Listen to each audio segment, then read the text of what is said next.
You know what? Hey, you know what? It's showtime.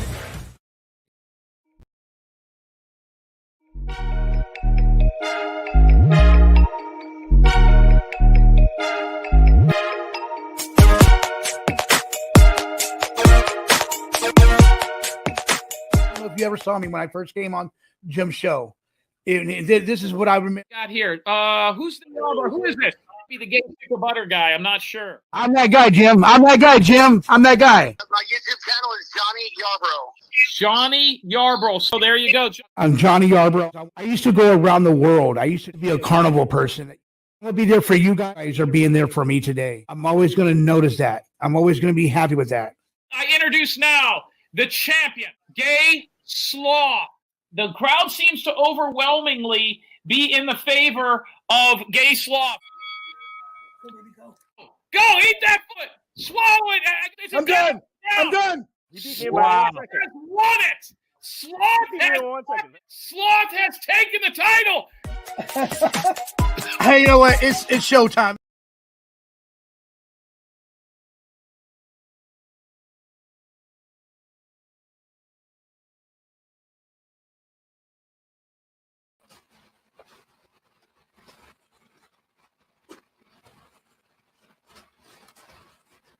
Ladies and gentlemen, thank you for coming to my show tonight.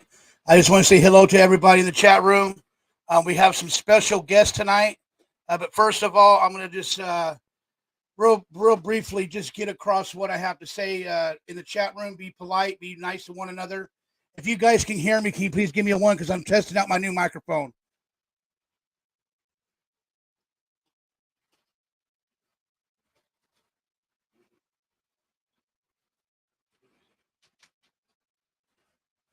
Okay, thank you. Thank you. Well, we have a special guest coming on tonight, and his name is King Samoan, and I'm going to bring him up right now and see if he's ready to go. King Samoan, how you doing tonight? I'm good, brother. How about yourself? I'm doing good. I went and did some errands while Jim was on tonight, but I was watching him on my cell phone. And let me tell you something, that Chris guy, he is so special in my heart because he's doing his own thing. He's got his own channel out there, and I love it. I love that about people that wants to challenge themselves to see if they can be a better person. You know what I'm saying? Yeah, nothing wrong with that, man. He's definitely an interesting dude, that's for sure. He seems like a go-getter, you know what I mean? You see a lot of people like that have disabilities, whether it's physical or mental. You know, you'll see a lot of them that have overcame it or tried to and made the best of their situation. And a lot of those times, those people are some of the strongest people out there. You know what I mean? Right. And I just want to tell you, thank you again. I want to share something with everybody tonight. I got a little gift from someone, but I'm not going to mention who. I don't know if they want me to mention their name or not. It came in the mail today. You know who you are. You want me to go ahead and tell? I'm gonna go ahead and tell them who it is, okay? King Solomon. Yeah, go ahead, man. Simone, I'm gonna go ahead. Today, brother. I got a special gift from somebody, and it was very, very nice of this person, very nice of this sweet guy. He's always going to be a champion in my heart, and he's going to be real helpful to the show, and. Let me put this on. The cam back open. This is what he got me. He got me a camera bag. It's a nice little camera bag. But we're going to see what's inside here. Okay. We got an extra lens that he gave me.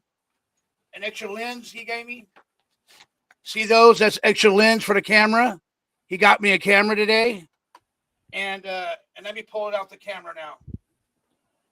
Thank you so much, King Samoan. I really appreciate that. Hey, I'm just glad you could use it, man. If you're into photography, you know, seems like a nice camera. I don't know a damn thing about cameras, but you know, it's a very nice camera. It's it's funny, Johnny. Before you go on to that, you know, people would be laughing if they could see me right now because I got my 3-year-old daughter's I Love Kitty headphones on. You know what I mean? I'm a tattooed dude with tattoos all over me, but I got these little 3-year-old headphones on talking to you right now. We would love to see your face one day. You know, don't. I mean, whenever you're ready to show your face, you let me know. Okay. Well, I told you I would do it if my ex-wife and my children are okay with it. I don't have a problem. I'm not hiding. You know, Right. I'll have to tell you a story about it later, but I'll let you go ahead and finish what you're doing. And Mr. X said he wants a link, I believe.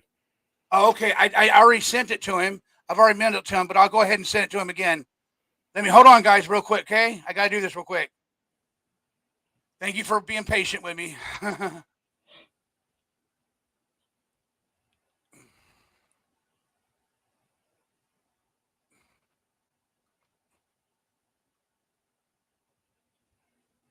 It's a sorry, I was looking at the chat too. No, it's a film one, isn't it? It's not digital, huh? It's an old one, right? It's an old old one. It's a film one. I think it's 35 millimeter, I think is what they call it, right? Yeah, I could be wrong, but they call it a Canon. They call it a Canon A1E, 35 millimeter, and it takes film.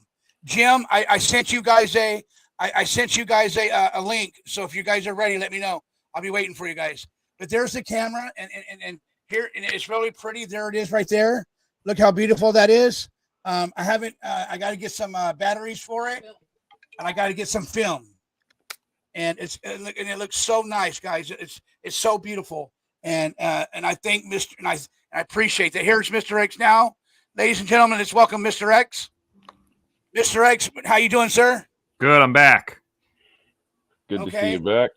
Yeah. And if you see, guys, I'm using my new microphone today too, and I don't got the light up one no more. The light up one went back in the box. Mr. X, you see what Mr. King Samoan got me? He got me a camera. I'm looking it up right now. It's a Canon A1. Johnny, are you gonna tell him about what else is coming for your show, or are you gonna wait till it gets there? I'm gonna wait till it gets here. All right. This is a Canon AE1. Yes, sir. That's what it is. Yeah. That's a 35 millimeter camera. It's a still camera. Those are really nice cameras. They're still sought after to this day.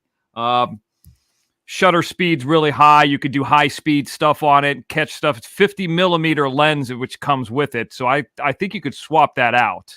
Oh, okay. Yeah. And I just want to say, that touches my heart, Mr. King Samoan. I really appreciate that. And there's something else that I got another big gift coming tomorrow, and it'll be here tomorrow between 7 and 11. And tomorrow, after Jim and Mr. X goes off the air, I'll come on after, or I'll come on before. I'll get with those guys to see what time they're coming on, and I would love to share you what I got coming tomorrow too, guys. But Mr. X, I just want to say your show was very beautiful tonight. You guys helped that young man out. It ended up working out, really well. I mean, I thought we were going to do the whole thing with Jim and the Rolling Stone, but the audience spoke and they wanted Chris, they wanted, BJ, and we had a good time instead of that. So yeah, that was a lot of fun. Yes, sir. And yeah, it was. I enjoyed it. And I did go over there and subscribe to him. Me too. Because the thing is like if us guys like me, you, Mr. X, Jim Terry, we know how hard it is to get subscribers. I got some more good news I want to share with you guys. You know what? I'm sitting at 814 watch hour times right now. 814. Nice. The more you talk about it and just put it out there that you're growing and then that's happening, the more that people will come along and, help you one way or another. So, yeah, a lot of the people like the live, drama-free shows, but yeah, and I understand Cowboy knows best, but sometimes, there's always some stuff going on that you guys don't know about that are attacks on me or Jim, and it's just not in our nature not to respond. I mean, it's just like it would eat at us not to. I know it would make sense. Like, oh, why are they doing that? But we got to say something. So Mr. even X, if it's just one show and we take down the show, but that's more of that's just how both of us are. We got to say something. Well, and I think that's more of an alpha thing. Some of the beta boys, they don't understand that. So I guess it's just kind of what type of personality. If you're a more well, and Jim and I are exactly like that. Like let's just say somebody said something, I even got my ass whipped over it. Like if it was a high school thing, at least I responded.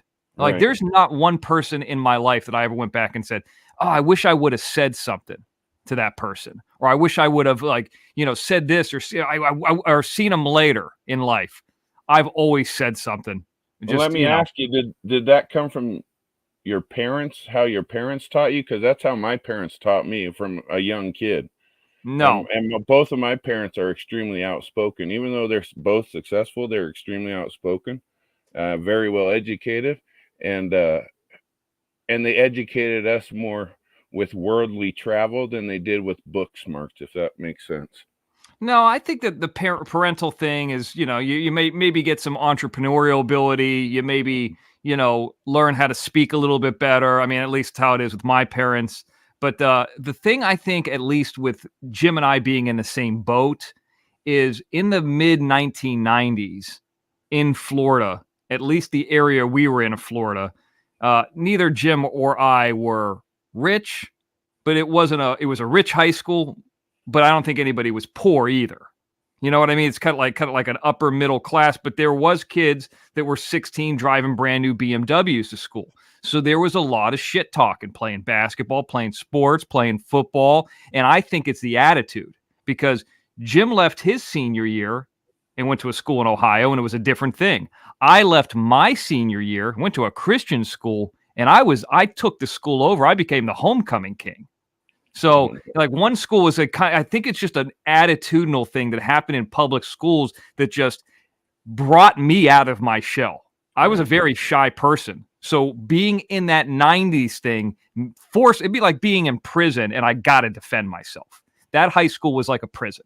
Right. So, I mean, I've never been in prison. I can only imagine, but it made me growing up in that. That's yeah, how I feel like growing up, well. it's not my parents. It's just, I just think there was something about that generation and that time where you snap back real quick. You know what I mean? Yeah, absolutely. It's switched. That's what I think it is. It's totally different now, but I grew up in the 80s and the 90s as well. So I think that's probably why I relate to you guys so well, because I grew up with that. You know what I mean? And you played football? Sports. Absolutely. I played all the Yeah. sports. And so did all my brothers. Like I said, I got 7 siblings. So we Yeah, all and played if sports, you every didn't one of play us. sports where we grew up, or you weren't trying to go to college, or you weren't trying to better yourself in some way, like having nicer teeth or whatever it might be, brushing your hair, you weren't trying to do something to better yourself continuously. Okay? If you didn't go to college, you were considered a loser. Right. If you didn't attempt, and I'm not judging anybody now. I'm just telling you, this is what the attitude was at this place at this time.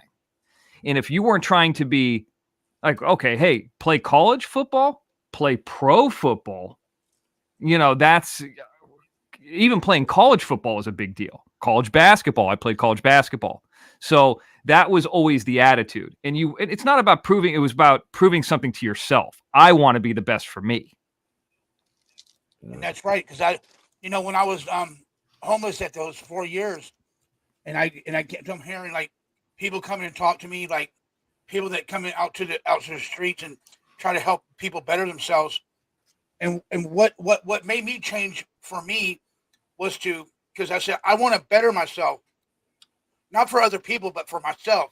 And when I better myself for myself, my life just started getting easier, a little bit easier, climbing up the ladder again. And right now, where I'm at right now in my life, I'm comfortable right now where I'm at in my life. That's right. So, but yes, like if everybody wants to give me some advice, I'm more than welcome. My ears are open. I would love to take anybody's advice that can help me out along my way, along my new journey, because this is my new journey. Well, here's the thing I always, and I don't know if you know this or not, Gay Sloth, but you actually always have been in entertainment. You just might not have realized it, because the carnival or any fair or circus is a part of entertainment, just like sports are. Sports are entertainment too, even though they are athletics.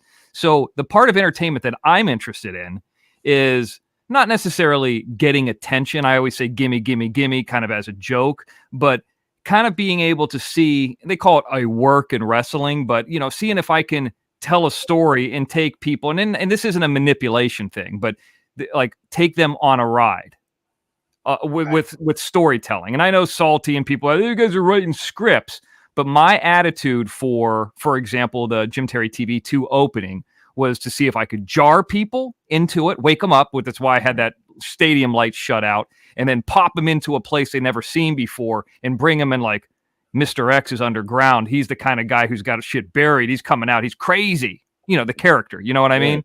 So that's the attitude of like, wow, anything could happen. And is that the wrestling fan coming out in you when you do that? Or Absolutely. is that more like yes, I'm fascinated by Vince McMahon. And we talked about this the other night, but it's like, how can you take somebody on a ride in an entertainment way? And a lot of that ride is sometimes, Johnny, is just being honest and truthful, things that are real life. So you've already been doing it. You're just looking at it from a different point of view. Right. You know what I mean? Funny? Yes, sir. You know what's so funny, Mr. X, is that you're talking about, I've been an entertainer my whole life through the Carnival business. You know, before I went to work in the games, I was working this other ride called the Himalaya. And it goes really fast one way, and then we turn it around and make you go backwards. Oh. And see, we had a microphone, and you know what? And before I even get to make that ride go fast, I used to say, if you guys want to go faster, let me put your hands up, and let me hear you scream. And you know, it's just that I love working. I used to work the microphone, and now when I went to the games, I used to be on a mic too. I used to work the water. I used to work the water race game. I used to work the derby racing game. I used to work the balloon store game. So I pretty much done it all through the Carnival business. And then when I finally met the best boss in the business. His name was Bob West and Trudy West was their name. Them two characters right there, them two beautiful people, gave me a chance to shine. And I told my boss, I said, boss man, I will always come to you correct. I will always give you all your money. I will not take no money from you. And guess what? He hired me in Biloxi, Mississippi. I know that area. The Crawfish Festival. Yeah, that's what it's called. The Crawfish Festival. We played right in the parking lot of a casino, and right across the street was the ocean. Okay, and the Gulf of Mexico. But yes, yeah, it was the Gulf of Mexico. But let me tell you something. I went in that game, and I said, look, boss, I'll make you a deal. If I don't bring in $500 in you and for one day, you can fire me on the spot. So he said, okay, kid, let me see what you got. So he put me inside there. I worked from 1 to say 6 o'clock, from 1 p.m. to 6 p.m. Here he comes on his little golf cart. He's like, JW, come here. And so I went over there and I said, what'd you call me? I said, what'd you call me? He says, JW. And I said, why would you call me that? Because he said, your mind is always just wondering. I said, well, cool. I said, well, cool. Thank you, Bob. I said, thank you, Mr. West. And he said, how much you got? I gave him $700 from working from 1 to 6. And he says, man, you are good. He says, well, let me see how you work the game. So I showed him how I worked the game. I said, okay, usually you got to give people 3 darts for $5, right? Well, I did 1 dart. You throw this 1 dart, it's going to count like you're popping 3 balloons. I watched the old school Carney. This old school Carney was 65 years old, 70 years old. And he only gave like people, the minimum darts he only let people throw was 5 darts. Okay. Each dart counted like you're popping 3 balloons. The highest score you can get up 30, you go 36, 64. If you get 64 pops, you can win the big jumbo teddy bear.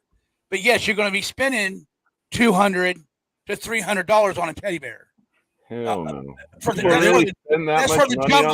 jumbo prize. What's that? People really spend that much money trying to win those prizes? You know what? I swear to God on everything I love, King Samoan. Yes, sir. They and I did. I got one customer. I was in Laredo, Texas. I had one customer spent $1,100. Oh, he had 5 kids, right? He had 5 kids. And the kids want to throw the darts, and Daddy says, "No, let me do it." So he says, "Hey man, if we keep winning, and I hook you up," the guys told me. I said, "Dude, I'll make sure all your kids get a prize. Okay, I'll even make sure your ex-wife get a prize too." So he played the game. I said, "Now, sir, I was a gentleman. Now it's your turn to be a gentleman." He only had $600 on him, right? But he played $1,100 worth of darts, right? So he says, "Hold on right here. I'll be right back." and I still gave him his prizes. And guess what this gentleman did, Mr. X and King What's that? Samoan? Hmm. He came back and paid me the rest of the money. Damn. Wow. And some of the gamers that works the game, they like, some people are just dull. You know what dull means, right? They're just stand there. Right. And they're wondering why they're Like wondering, salty.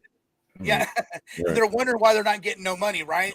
So my boss told everybody to get out of their games to come watch me, and he says, Johnny, go ahead and do what you do to get people in. So I'm out on the Midway. There's nobody in front of my game. I go, hey, you going that way? Put your hand up there and move your hand like this. I know you can't see me, but hey, come this way. Move your hand. I was moving my hand. Come this way. And you know what? A lot of people came to my booth, and he started. And I had the whole front counter. I had people playing balloons, and I had 3 guys. They were challenging each other. They were Marines, and so I let them play for free because they protected our country. You know what I mean? And so I gave them all like a $20 prize for helping me out do the game. You know what I mean? And I don't mind. And you know what? I loved when I was working there. I'm not gonna lie to you guys. I loved working there. I really did. I loved working there, and my boss loved me too. And we hanged out a lot. He took me, him, and he took me on my birthday, my 25th birthday. He took me to a casino. He said, here's $1,000 just for you, for being you. And he also took me on a cruise. I went on a cruise with him and the team. And we had fun. Like I said, we had fun. Mr. X, remember Mr. X, I was telling you that we went on a cruise? Yeah, that? I do. I do remember that. Yep. And so I went on a cruise. It was a lot of fun. And then here comes 2012, Pleasanton, California, the biggest day I've ever had in my lifetime, $17,000. And that was a good payday on my end at the end of the spot. You know what I mean? Wow. Damn. Yeah. That's a good payday. And if I ever come rich, if I ever become like wealthy in my lifetime, I've been thinking about it, like, because I know how to build the games up, like from the aluminum, and then they got the 10 by 10 square. It's a 10 by 10 square. You get the cables that go across, and you put your tent up. We used to put those tents up, the big tents that you see at the fairs or you see at the events, Mr. X. Yeah, I was looking at buying some of those recently, actually. It's funny you should mention that. You should. I don't know where you can go look at them at, but there's another website that you can go to, carnival.com, and because I think that's a website for all Carnival owners to go buy games there. I know they got an auction that goes there sometimes, but I forgot what the website is. But I think it's carnival.com, but I'm not sure on that. Don't quote me on that. I think that might go to the cruise boat. Yeah, I might go to the cruise boat. Yeah. So I don't know. I'm just trying to help you out, Mr. X. Aren't those are those made out of canvas? Those tops, or are they Yes, just sir. plastic? They're made out of canvas. They are But canvas. each show we went to, we had to change the color of the canvas. So like Butler Amusements was pink, tilt, and white. So our boss. Now I was telling you. Remember, I'm telling you guys, my boss put up between 40 to 50 games. Okay. Now you put up to 40 to 50 games. How much money do you think you're going to be making at that fair? A lot of money. Yeah, true. Yeah. Because during state fair seasons time, like Sacramento State Fair, Oklahoma State Fair, Texas State Fair, New York State Fair, Syracuse, all them, those are big money winners there. Okay. So here comes all the game sharks. Game sharks are the ones that come in and they call them kooks. We call them kooks, and they just come there and they play this. They play that one spot, but they're shady as hell, man. They're like, this one guy was saying, "Hey, I'm going to show you how to do this," and so I was watching him. Right, he's like, every $100 you bring in, you take 20 off the top. I said, "Dude, you can't be doing that. That's rude. You can't be doing that." So he was hustling. He was hustling the owner of the circus. Yeah, he was fair or whatever it is. Yes, sir. He was hustling the owner of the games. Yeah. So there's different owners that people that we're working for. I only worked for one guy. We're 2 guys. I worked for Todd Town Hall, and then I worked for Bob West. So, Go so ahead. is there multiple owners like in one carnival? Say like a big state fair. Is there multiple owners in the games? You know, because there's tons of different kinds of games. Is that all they own one company, or is there multiple companies running multiple games? There's multiple companies. There's multiple companies because you got to remember you have Never knew that. You got Kittyland you have to fill up with all the rides and games. And then you got the majors and then you got all the games because how they do the games they got lineups, and then Mr. X knows about that because that's where the rollaway derby is in a lineup. Yeah, that's what I like. And the basketball game, that's in a lineup. I mean, we even got wooden stick joints that we had to put up as for basketball games that goes in this. And then you got the center games too. Like when you're walking down the Midway, you'll see center games too. You remember that? Yep. You got the center games. It's just almost like at Knott's Berry Farm, but Knott's Berry Farm doesn't have the center games. They have all lineup games on there up on the lineup. You know what I mean? Yeah, I was actually just there not too long ago. I watched that video too, Mr. X. Oh yeah, that was bad signal in there. MJ, the reason I was looking at a website called gettent.com. It's Cecilia Tents. And I think they're at a Riverside or something like that. And this company sells different canvas tents. The reason I was looking at it is I've seen this, obviously they did it in the days of, I'm trying to think of his name, Charlie Chaplin, where the studios in the desert were more like circus tents. They were like these white tents.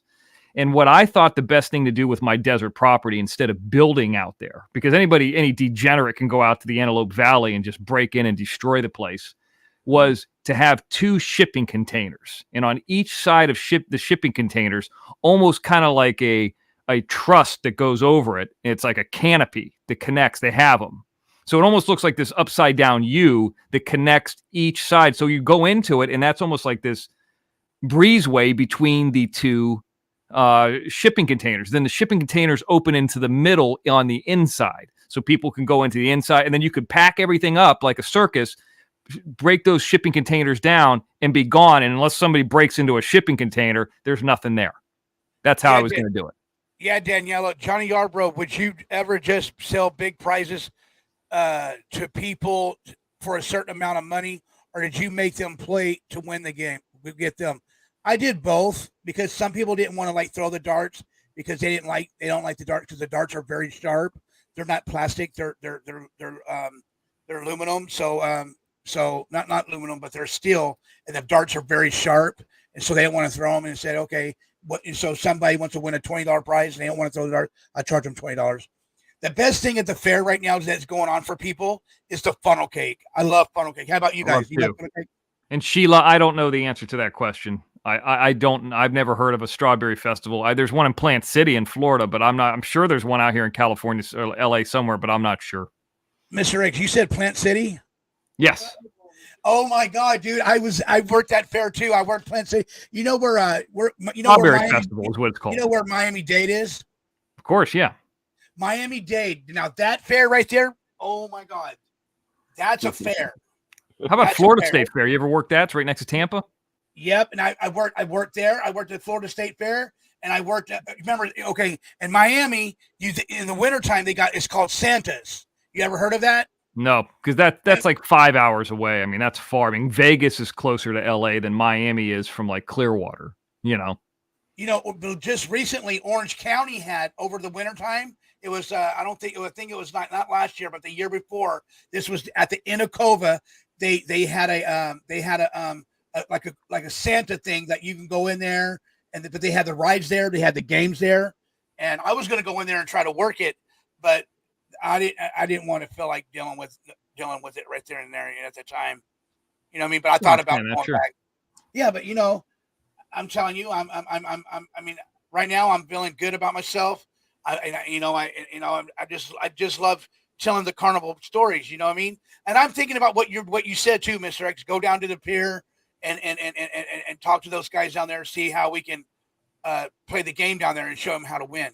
Yeah, like if you had PZ or somebody come and film you and you just kind of host it and you go in there and don't let them know what you're doing and just see if you could beat the game or watch other people do it and show how, like, don't let the carnies they're in on it, but explain what they're doing, and then you try to go in and beat it.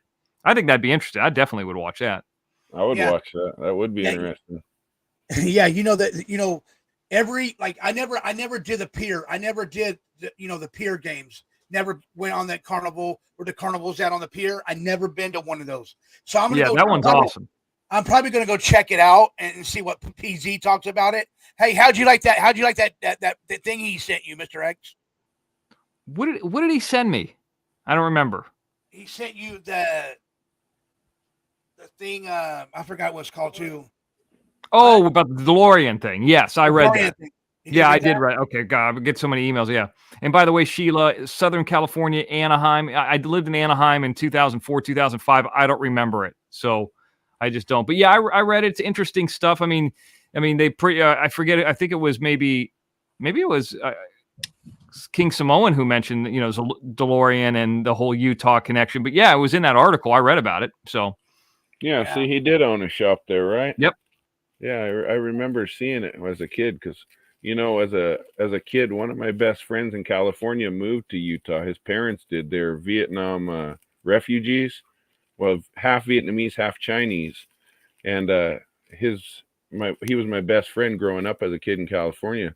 So as a teenager, his parents had moved him to Utah, to that area, Logan, Utah, and every summer I'd go visit him and hang out at his house. Mm-hmm. And I remember him showing me that as a kid, as a teenager. And I remember him explaining it to me that was the guy that made DeLorean cars, even though they weren't that big then, but, Back to the Future was pretty big back, in mid-90s. Sure, yeah. I mean, that's the only reason really anybody remembers that car. Right. So. Yeah, Grateful Gomad says, Johnny Yarbrough, I went to Santa Anita's Forest last year in a long sober for 4 hours. My bad for not checking. Yeah, because they don't let you drink there, I don't believe. Okay, hey, we got somebody else coming up on the channel, guys. Let me introduce him. His name is Reuben Sanchez. There you go, Reuben. How you doing, sir? Good. How is everybody? Everybody's doing well. Right on. Yeah. Good, Reuben. What up? What's up? Not much, man. We're just talking basic about me working at the carnival and stuff like that. And there's this, there was this other fair, Mr. X and Grateful Matt, King Samoan, and Reuben. So I'm trying to say all three of you guys' names, and I got kind of stuck there. Sorry about that. You're good. And there's this one spot. It was I think it was the Keys, like where the Florida is, the Florida Keys, Mr. X. Yeah. Yep. Am I saying the name right? The Keys? Yeah, I've been down there. Yep. Well, anyway, they set it up. They set the carnival up on the streets. Okay, all the games on the street, and so that fair kind of, I didn't really like that fair because there was a lot of people just walk by. So I told the boss man, you know what? I'm not going to finish the spot out. I'm just going to go ahead and take the rest of the week off. And he said, okay, because I had enough money to do that. You know what I mean? Yeah. And so anyway, and then he comes up and calls me. He says, hey, Johnny, I need you to do me a favor. I said, what's that, boss?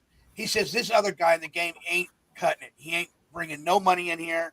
He's not hustling. He's not grinding it out.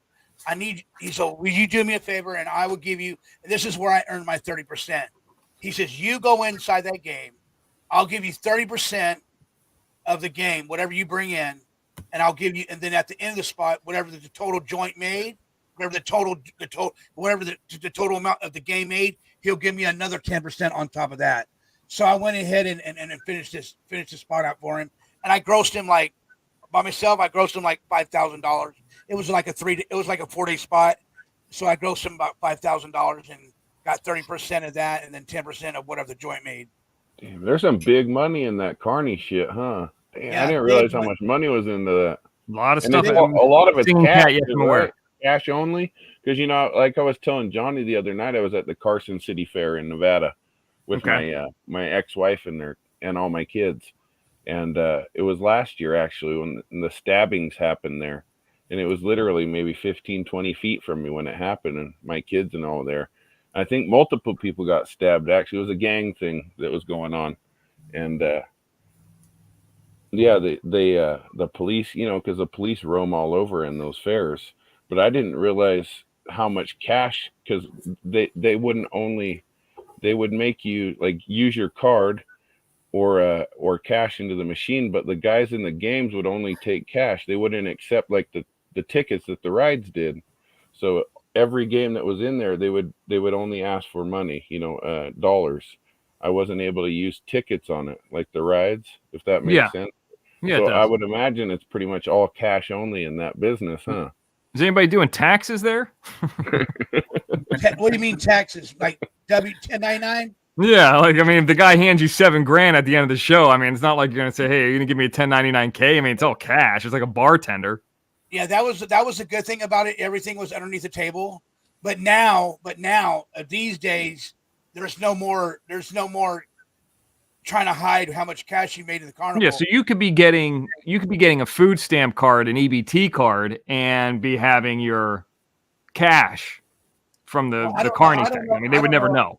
Well, I don't know about that, about me having one of those before. Well, not you, but just a person. I mean, people could be basically getting benefits and just, I mean, it's a cash business, so how the hell would anybody know? Right. But now because all the ride jogs has to do a W-2. Now they're making the game people do a 1099. Ugh. Yeah, but like Mr. X said, how are they able to track it? Because at the end of the day, it's still cash. Cash, you know, you could slip $5-6 out of that 15 that you made and say, "Hey, this is all I made." And how? Yeah, it's like a bartender, basically. A bartender be like, "I didn't make anything tonight. I'm not going to claim it on my taxes." Right. I don't know about that in the end of the deal. I really don't know about the end of that deal. But I know one thing is that when I was making money, I always gave my share to Uncle Sam. Yep. I sure did. Because I don't want the IRS coming after me, you know. No, you don't. But I'm just imagining that happens a lot. But I'm going to go grab something to eat. I just want to come on here real quick and say hello. Thank you for everybody who came over on Jim Terry TV. I was going to say 2, but the main show tonight. We ended up switching the show up, and Johnny's coming on with his show, kind of an after show. But yeah, I got to get something to eat here because I taped an audition earlier today. I don't even think I mentioned that. Did I mention it? I don't know, but I did. So. Yep, and you know, you never know if you're going to get these things, but you know, you send them in, you never know what happens. I actually don't even really tell you guys a lot about these things, but so yeah, I was up early taping that, and then you know, of course, the agent comes back and is like, "Hey, are you going to do your hair's getting long? You're going to cut it? You going to do that? What the fuck? Yeah, didn't even wish me a Merry Christmas. Fucking, what are you, my pimp or something?" So anyway. Yeah, I got to get some sleep here, but yeah, I appreciate everybody who came in on the Cash App and the new Mr. X PayPal. Thank you. What about that girl? Did you see that girl swinging that kendo stick around? Yeah, I'm scared of her. Both that. I want to. Did you see that, Reuben? Yeah. Yeah. PayPal is it's like I don't even know. Melissa's asking. I mean, I hate to give it out on Johnny's channel, but you know, hey, I'm going to. Go ahead, Mr. X. Go ahead. It's Thorium 230. I don't even know what it is because it's kind of new. It's based for the business. So I saw Thorium 230. Yeah, it's like. Do you know what Thorium 230 is? Isotope. Yeah. Yeah. PayPal.me /Thorium 230. I looked it up when I saw your PayPal. That's the only reason. I'm not some genius Albert Einstein or anything. I'm just saying.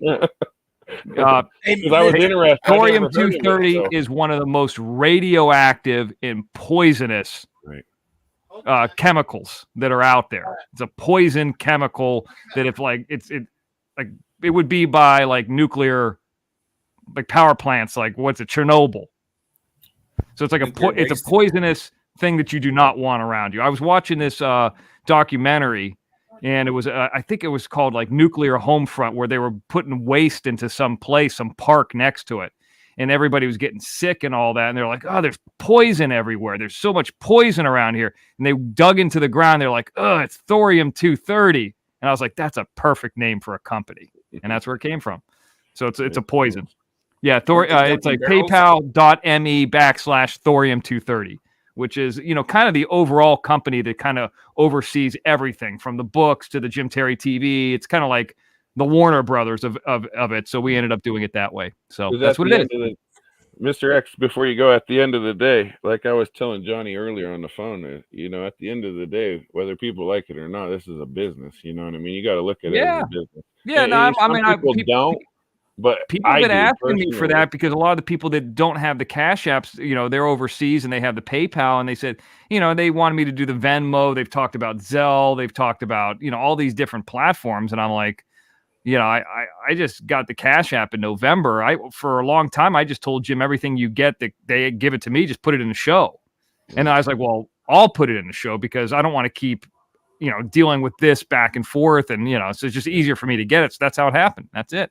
Makes sense. Well, I'll say this, man. You made some badass intros, that's for sure.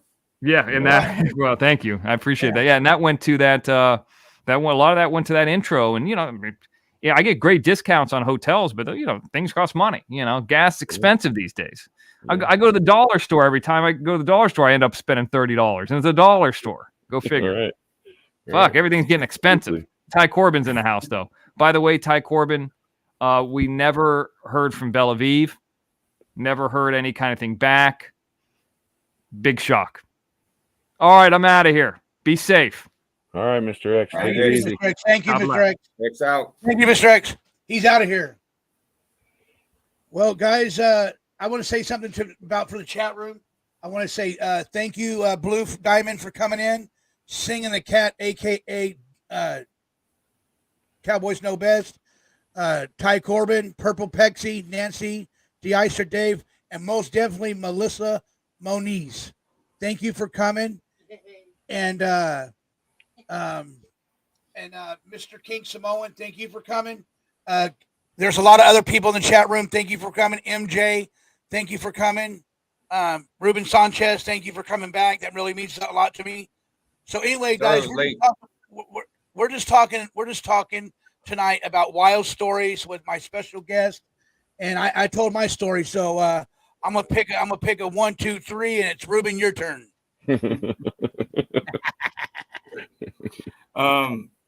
Wild story, huh? Let's see.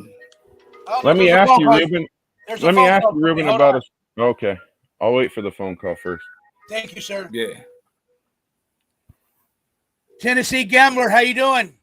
Sloth, what's up, my boy? What's up? Tennessee Gambler. I'm going to say some stuff, but Reuben Sanchez knows my thoughts on certain things, and I don't want to bring the conversation down by talking about losers. What's your favorite food you got at the carnival? Funnel cake. Turkey what about legs. the turkey?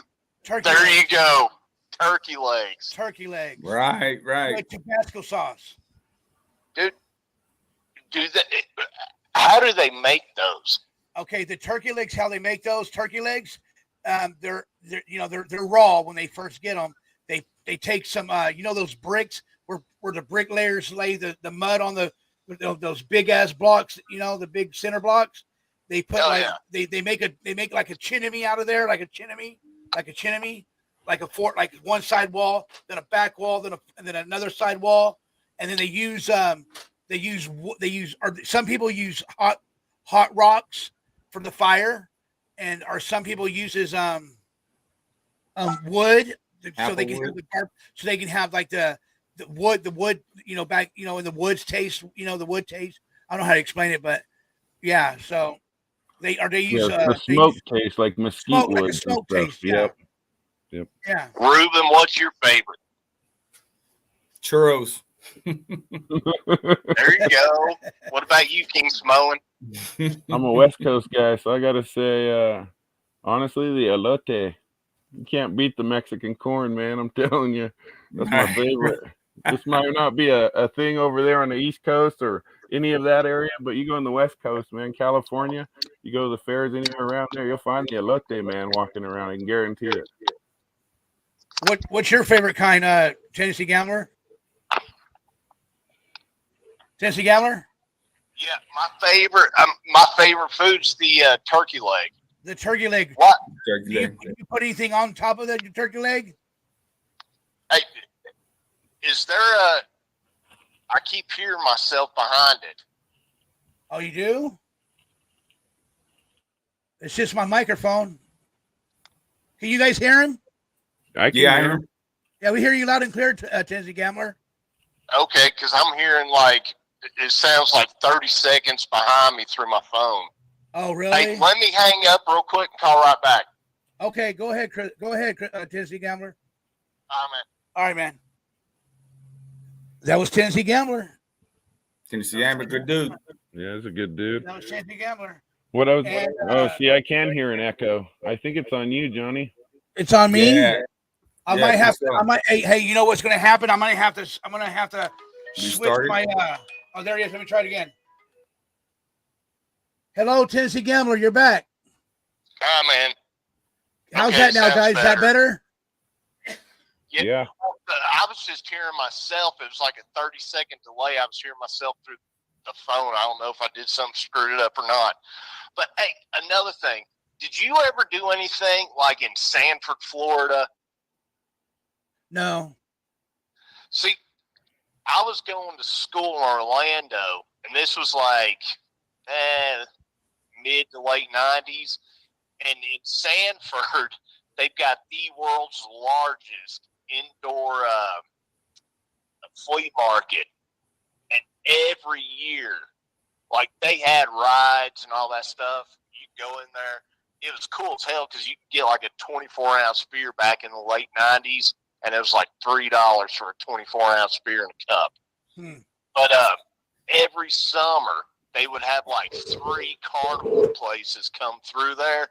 And dude, we get paid like $300 just to go in there and help them break down rides.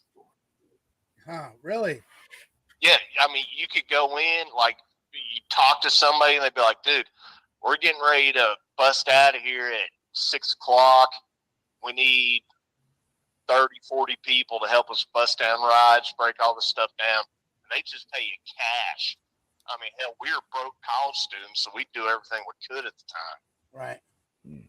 But as far as the turkey leg goes, dude, a turkey leg with any kind of hot sauce on it, I'm all about it. And King Samoan talking about that Mexican corn. Yeah. I've had some down in Louisiana. It's probably not as good as out west, but dude, Mexican corn, there's nothing like it. Right. I agree with you on that one. With a little bit of that tahine. I'll say it for the Spanish people because most people think it's called Tajin or Tajin or whatever they call it. Well, you know, you saying that tahine, dude, my brother-in-law has his own food truck, and he makes it's a Mexican street corn dog. He came up with it himself, and like he puts like the batter, he puts corn in it, and then he's got like a crema sauce. So after he deep fries it, he puts the crema sauce on it, a little bit of tahine, and then the shoot, what is it? The white cheese. The crema. That's what they call it over there anyway. Well, he puts it's like a crema sauce on it, and then the white cheese, and then a little bit more of that crema sauce on top of it. Was it cheddar? Oh, like the Parmesan type cheese you're talking about, right? Well, it's like the Mexican style cheese that's white. Chachia. Pochia. What is it? It's queso. Oh, Chiva. It's just cheese. It's just cheese. It's It's just like, cheese. it's like queso, but it's like the shredded queso. Right. It's just a shredded like a white cheese or mozzarella cheese, I think. Right. Yeah, so he puts that on it and then cream it back on top of it.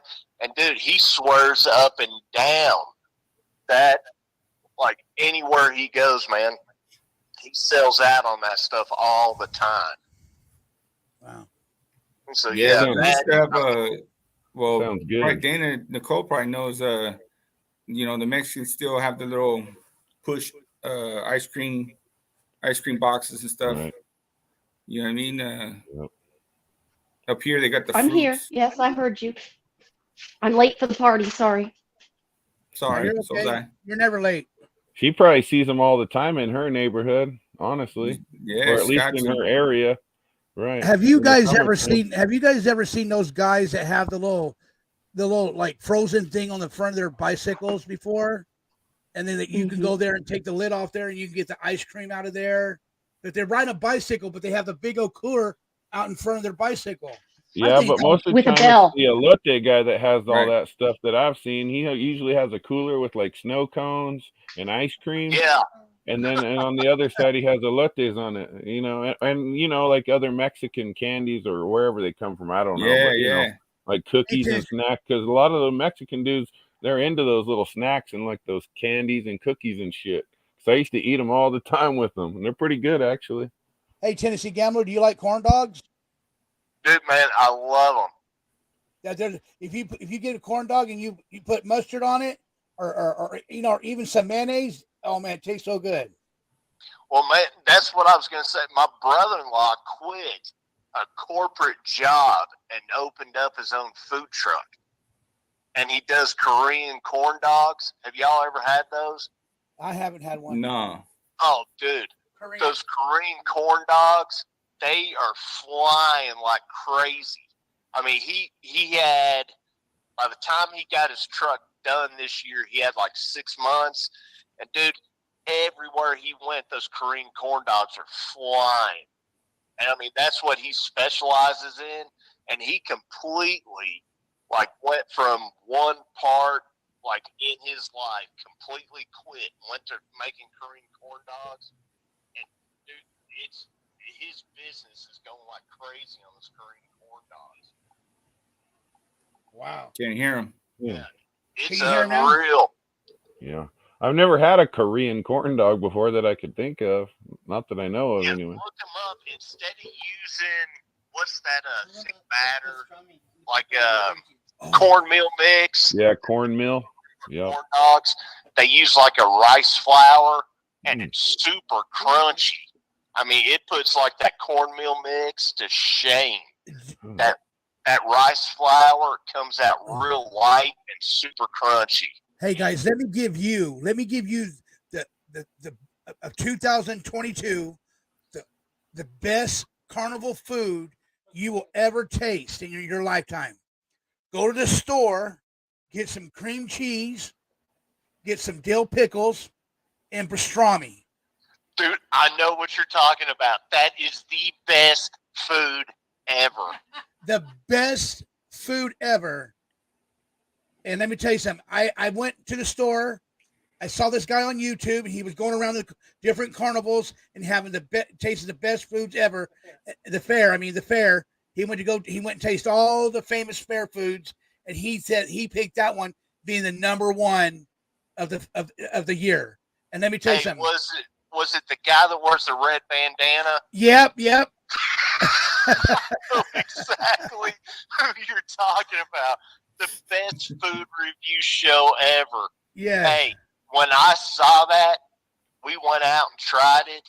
Dude, I don't know why, but it almost tastes like a Reuben or pastrami sandwich, all just rolled up. That's right. It did. I love that. But with no bread. Exactly. It's like super easy to eat on the go, and it is so freaking good. Hey guys, am I echoing a little bit? Am I echoing? Am I going in and out? Am I going in and out? How's the conversation now, guys? The levels The Yeah. levels are going up and down. Yeah, Hey, a little bit. It's this brand new microphone that I put on here. I might have to switch it out. And I just want to say, Tennessee Gambler, thank you for the nice Cash App. Your heart is big. Your heart is a golden man. I love that. Thank you so much. You're number one in my heart, and thank you so much. Hey, bro, you got it, man. Just like I said, it's hard to get like a King Samoan set. Dude, 35 millimeter film, those are the best pictures ever. That's what I've heard. You know, my stuff is digital anymore. That old school film, and I say old school shit. That was like the best stuff when I was like 18 through 24. But there's nothing compares with those pictures. right. Right. You know, Yeah, all the digital stuff can't compare nowadays. You know, I guess they can Photoshop it all, but you know what I mean. As far as like a real life-looking photo, it's hard to capture that nowadays. Like those old school cameras are the way to go with, as far as I saw. You know, I'm not a photographer, right. but that's what I've heard anyway. I got a call coming in. They can wait. Tennessee Gambler, anything else you got to say to Tennessee? You got anything else to say? Yeah, the other thing I was going to bring up is, does everybody, Reuben Sanchez probably does, do y'all know Andrew Tate? The top G, yeah. I heard of this I know. dude, but I don't know what exactly Homeboy's all about. I heard he got busted for some sexual trafficking. Yeah, do you all think he might, have pissed off the Illuminati, actually? I think he pissed off somebody, actually. I don't know if it's the Illuminati, so to say, but I know he pissed off somebody, you know, and that's really how he got big, because I followed Andrew Tate, you know, not like real hardcore, but, you know, I've seen him around. I've watched a lot of his stuff and the whole top G thing and how he treats people. You know, he's one of those confident, cocky dickheads, you know. Is that not crazy that he was on a podcast right after, I can't remember who that girl was who he talked trash about, but he comes out and he says, I believe I'm getting set up and getting ready to be arrested for something. Right. And then 2 days later, he's arrested. Yeah, I can't remember who's podcasting on, but I did hear about all that, and he was on human trafficking. In Romania. And it's like the craziest thing ever. Yeah, and I'm not saying like I'm diehard, like believe in the Illuminati and all that, but there's some people I believe that are like high up in government that have control over stuff, and then somebody like this guy scares the living hell out of him because he's got money, he's got freedom, and he says what's on his mind. Yeah, you know, they're trying to censor him just like they do. You know, we talked about that last night, me and Reuben and Johnny, about people getting censored. And that's all it is censorship. You know, and I won't get big into it, but I follow that same rabbit hole that you're on there, Tennessee Gambler. I'm right there with you, to be honest. Yeah, it's crazy when you think about it. What do y'all think about Vince McMahon coming back to the WWE? Is he coming back? Yeah, it just came across the sports ticker on ESPN like 20 minutes ago. Vince McMahon's come back to the WWE. That doesn't surprise me because I've heard in real life he's real controlling. So, you know, I'm sure he couldn't handle with his kids running everything and old Triple H. I don't think he could probably handle it, honestly. He has to be in control, I heard. Yeah, I'd say Triple H running stuff, he's about to go nuts thinking about that. The recipe, okay, Nancy, the recipe is pastrami, cream cheese, and pickles. That's the only thing you need.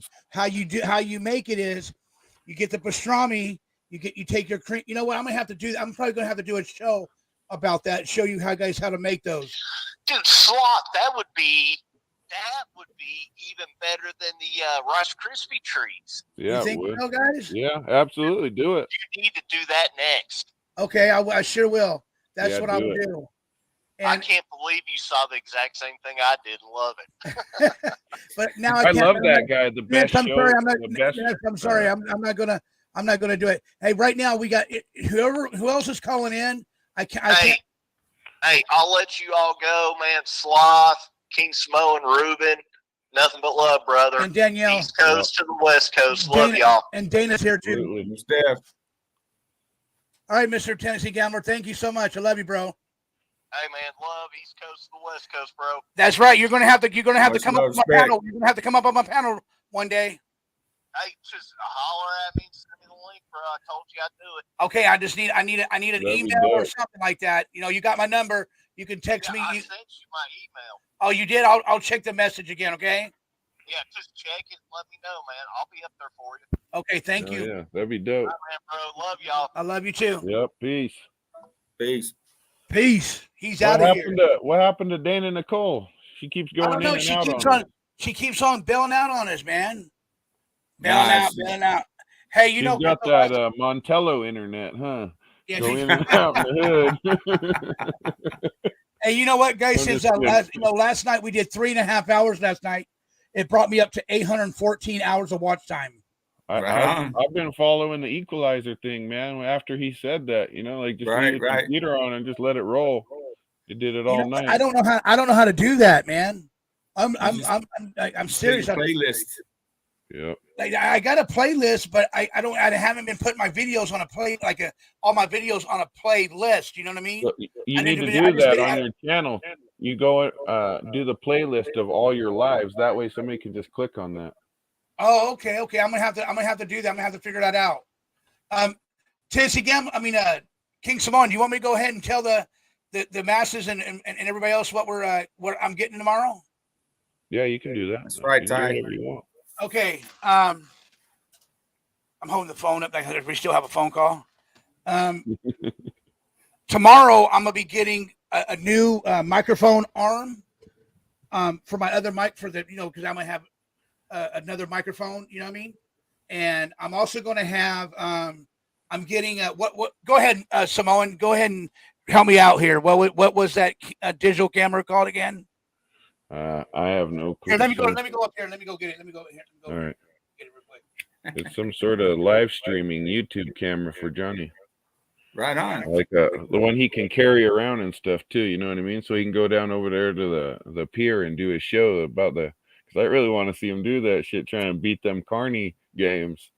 I like watching stuff like that. I don't know if big old Johnny could be climbing on that ladder and shit, because I know my big ass, I'll fall my ass down and break my leg.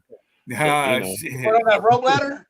Yeah, the rope ladder game. I'll break my leg falling on that thing. You know how to do the rope ladder game, right? I'll tell you. You got to take your right hand with your left leg, your left hand with your right leg. Right hand with your left leg. Counterbalanced. You got to counterbalance. Okay. Counterbalance. Johnny, my 300-pound ass ain't doing that, brother. Sorry. Hey, brother, I'm right there. Hey, I'm right there with you. I weigh 320. I'm 280, but damn, close enough. Add another 150. We got another call coming in. Hold on. Well, my uncle, he's almost 600 pounds. So you're on live. Who is this? Yeah, he's 6'6" though. Hey, there's a Snook. Hey, Snooks, how you doing? God damn it. Hey, Snooks. I'm doing good, baby. Good to hear from you. Oh, it's good to hear from you, babe. I'm so proud of you. Okay. You want to say hi to Mr. King Samoan and Reuben? Well, yes, of course I do. Hello, King. Hi, Reuben. How you doing? Hello. Good night. These two guys are my. Oh, don't be too excited, King. Jesus Christ. No, I actually like you. I think you're funny as hell, honestly. My voice is too low. He knows that I'm older.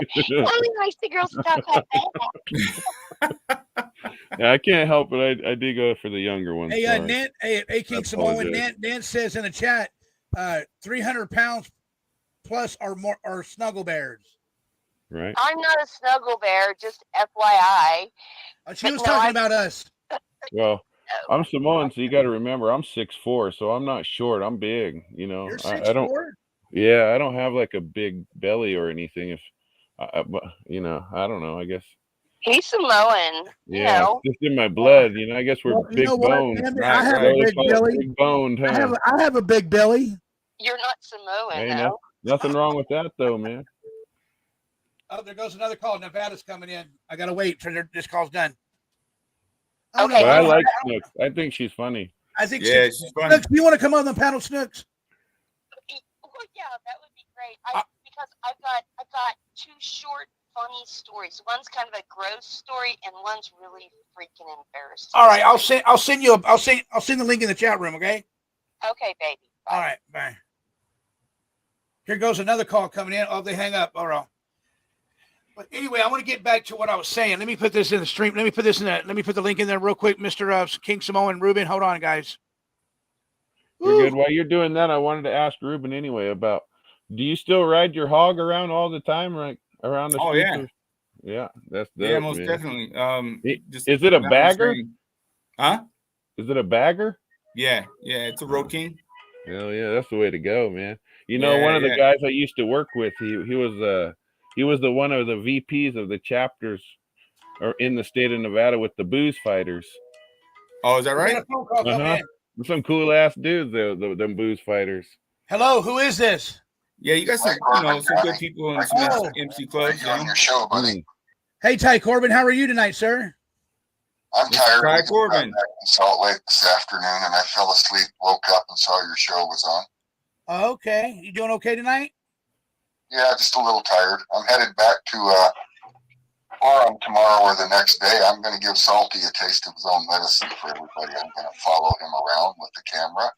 I'm going to go to his house with the camera. I'm going to go to his work with the camera. I'm going to follow him at work with the camera until I get a reaction out of him. I'm going to Damn, Ty Corbin, if I knew, Ty Corbin, if I knew you were going over there, I was going to build a big old salt shaker so we can put it in his front yard. I would put a shit pile with the salt shaker in his front yard. Hey, what is up with this dude? I'm going to have some good, clean fun and do the same fucking thing that motherfucker's been doing to everyone. We'll see how long he likes it. Yeah, dude ain't nothing but a bitch, man. I have money. I've got nothing better to do. And I can't go search for Dylan right now because the snow's too deep. Hey, Ty Corbin, that's the joy of being retired, right?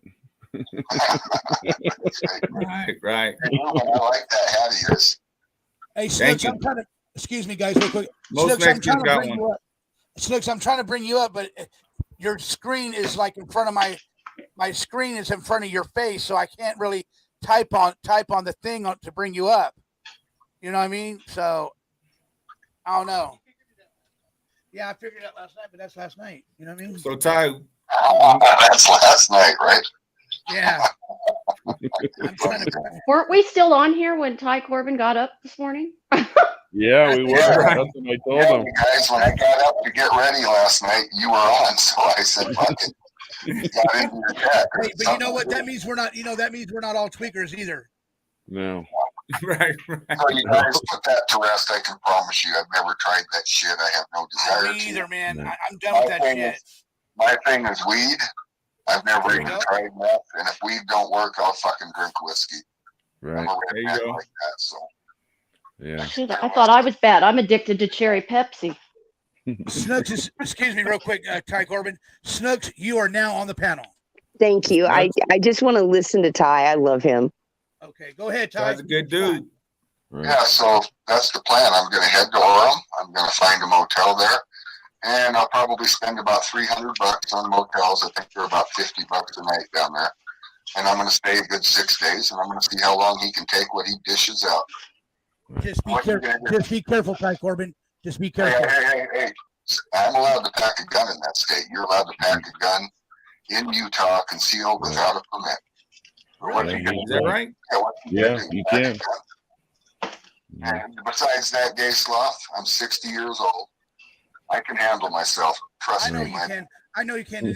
I know you can. This is just. I'm a guy that believes in being positive, and I just want you to be careful. We're all gonna.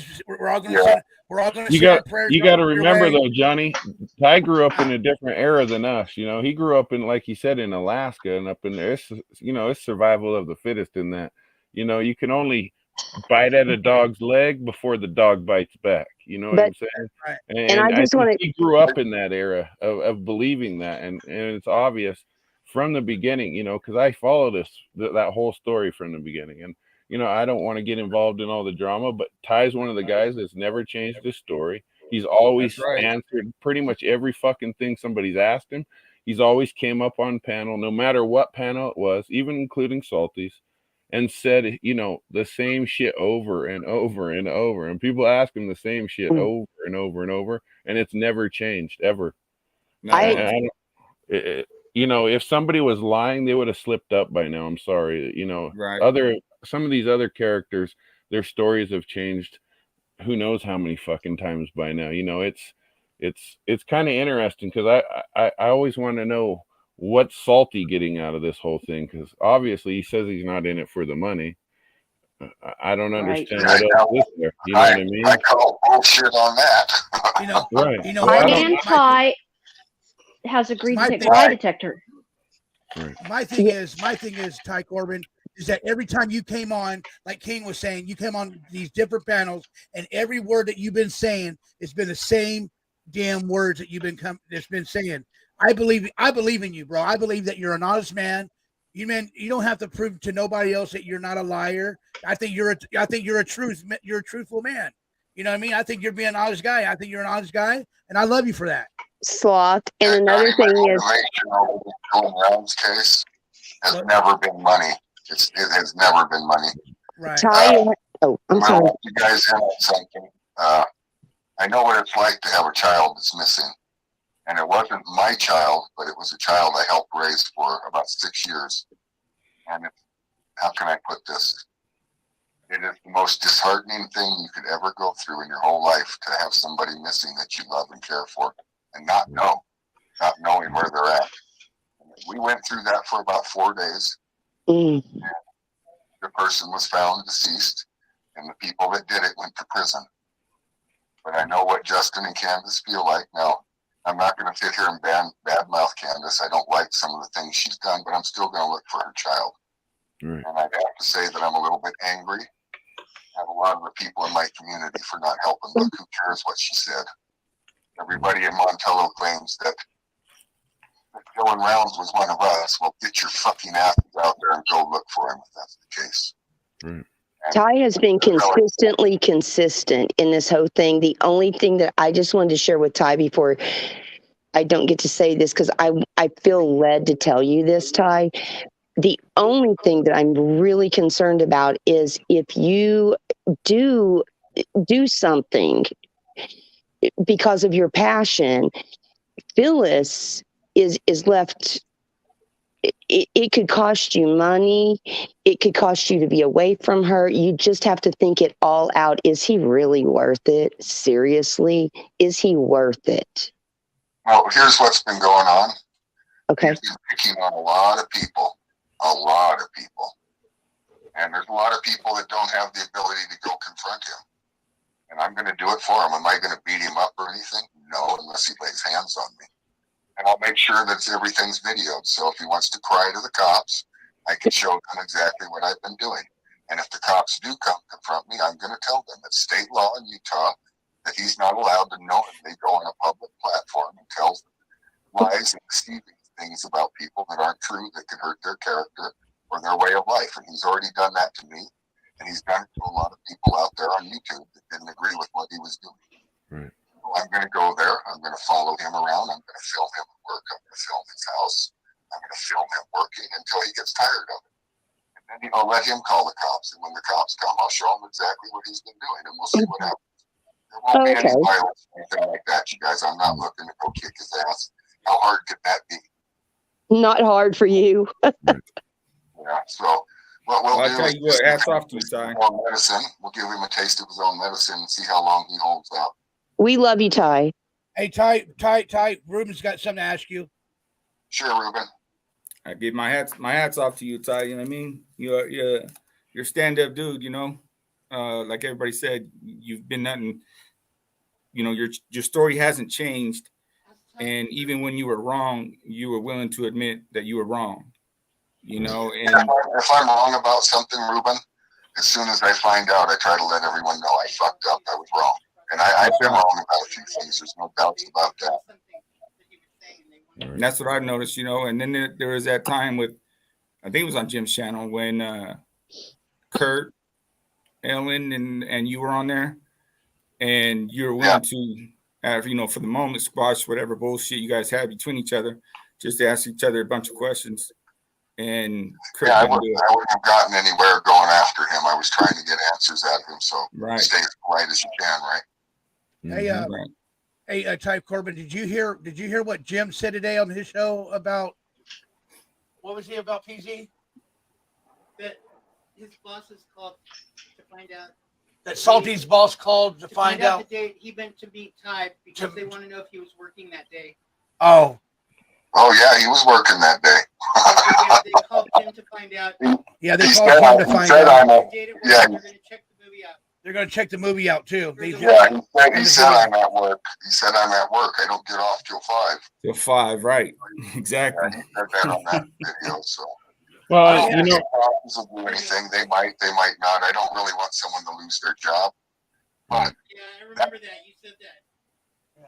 But one thing I do want is Salty's channel taken down because he's just done too many things. I've complained to YouTube and they don't do anything. So enough is enough. I'm going to give him a taste of his own medicine and let him be the one to do the complaints. And I'm a firm believer in what comes around goes around. Let nature take its course and we'll see what happens. That's right. Welcome to the show, Sea Org. What's up, Case Law? How you doing? Yeah, I'm all right, bro. How are you? Does anybody else got any questions for Ty Corbin? Hey, Ty, I be just want safe, to man. You know, good luck with that. I ain't got shit to do. If you need help, I'll drive out there. I got your back. And here's the thing what Salty doesn't know is there's plenty of people around Provo that are following this story, and they can't stand him. That was how I got his address. All sorts of stuff was from people, his neighbors. So it is what it is, and we'll just go from there. You guys will follow him around, see if he can take what he dishes out. You know, Ty Corbin, the only thing I wanted to do is go with you to go put that big salt shaker in his front yard. Well, and this is the thing, Ty Corbin, you know, with Salty, and like I said, I don't get involved with another man's beef, you know, that's another man's beef. But with Salty himself, you know, he likes to poke and poke and poke like he does with Jim. You know, he does the same shit to you, and I think he does it. Like I said, I don't see any other reason to do that on YouTube other than for a financial gain. You know, you don't do it. He doesn't do it for friendship, because we saw all that. How, you know, and that's why I stopped following him months ago, because he started going off yelling at these women. You know, and if that was my mom, she would have slapped the fucking shit out of me. You know, if I ever talked to a woman like that, my ex-wife would have slapped the shit out of me. Yeah, Reuben, Salty's going to figure out what it's like to hunt fucking brown bear on Admiralty Island. You don't hunt them; they turn around and hunt you back. That's right. That was King Samoan talking too, Ty. You hear me, Ty? That was King. That was King Samoan talking to you too. Oh, I thought that was Reuben. Sorry, King Samoan. No, you're all right. I'm on the phone, so I can't see who's on the chat panel there. Sorry about that. And we have okay. I'll tell you who we have on the panel. We got King Samoan, Reuben Sanchez, Diana Nicole, Snooks, and the Sea Org. Hey, King Samoan, you're up there in Oregon somewhere, right? Yes, I am, sir. Did you guys get a bunch of snow lately? Yeah, we got dumped in the mountains for days and days. And then it started raining, so a lot of it melted. But there's another big storm coming back to back here in the next. It's supposed to hit sometime tomorrow. Damn. Yeah, we're I gonna. wish I would have been in contact with you about a month and a half ago. We drove up there and bought a drill out of Southwest Portland and towed it back to Salt Lake City. Did you really? Oh shit! You know, I was in the hospital for almost 2 months. I got sepsis over a little later in the summer, and I got really sick. Yeah, I got really sick with sepsis, and the infection was spreading, and they were worried about it going to my heart and my brain. So they had admitted me into the hospital for almost 2 months. I was in there pretty sick. But, yeah, you're about to die, buddy. Yeah, pretty much. Because, well, the way I was raised, my parents didn't go to, you know, you don't go to the hospital in the islands. You know, it costs 50 cents to go to the hospital there. You go to the hospital, you come out with more problems than you went in with. So you don't go to the hospital there. And my mom's side, like I said, is native. So, you know, the natives don't do that shit. They don't go to the hospital. They don't believe in any of that. So, you know, I'm kind of ignorant. The last time I was in the hospital, I was 17, and I'm in my 40s now. So that kind of tells you I don't go to the hospital very often. Well, no one wants to go to the hospital now with COVID. Right. Well, bless your heart. Well, that's another thing. I was raised, you know, I had never had a vaccine in my whole life. None of my family has. You know, I'm not against it. I don't really care, but I've never had one, and I'll never have one because I probably do more harm than good in my age now, you know, versus back in the day when there was only a few of them.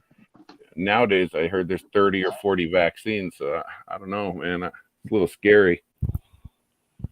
Hey, well, the positive thing is when you get old, they tell you whenever you get old, and Ty can admit to this, when you get older, because I think Ty's a little bit older, they tell you this is the last pneumonia shot you ever have to have. And you're like, oh shit, I'm at the end. It's like when you get to a certain age, like 50, you never have to have another pneumonia shot. And I'm like, okay, I'm at the end of the line. Great. No, you're not. They do colonoscopies till 75. Yeah, so you get butthole play till then. Give me a one. Can't hear him. Hello. I can't hear him. Can you guys hear? Can you guys hear him? Hello. Can you guys hear? Yeah, can you hear him? yeah, I can hear him a little bit. Just a little bit. All right, there you go. They can hear you. They can hear you. Okay, I got a little bit of an echo, but I can hear you guys too. Okay, well, not bad. It's my new microphone, guys. I'm so sorry. That's no big deal. I didn't mean to do that. I just wanted to test out my new microphone because someone blessed me to get some money, donated to the Cash App, and so I wanted to go get a new microphone. Wait till tomorrow, guys. Tomorrow, wait till you guys see what I'm getting tomorrow. You guys are really going to love that. So Johnny, this is how I feel about the vax. So I've been vaccinated against almost every childhood disease, but I feel that the COVID vaccine is not a vaccine. And this is the part that angers me about it. I tried to go to sporting events, and they asked me if I've had a vax. I got to prove I have a vax. But I went on a show the other night, and the second I asked if this football player had been vaxxed, I got blocked. Oh, shut up. Yeah, so you guys might want to be careful talking about the COVID vaccine. I heard about that. Do they really do that, huh? They really stream through YouTube when you mention that type of stuff and shut you down? It needs to be discussed. It needs to be what? Just call it the microchip implant. Or just the C. The C. Or you guys want to talk? I mean, I don't want to get strike, guys. You know what I mean? You won't if you call it the C. You do a lot of YouTube, right? Do they really crack down on that stuff? They did, yes. If you guys want to talk about it, change the code, change it to a different wording. You know what I mean? Like, because I don't want to get Johnny flagged. That's not at all. Call it a jab. Just change the wording. Call it Santa Barbara, or call it downtown, Oregon. I had you got poked, or you didn't get poked. I had two. Ouchie. I had two of the vax, and I got it 2 times. I've had it 2 times, and I've had 2 of the vax. I wish I could talk about that because I've had 2 of my relatives actually have reactions to that stuff. One went blind in one eye. You just go by. You just call it something else. We can talk about it, but if we get strike, I'm sorry. Okay. Yeah. Okay, baby. We talk about it. If you want to talk about it, talk about it. We'll see what happens. There's been a lot more worse shows. There's been a lot more worse shows that have said more things worse than COVID. No, don't say the word. Just say the C word. Right. Now everyone's going to think that you're talking about the C. Santa Barbara. That stew. Injury. Don't say the C or the V. Do not say C or V. Say or VD. Hey, I'm looking at the chat now, Johnny. Jim Terry said he wants to come up here. I can't hear. I can't hear Ty. I can't hear him. I can't hear Ty. Can you hear him now? Go ahead, Ty. Speak. Can you hear him now? I'll try calling back. No, we can hear you now. That's good. Let me get Jim up here on the panel. I don't know if I can. I think I got to let one of you guys go. I can only have 6 on my channel. I'll drop down. Are you sure? Yeah, I'll drop down too, I'll come back up if somebody drops. No. King Samoan or Reuben Sanchez, y'all two get to stay. No, I'll hop down. Who's jumping down? I will. Reuben? Okay. No, somebody. Yeah, Reuben's out here.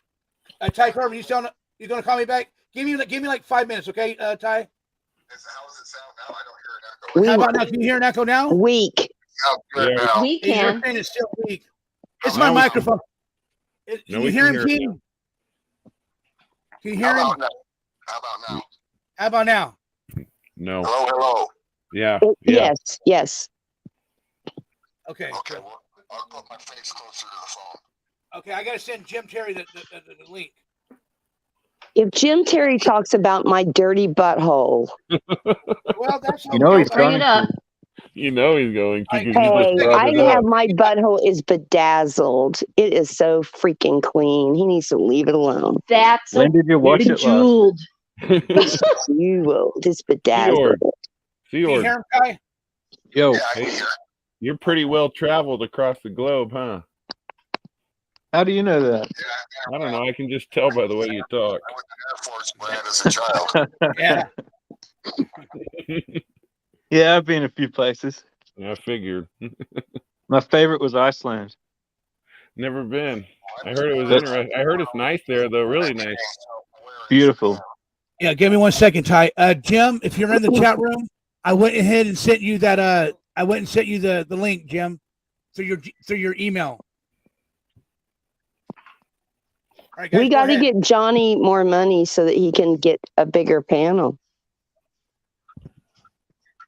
Is that how it works? Yeah, it costs more money. I'm gonna buy. No, I don't need no money. You don't have to say that. I mean, No, I want to send you money, Johnny. Let me send you money. Let people gift you. Quit it. Let How us does that bless work, you. Johnny? Like the more money you pay, is it like a monthly thing, and you get more people up the top? Yes, yes. Yeah. Okay. Hey, here I got. Yeah, I get more people like Mr. X and Jim Terry. They pay.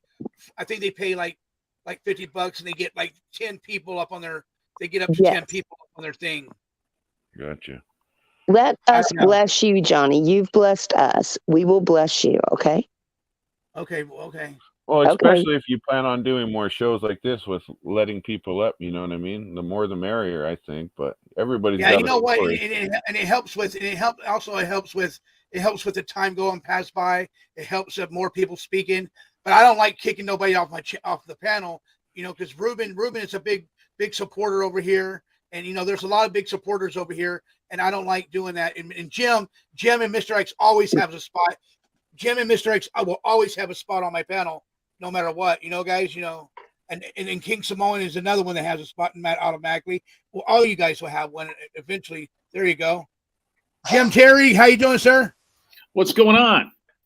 Oh, we're just bullshitting.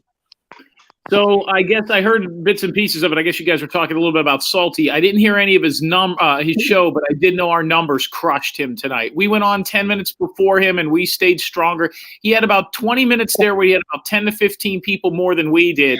But we beat him almost on every single category and still are tonight. It was his big revelation after we smashed him this afternoon. The part that irritates me the most about him is he got on today with his 2 to 3 ogres that are still on his show. And he goes, why would Jim spend 3 hours on us today? What kind of a person spends 3 hours on another show? Meanwhile, his show has spent the last 3 months on me. The last 3 months. And let me tell you guys something else. We called his work today a half a dozen times. The owner of his work will not return calls. They have even taken down the extension for human resources at their work. The owner's son will not return calls. The owner's son is an attorney, and it's gotten to the point where they won't. So I called this morning. They wouldn't pick up the phone. Every extension, they wouldn't pick up the phone, whether I blocked my number or I showed it. Ty Corbin called, and they picked up right away, almost the same time I was calling them. So Salty's work is now screening calls for him, and the owners of the company will not return calls. So tomorrow we're going to call the owner at his house. Jim, you know, the only reason that his numbers went up was probably us going and looking to see what his numbers were. It was your people looking to see what his numbers were, and then we'd go back. Well, you know how the numbers went up. Is about 15 minutes ago, and I'm going to let Mr. X dive into this on the show maybe tomorrow or the next day. Finally, yeah. So I'm going to go to Orem, and I'm going to go to his house, and I'm going to film it just like he did mine. I'm going to go to his work, and I'm going to film him. I'm going to follow his ass around for about 6 days. Phyllis gave me the permission to do that. I'm not going to start a fight with him or anything, but I'm going to do exactly what he's been doing to everyone else, and we'll see how long he can take it. I suspect the first time he sees me, he's going to call the cops. Oh, yeah. I mean, he'll have no choice, but that would be great video. Hey, listen, if you want to stream it somewhere, just let me know. But I can tell you this. You know what's very interesting is we tonight just got his YouTube statistics. He has now been on YouTube long enough, and he is lying about his fucking numbers. We have the numbers from YouTube. There's a couple of websites that publicize this, and I hope they look us up. Now, he has about 9,000 subscribers that steadily go up. I think he's buying those. He has 9,000 subscribers, but 300 people watching him. We have 4,700 subscribers and about 500 people watching us. Our numbers are more organic. If you have 50,000 people subscribe to your channel and only 130 people watching you, those aren't real numbers. My numbers fluctuate between 4,600 people and 4,700 people that subscribe to my channel. Now, why would somebody, and I always wondered this, want 40 or 50,000 subscribers? If you have 50,000 subscribers, they let you sell T-shirts at a cut rate. They don't charge setup fees and different things. YouTube will give you extra stuff if you have 50,000 subscribers. If you have 50,000 subscribers or 40,000 subscribers and 112 people watching you, something's off. So, like Sloth has better numbers over here. He's got 100 people watching him, and he's got 1,000 members. That means 1 out of every 10 people is watching him. If you have 400 people watching you and 50,000 subscribers, that's terrible. Not only that, but some of the shows he's averaging $45 to $90 a show. He'll do a 4-hour show. He'll average $45. We have his financial statistics. And you know what the greatest part is? When you went to fight him that day, his numbers fucking jumped. We talked about it. We said, I've never bought a VIP Plus membership anywhere, bought a $4.99 VIP Plus members. You should see the chart. The 30 days after that, he absolutely dies. His numbers go down to next to nothing for his VIP members. And his VIP members, most of them are gifted. So one person can buy a subscription and then gift 10 of them if it's $4.99 or under. The majority of his subscribers, the people that are paying to subscribe, are gifted memberships. So really only 1/10 of the 90 people he has have. So he's got 9 subscribers, but 80 people that got him on gifts. So he's not making any money over there. We're going to release those statistics after Mr. X goes through. It's fascinating. Absolutely fascinating. The only person out there other than me making any real money at this in the small community that, if you consider me part of it, is Tyler Feller. He's the only one. So the best part about that, Jim, him only making about $40 in 5 or 6 hours, is he doesn't have to buff headlights anymore. What do you mean buff headlights? So he had a business where he was buffing headlights. And an Arizona Traveler called him one time and see if he could get his headlights buffed, and he was pissed. Wow, I didn't know that. Hey, let me ask you this. How are you going to find him to start out with, and why did you go public with it? Wouldn't it have been better to follow him around with a camera and not tell he's got people in here right now listening. Everybody and their mother's going to know you're doing it. Right. So, Jim, you know how I found his address? You'll laugh about this. So I had his phone number, and I just started calling pizza places in Orem and pretending I was him. And I said, well, I've got to order 12 pizzas. And I give him my phone number, and I said, and then I had somebody say, oh, we got 20 more people coming in 2 hours. And I said, wait, check that order. You guys make sure you got my address right. And they gave me the fucking address. No shit. Brilliant. That's exactly why you can't. People like Ty Corbett is why you can't call a hotel room unless you know their blood type and get them to connect the number. That's fucking crazy. Ty, that's brilliant. Good. Damn, Ty. Hey, Jim. Hey, Jim, you want to hear something funny? I'm so buying frozen pizzas from now on. Damn. Hey, Jim, you hear something funny? I told Ty Corbin that PZ said that if we knew that he was going down there, we have a big old salt shaker and we could put it in his front yard. Yeah, ain't that the truth? Or Jim Terry TV shirt, throw it over his mailbox in a scarecrow. Hey, Ty, let me ask you this. Did his work ever call you back today? No, they did not. Yeah. They now have an answering service, an automated answering service. The woman that you spoke to this morning, I spoke to as well. There's an answering service that puts you with the lady. Your lady, after talking to you, never returned my call. And the lady that I spoke to was an answering service that works from home. Yeah, they're starting to get nervous. You know what? The more shit it'll cause for him, fuck it. That's what he did for me. That's what he did for 100 other Well, it's people. real simple. What people should do is go. What people should do is go over to the company's Facebook page, and it's out there. It's public record, and put his mugshots and criminal records and post them all over his work's Facebook page, so that all the clients can see who Mike Irmer is. You know what? I'm going to do better than that. I'm going to follow his ass, and when he goes to a client, I'm going to wait for him to leave. Then I'm going to go knock on the client's door, and I'm going to show them exactly what the fuck he is. There you He go. did that shit with me.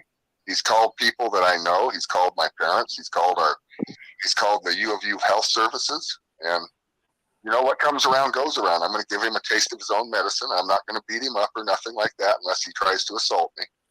But I'm going to follow him around and give him a fucking taste of his own medicine. And we'll bitch. Keep me in the loop as to that. I'd like a play-by-play on that. You know, you know what? And the thing about him is his distance.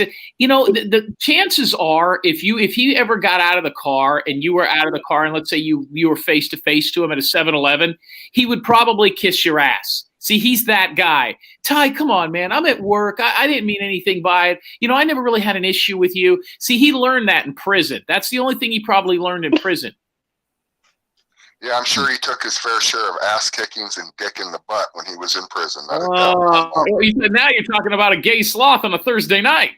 Well, I hope his butthole is bedazzled. I don't care if somebody's gay. No. I don't care if they're a fucking prick. I have people in my family that are gay. That doesn't bother me. Well, listen, I'll tell you this much. Have you heard Sloth's glory hole stories yet? I love the glory hole. Sloth went to a glory hole and someone put teeth marks on his prick. Hey, Jim, what do you think Salty's?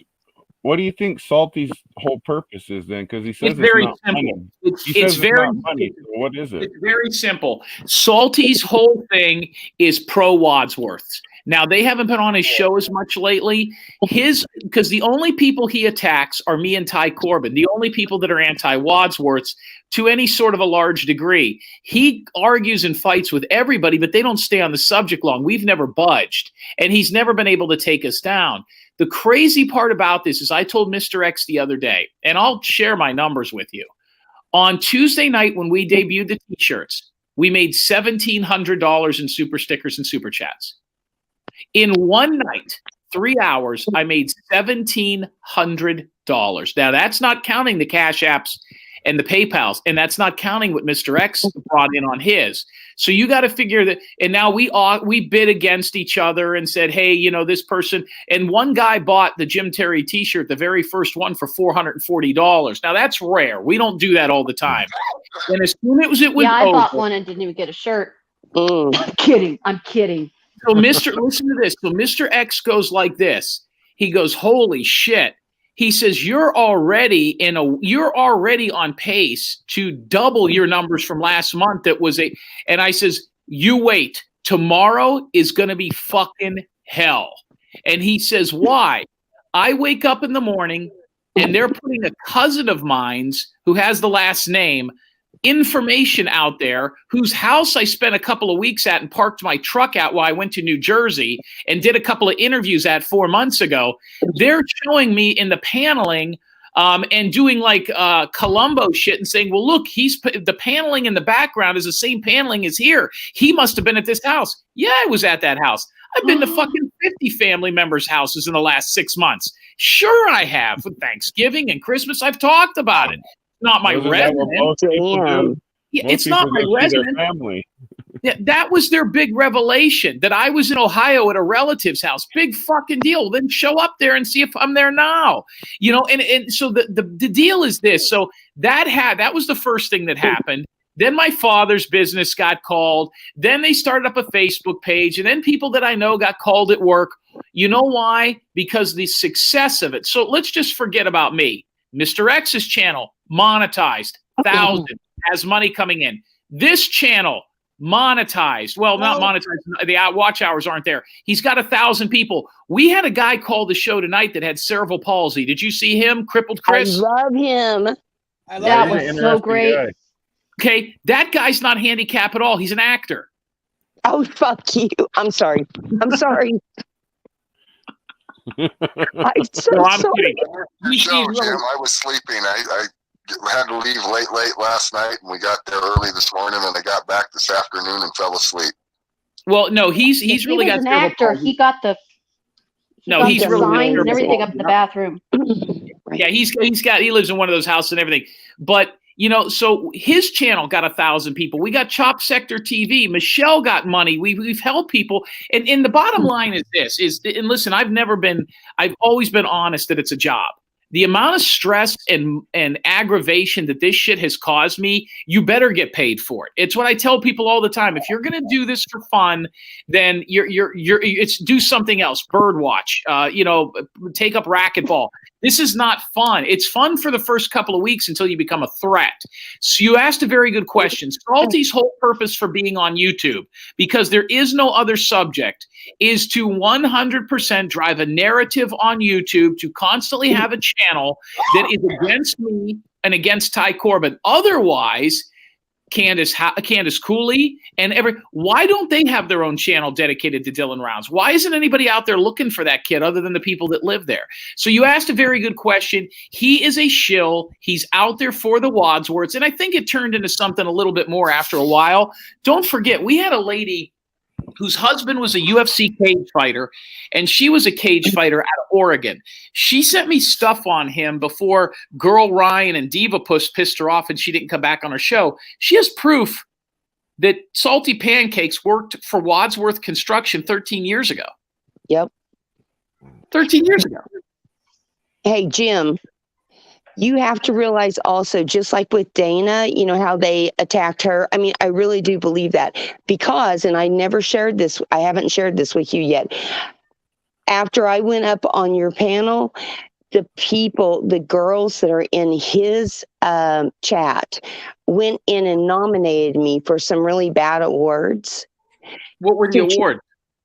Worst panel guest and panel killer. I didn't win, but Mike keeps telling everybody I did. It wasn't me that won, but I'm just telling you, it was like I looked and I saved the names of the people that nominated me, and they were Salty's people, and it wasn't even a Salty community, but they all came over there and voted for me just to screw with it.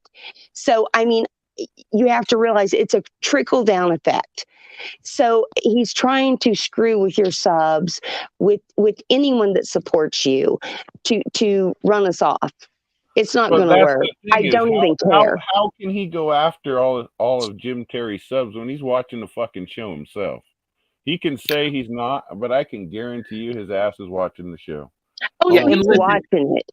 If I cared about subs or pissing people off, I wouldn't have gotten into fights with some of the bigger people out there. Yeah. You know what I mean? I mean, Lady Luck was one of. I mean, some of these people are worth. There you go. That's one of them. Thank you. So Lady Luck was averaging anywhere from $350 to $425 a month to my show. Oh shit!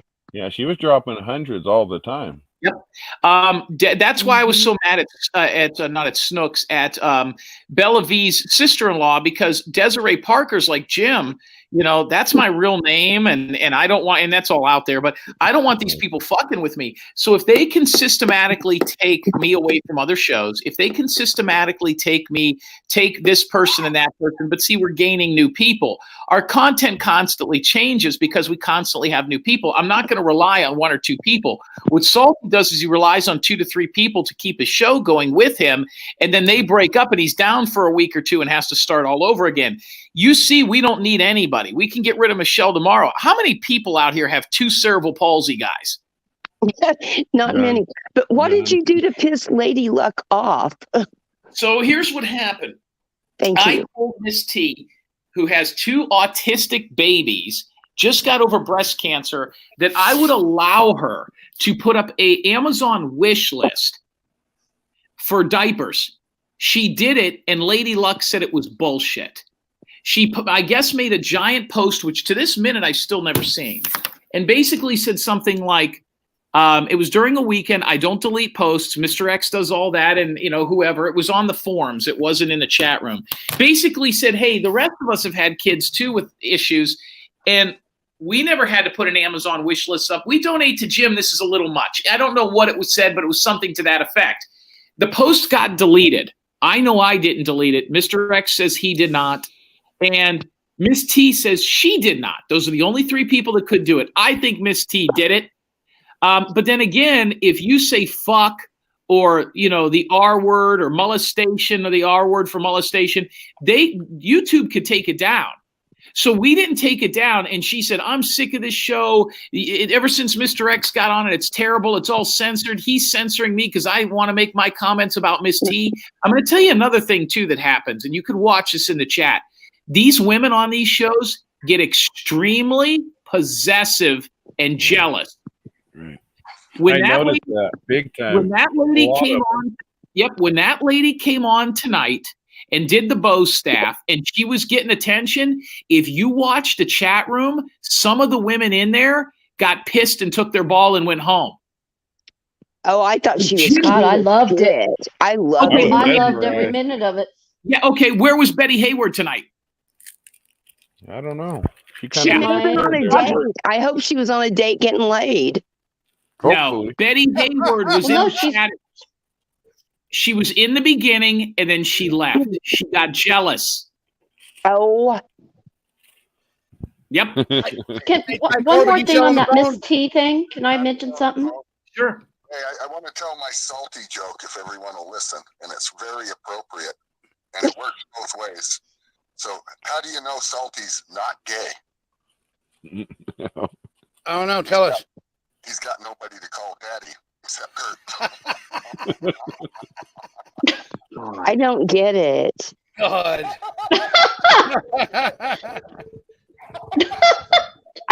What the fuck? I don't get it. Think about it a little bit, Snooks.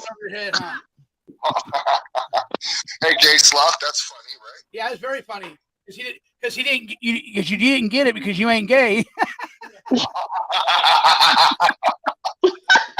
usually gay men call each other daddy. Oh, I still am going to have to work on that tonight. I will have to rewind and listen. I really don't get it, you guys. I'm sorry. Ty Corbin, thank you for coming on the show tonight. Right, we love Ty Corbin. Anything else you have to say before you go? No, you guys, thanks for all your support and everything. And Johnny, I wish you the best of luck with your show and everything. And I want everyone to check out Sarcasm TV. I don't know if Jim knew, but that's our new channel. Is that, I've seen somebody posting that all over the place, and the guy's been in our chat, and I've let him post, and I've even did the channel, but he gave us money, so that was you? No comment, Jim. Oh my God, I didn't know that. Oh my God. Well, we'll be here in the morning when you wake up, Ty.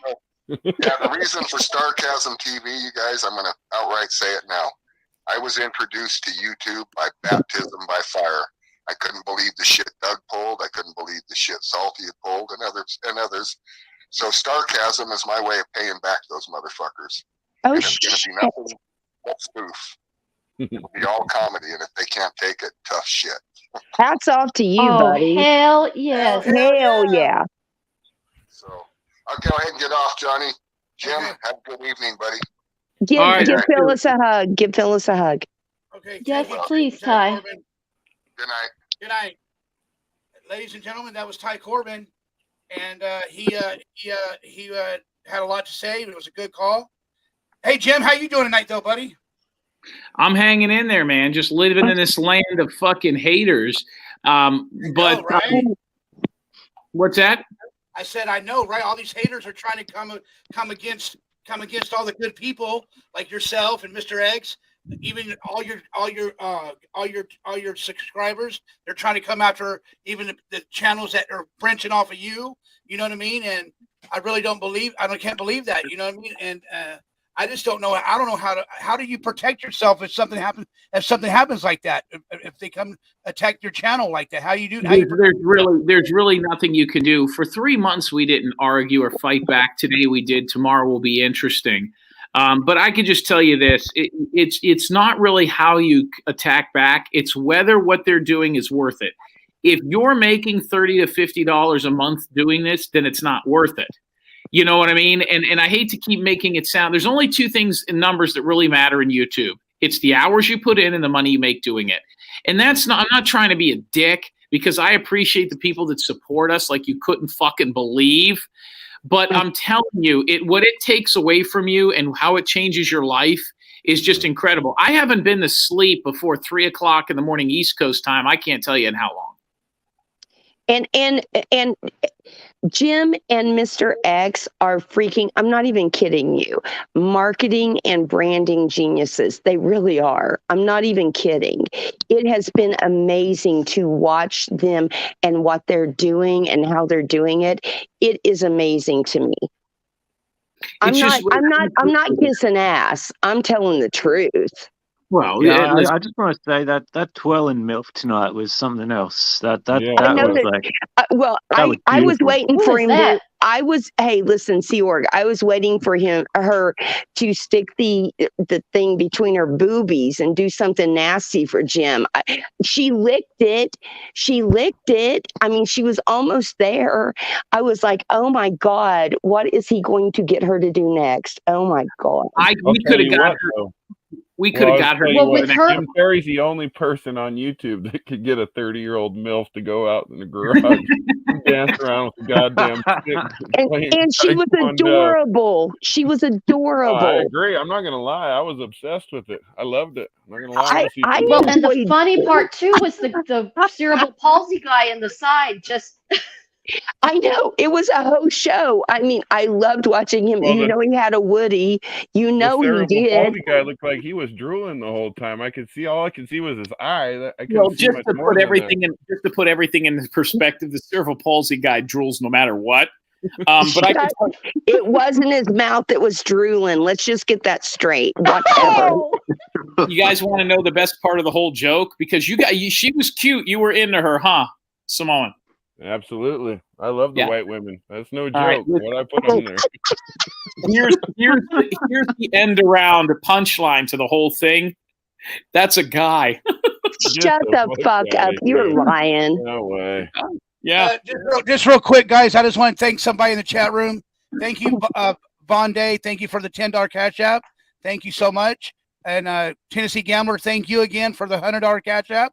Oh my God, Tennessee Gambler! You guys, Jim, you're going to be getting so good to phone him. calls from that chick tonight saying, "God damn you, I'm not a guy." Here's the deal. Let me tell you something, Johnny, and then I got to jump off here because I got a call coming in. The lady Vonda, you have got to get her on your show. She's only been on my show one time, and she's the one that lived in a school bus as a kid. Her father took her. Listen to this. Her father took her. She looks like a grandmother, like she's on the beach. And she called the show, and she said that one time there was like a local rapist or something in her town, and she ended up catching him and tied him to the bumper of a car and drug him. Mr. X, do you remember when Vonda told us that story? Mr. X, you're on live. He's muted. Yeah, I'm here. I'm over here now. Mr. X, first of all, Sloth, you now have more than 6 people up here. There's 7. Yeah, what happened to that? Oh my God, I don't know how I did that. I don't know how I did that. Almost the Brady Bunch. Yeah. I was trying to figure it out earlier, and I had Reuben left, so I was kind of upset because Reuben had to go. She drugged somebody, that lady. You know what? I want to say something real quick. Before you guys came on, Jim and Mr. X, I just want to share this.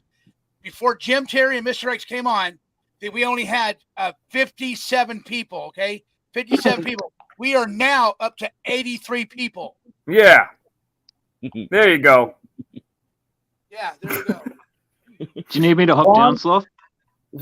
Vonda, you need to come on this panel. If you could get Vonda I think we here. have room for 2 more. Yeah, you can get Vonda up. I put the link in the chat room. She's more welcome. Get Vonda up here. I want to hear about that lady who drugged somebody with her car. That's Vonda. She drugged some bum like 3 blocks I mean, it happened like in the 70s. I don't know if the guy died or what. She like tied him to the bumper of the car or something weird. No, I think what they did was he was drunk. I think this is the story, and I could have this wrong, and I'm not joking. This isn't a bit. She said that there was some guy, and he was being handsy at a camp. They were at a campfire, and they were camping out near a lake or something. And this guy was going around trying to get into people's tents. So what happened is her and her sister tied him to the bumper of this RV camper that they had. That was like a school bus turned into a camper. And so that he couldn't get into people's tents at night, they tied him to it because he was drunk.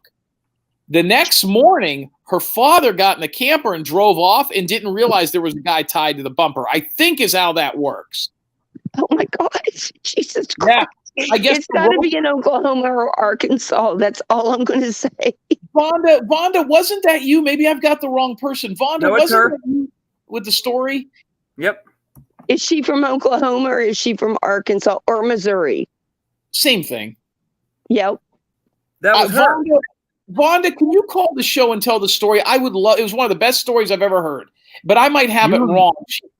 Hey, Reuben, you can come back up. Reuben, I want you to come back up. I got enough room for you. I know how to work it now. Reuben, please come back up. You sure? I'll hop down if you want, Sloth. No, you're good. You're good. I got enough room. Are all you Americans this fucked up, or is this just like a rarity?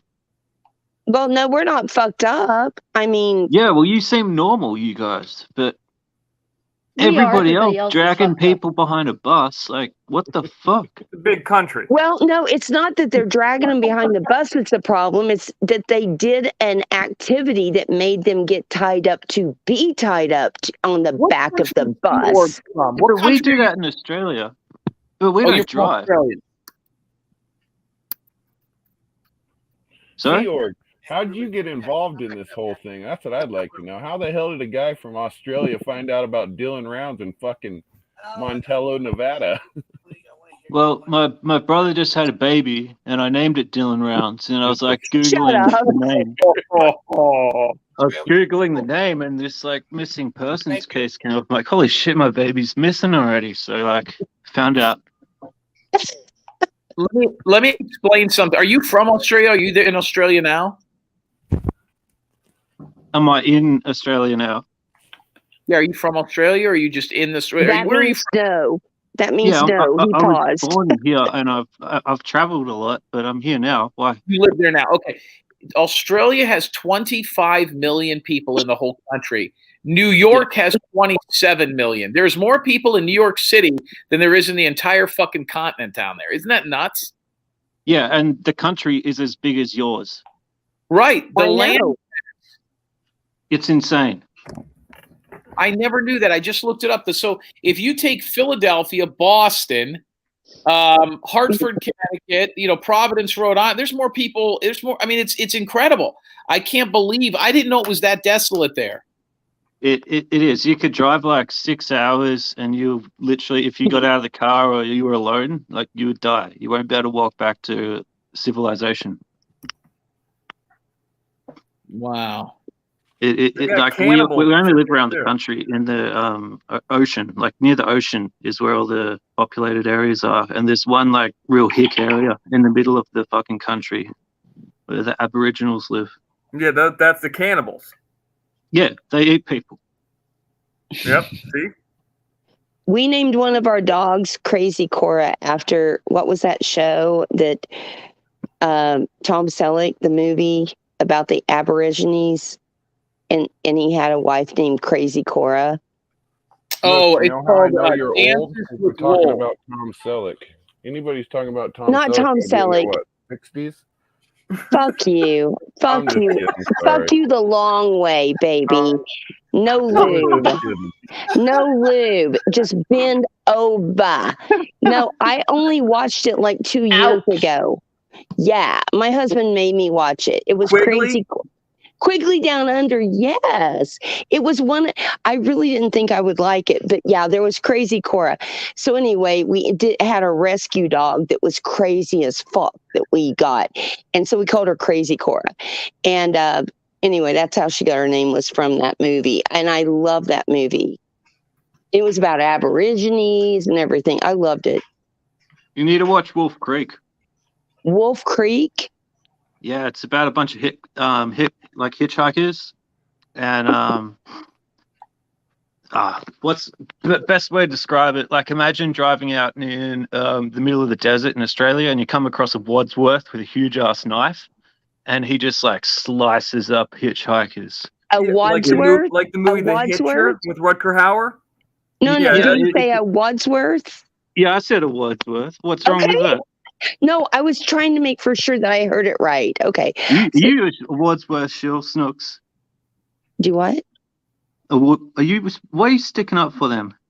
No. Oh, fuck, I'm not. I just wanted to make for sure that I heard the right thing. Okay. Yeah, no, it's a fantastic movie, and it's like all based on like a real serial killer that we had. His name is Ivan Milat, if you want to look it up. But if you just want to watch the movie, it's called Wolf Creek, and it's fucking that'll tell you about going out into the middle of Australia. Okay, I just wrote it down. I might go on a cruise there in next year, so I'm excited. No shit. Tell me where you're going, I'll find you. No. Oh wow, Oh, all these nice conversations going on here, huh, Jim? Sloth, do you want to go on the cruise with me, baby? No, I had my fun cruise. I don't like going on boats. I remember this Wolf Creek movie came out in 2005. I think there's a guy with a red mask in it, if I'm not mistaken. I remember the cover of it. It's a lot like The Hitcher, but it's Australian. Mr. X knows everything. Yeah, about movies, sure. I know. Now, The Hitcher, which was done, Rutger Hauer and C. Thomas Howell, came out in the 80s.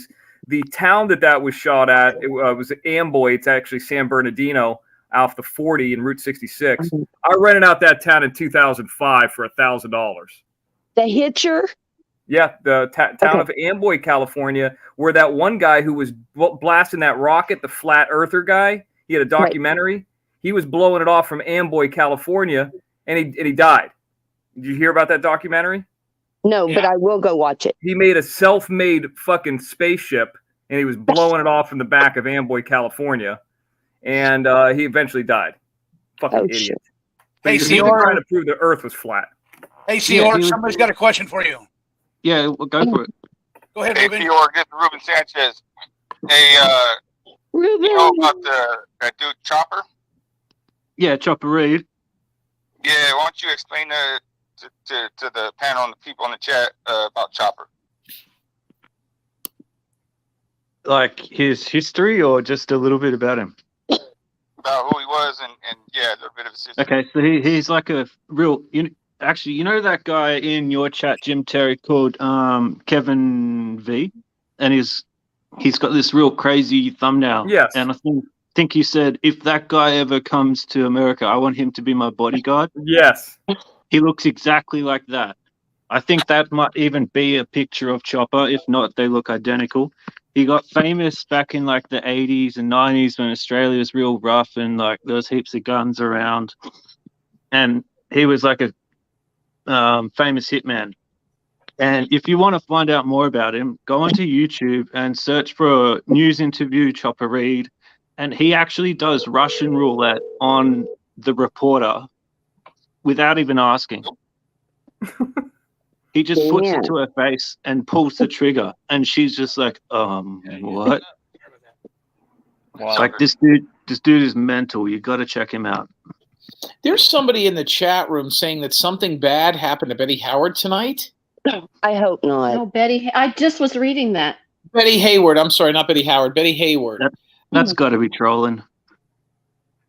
Don't you have her number? She just went on a hot date, you guys. She probably got laid. No, she ain't going on no dates. I called her a couple of times. She never picked up or returned the calls, and that is very unlike her. Jocelyn. Honey, you're not that important. She may have been getting laid by some hot guy. Come on now. There's somebody named Little Hippie who's sharing it with Jocelyn. Maybe it's horseshit. But no, Betty Hayward is always very accessible, never misses a show. She talks to me and Mr. X all the time. Yep. She was in your chat at the beginning, but then she left pretty early. Are you okay, bro? I think it's Salty's fault. I'm just going to put it out there. Everything is that guy's fault. I hope nothing did happen to Betty Hayward. Hey, Jim, I got her number. If you want me to, I can give her a call.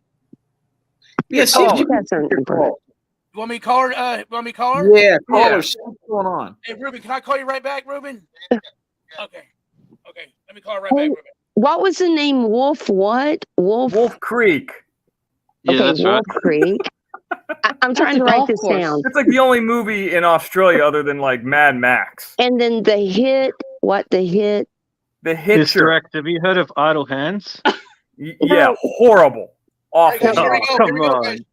You guys, I wrote it on my hand and I'm That sweating. movie, Idle Hands is one of the few movies. Here, let me tell you a story about Idle Hands real The quick. It's hit about a movie. This band? guy whose hand gets possessed, and he starts fucking like doing all this horror movie shit. I knew a guy in Tampa that had a film that it was the same idea, okay, where a guy's hand gets possessed, and then he starts fucking going and bartending and flipping stuff around and all that. It took him 10 years to finish the film, and by the time he finished the film, he was bald. He had to start wearing a fucking wig. Film never released. You can't make a film about a fucking possessed hand. That doesn't work. Mr. X, did you watch the teeth, the vagina that had the teeth? You're talking about Rabid. Yeah, that's a Cronenberg No, movie. it wasn't with, what's her Rabid. name? It was teeth. Hey, Jim, I did try to call her. The voicemail came on. Cronenberg movies are the best. Did you hear me, Jim? I'm talking Yeah, about I'm older doing movies. Yeah, it. And I- Cronenberg and I movies think are we're older gonna movies think that I'm- have Marilyn Chambers in it. People What's are that, going to. Somebody said that I just saw something here said she was attacked at a park or something. I don't know what's fucking going on. That's gotta be fake. Fuck. Why do I I'm find sorry. that funny? I hope she wasn't attacked, man. I hope she wasn't attacked. She was Yeah, not. she might have been assaulted at a There's a lot park. of weirdos in Orlando. Yeah, she was at a park with headphones on, and somebody snatched her up or grabbed her, stole her purse or some shit. Hey, some rich guy was took her crippled out, Chris. bought Why her am I dinner, laughing? and gave her a really good time. That's Hey, what I'm Hey, thinking. Snooks. Hey, Snooks, listen to me for a minute. This might be serious right here. You know what I mean? You I might hope wanna- not. This might be serious right here. So let's just give it a great assault. A great assault that it's not Yeah, funny right Snook. now. This is not funny right now, okay? Because Yes, Snook. this might happen to her. You know what I mean? And I don't want nothing bad to happen to her because she does a lot of good things over there on Jim Terry and for Mr. X, and she Yes, helps my Snook. channel out too. So can Yeah, we say just sorry, calm, Snooks. can we just please calm down a little bit on that because I don't like listening. I don't like to listen to that kind of stuff. Okay. I'm not, Oh gonna- my I'm, not mad at, God. I'm not mad at you. I'm not mad at you or nothing. I just want to be on something might have something might have happened. You know what I mean? I just want to make sure the homegirl's okay. You know what I mean? Because it's Ava in the chat room. Johnny Sloth just called her right now and got her voicemail. They want me to call her. He just called her. I called her 3 times tonight. We didn't get her at all. Call her again. You want me to call her? All right, let me call her. Oklahoma's calling. That'll be. Really weird. I know who that'll be. It's just Mike. Yep. Hey, what's up, Just Mike? What's up, buddy? I just left a comment in her recent video that she did of that mix, so I'm hoping that she replies back at least. So that's what I've done so far. Okay, cool. Thank you. She might do that before she picks the phone up. So I'll call you guys back if anything comes up, or if not that, come on panel, whatever. All right, I'm calling her. All right, Jim's calling her right now. Just Right to Mike, voice. go down the hill. All right. It went right to voicemail. I'm calling her again. Let me try to call her again too. Right to voicemail. Right to voicemail. Holy shit, this might have been real. Call her one more time. Couple of black guys. Shut up. What does it mean if it goes right to voicemail? That means her phone's turned off. Okay. Yeah, flat battery or something. She's getting a ring. She's ringing. She's ringing on my end. Maybe Oh. she's got me blocked.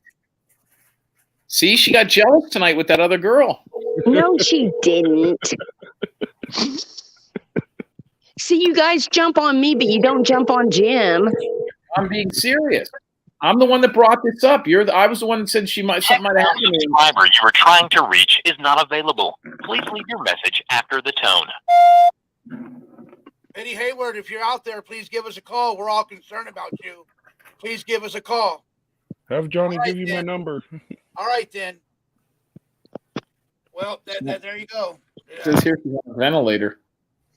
Oh, you guys, I just called in to give 2 funny stories and all this shit happens. What? Hey, I know that's what it's all about. You know, we're Well, out you here. better apologize, Snooks. You know, we're out here cutting it up. And a lot of people, Ty Corbin call, other people call. And Jim showed up. Mr. X showed up because they're the Mr. man of the I got hour. her here, guys. Betty Hayward's calling in. Right, she's on my phone right now. Yes, good. Hold on, let me put Betty. I'm going to put you on speakerphone. Go ahead, Betty. Betty, you okay? Yeah, man tried to beat me in the park. What park? Oh, What park? Orlando, Church Street. What did he do to you, Betty? Oh my God.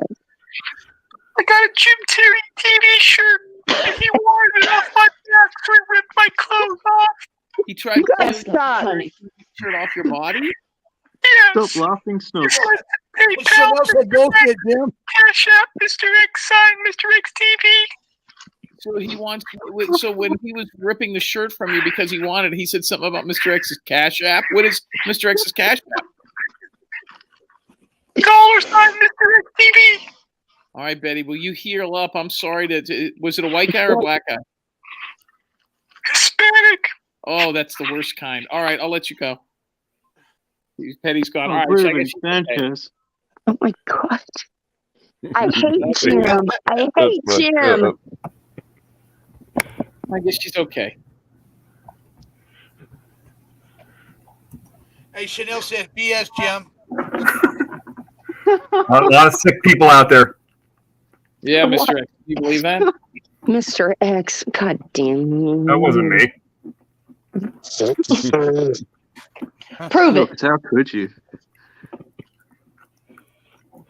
Well, we've been on here for 2 hours and 18 minutes, and we got 88 people in the chat room. You're doing Anybody good, got something Johnny. to say? I thought we were going to just tell funny stories. We are fun. We were being funny. We're telling funny stories. Oh, that was really fucking funny. Oh, that shit, was here we go. funny. Ruben's calling. Hey, Ruben, how you doing? What's that? That hot chick doing taekwondo in her garage, though. I'm telling you, that was. She was gold. hot. Go ahead, like you're live. Oh yeah, she was. Way she licked that hole. Get back to the topic. Get back to the topic. Hey, Jim, do you got a funny story, Jim? Oh, I got a lot of them. Pick a topic.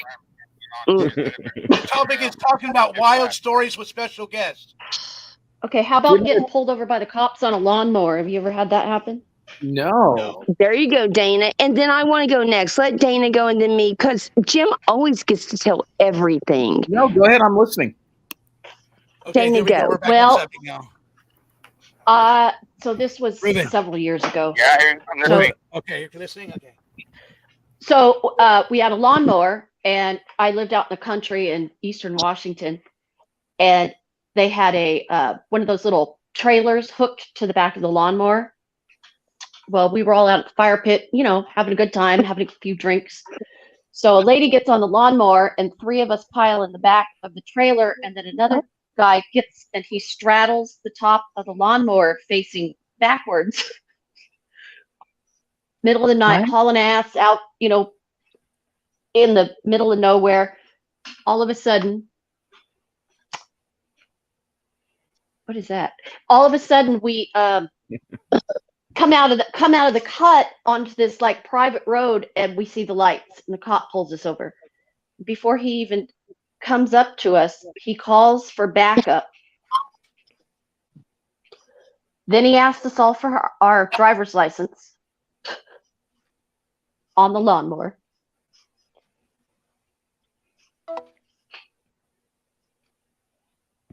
And no, so everybody's waiting for it. We're waiting.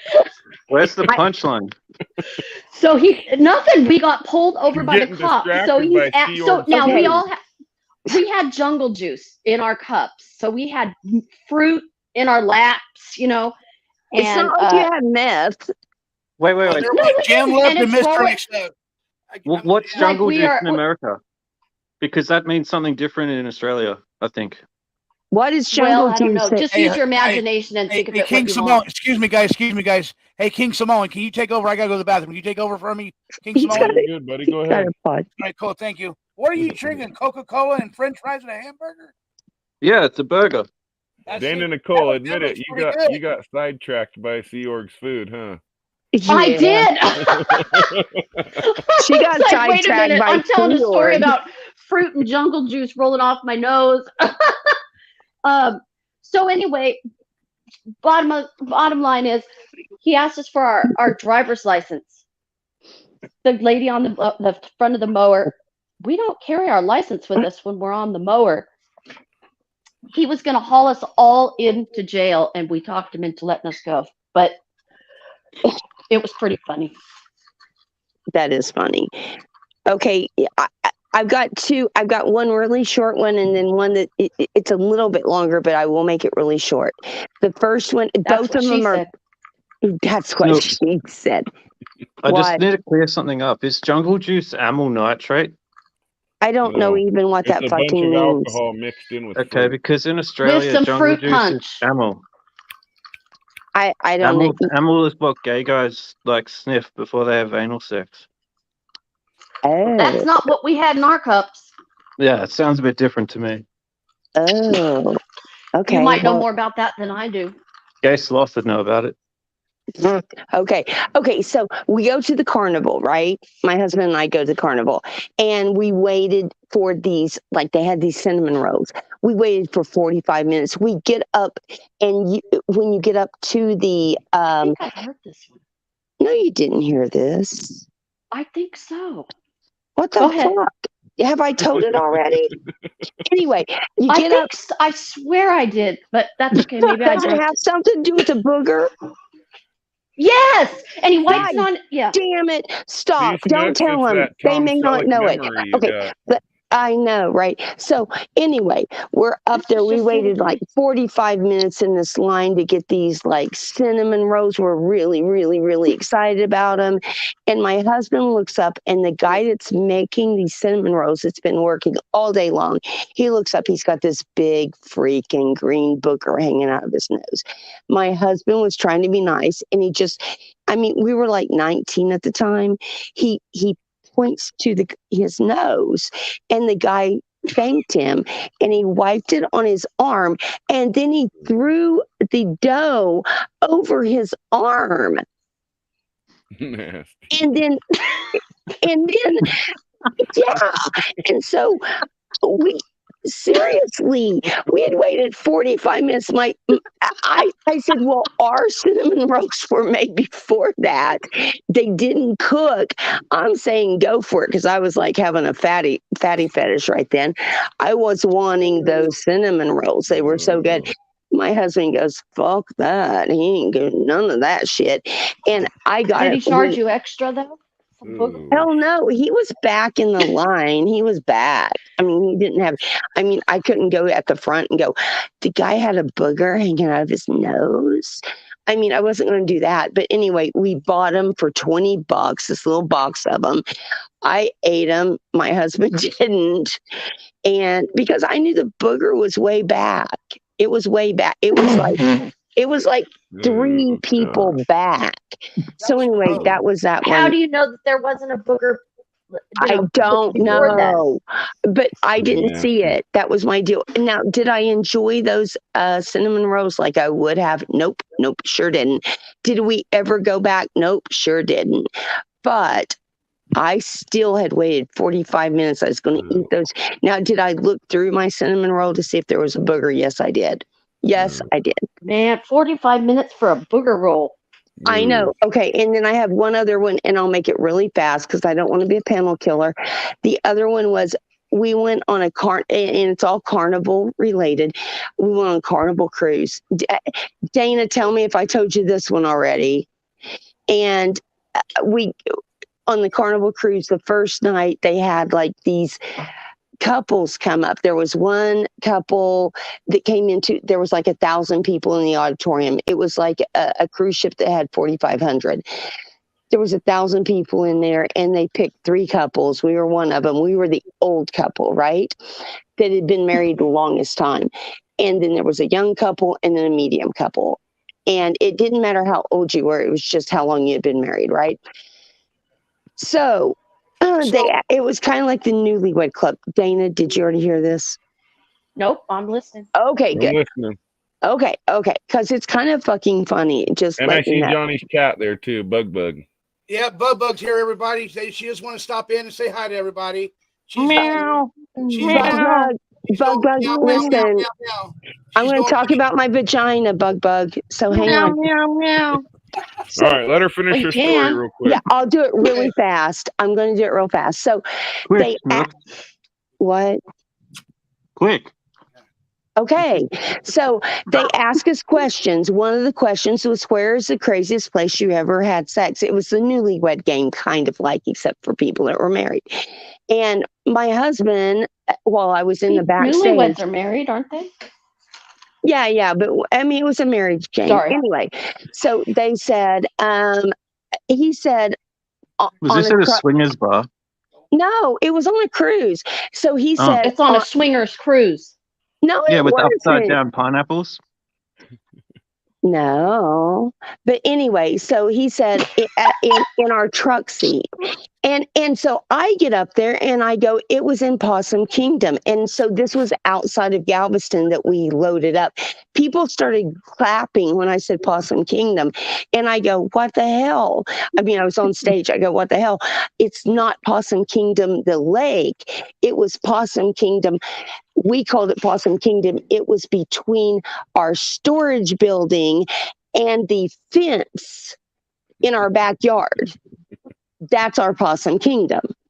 So anyway, so then fast forward, they asked us, they said, what would your husband, the other question was, what would your husband want to be smaller and larger? And I said, I got it backwards because they asked me first. And I was like, that he would want my ass to be smaller. No, he would want my, anyway, I said vagina and butt. Anyway, I got it backwards. So whenever they went to the other people, I realized that I'd gotten it backwards. I made the host come over and I said, no, you have to understand. My vagina is small.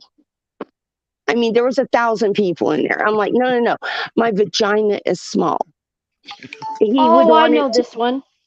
And then what happened after that was every day for the rest of the cruise, they posted this whole video. So the whole cruise, 4,500 people saw it. So every time I went to a beach or an excursion or out to the pool, everyone called me Tiny Vagina. Or I thought it was TT. What was that? Tiny Twat? Yes, they did that too. And they wanted to have pictures made with me. It was crazy. Johnny. I mean, it was embarrassing. So anyway, that's my 2 embarrassing stories. The link for somebody in the chat room, buddy. I don't know. I love that story. Sorry. Remember one day I said something time about out, guys. TT Time out. and you go, Hey, time out, guys. Time out, Dana and Nicole. Time out. What's that, Mr. King Simon? They want you to drop the link for somebody in the chat. Who? I don't know who wanted it. I'm not sure. I'm not dropping no more links in the chat room tonight. I got enough to handle what's going on here. That was my only story. Oh, it's just Mike. Oh, God. Snooks, did you see the dead possum I showed you? Snooks, you don't like Just Mike, huh? I don't want to talk about it. Oh, that's fine. Let's keep it positive. I don't blame you. Even though Sea Org wants to hear it. I heard he's a bastard. He likes to hear that. Leave it alone. Stuff. Did you see the dead possum? Mike up, King Simon? I did see that. What's that, Johnny? You want me to bring him up? Oh, I don't have a problem with nobody, brother, but you can ask the ladies. I don't want anybody disrespecting anybody, you know what I mean? It's going to be disrespect. It's going to be disrespect. I mean, it's not going to be good. So if she wants to stay on, I wouldn't personally. You know, if she wants to get off and he wants to come on, that's cool. But it's your show, brother. I don't care either way. Okay, how about Just Mike? How about this one? Since I already let Snooks come on the channel tonight. You want me to leave? No, let me finish what No. I'm saying, please. Listen to the rules, okay, guys? I want you to be polite, kind. And if I bring just Mike up and everybody's gonna start being mean, I'm just gonna get rid of you, okay? Right. Straight, simple. That I'm not. This is an easygoing show. Hold on, I got a call coming. Hold on. Unless you're the Sea Org, because you got a dead Hello, possum Reuben. on your What's lap. up, buddy? I'm so glad I had it faced to put to see. I just want to have so fun. funny. Well, I can't make fun of Sea Org because I got a 7-foot brown bear behind me and a coyote right above my head. That's him right. I think that's him right there coming up on the Sea panel Org, now. you are so that's Sea funny. Org. Your That's Sea Org. comments. I love Sea Org. Okay, that's what I'll do. Okay, thank you, Reuben.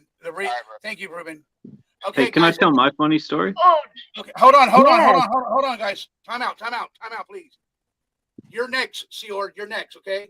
So, anyways, what I'm going to do is, because my channel is all about being positive and being nice to one another, I'm going to bring Just Mike up. Whoever starts a fight first on my panel, they're out of here. I don't Okay, think that's I fair. don't think they'll disrespect you, Johnny. I think they're I good. won't. He seems like I know Snook's one. I'm just saying. I don't think I Mike love will either. Johnny. If Mike Look, does, he's I out of can't here. promise anything, but I'll try. Okay. Well, you've been good so far. I like you, Sea Org. You're going to convert Johnny into being a Scientologist one of these days. I just want to know about He'll be Dana's cruising with Tom boobs. Cruise in the Corvette. You're all What do you want welcome. to know about my boobs? Well, I want to know, do they make asses like that? Yes, they do. And you know what? They even make little inserts for camel toes. Oh, no, I don't need a camel toe. Hey, I can do that on my hey, own. hey, Oh, can sorry. we talk about something else about camel instead of camel toes and all that, please? I just would like We're talking about the animal. No, the reason I know that is because when I bought There that you go, boob Just on Mike. Amazon, it gave me a suggestion after I ordered it. Something else you might like, and it has these inserts like that cross-dressers can wear for them to hide their junk and then make it look like a hoo-ha or a tiny twat. I got a tiny twat, but I want a big booty. Okay, so you Well, you can buy those too. You girls had your share. Okay, we're done. You girls had your time. Okay, my next story, Johnny, So the I need next the story- Let pictures if Dana I have a get a story. chance. Let Dana have a story. The next story. I had one. It's The Sea next Org's story turn. goes to the Sea Org. Sea Yeah, Org. Sea Org wants to tell a story. It doesn't even take long. It'll be quick, and I think you'll like this, Sloth, just because of your name. So, do you guys remember MSN Messenger? Yeah. Yeah. So, and do you remember Hotmail back in the day? Oh yeah. What? Yeah.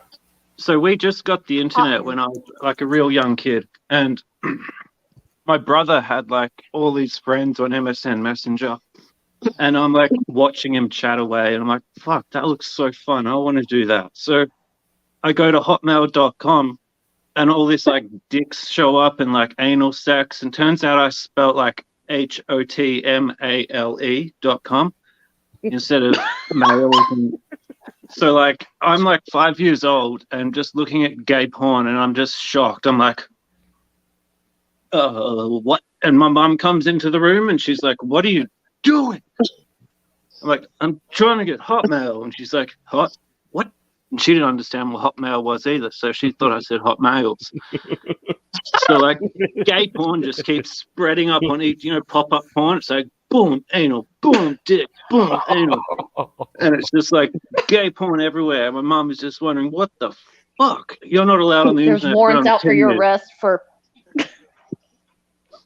That's That my would funny suck. story. You definitely got spamware. Yeah. So, I was on MSN Messenger not long after that, and that's probably what fucked me up so bad. Yeah, you're probably on Yahoo. Blame it on that. Yahooligans. Nance wants to see my ponytail, but I actually just cut it off. So it's not very long. So I cut it just the other day. Nance. Say something else. Oh wow. Yeah. If I wasn't on my phone, I'd show you the photo because I chopped it off. I actually don't go to the hairdressers. I just cut my hair like you saw, I think, was it Stiffy do on Jim Terry's Live? Yeah. Holy I just do that shit. once a year. I'm not even Your hair joking. is 50 times longer than mine. Hey, can I see what it looks like? My hair or the ponytail? He wants you to send it to him. Let me I see can what it looks like.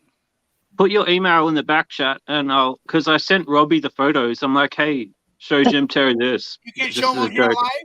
You can't show them live? I think I don't know where the ponytail went. I tried to keep it, send it to Jim, but I don't know where it is.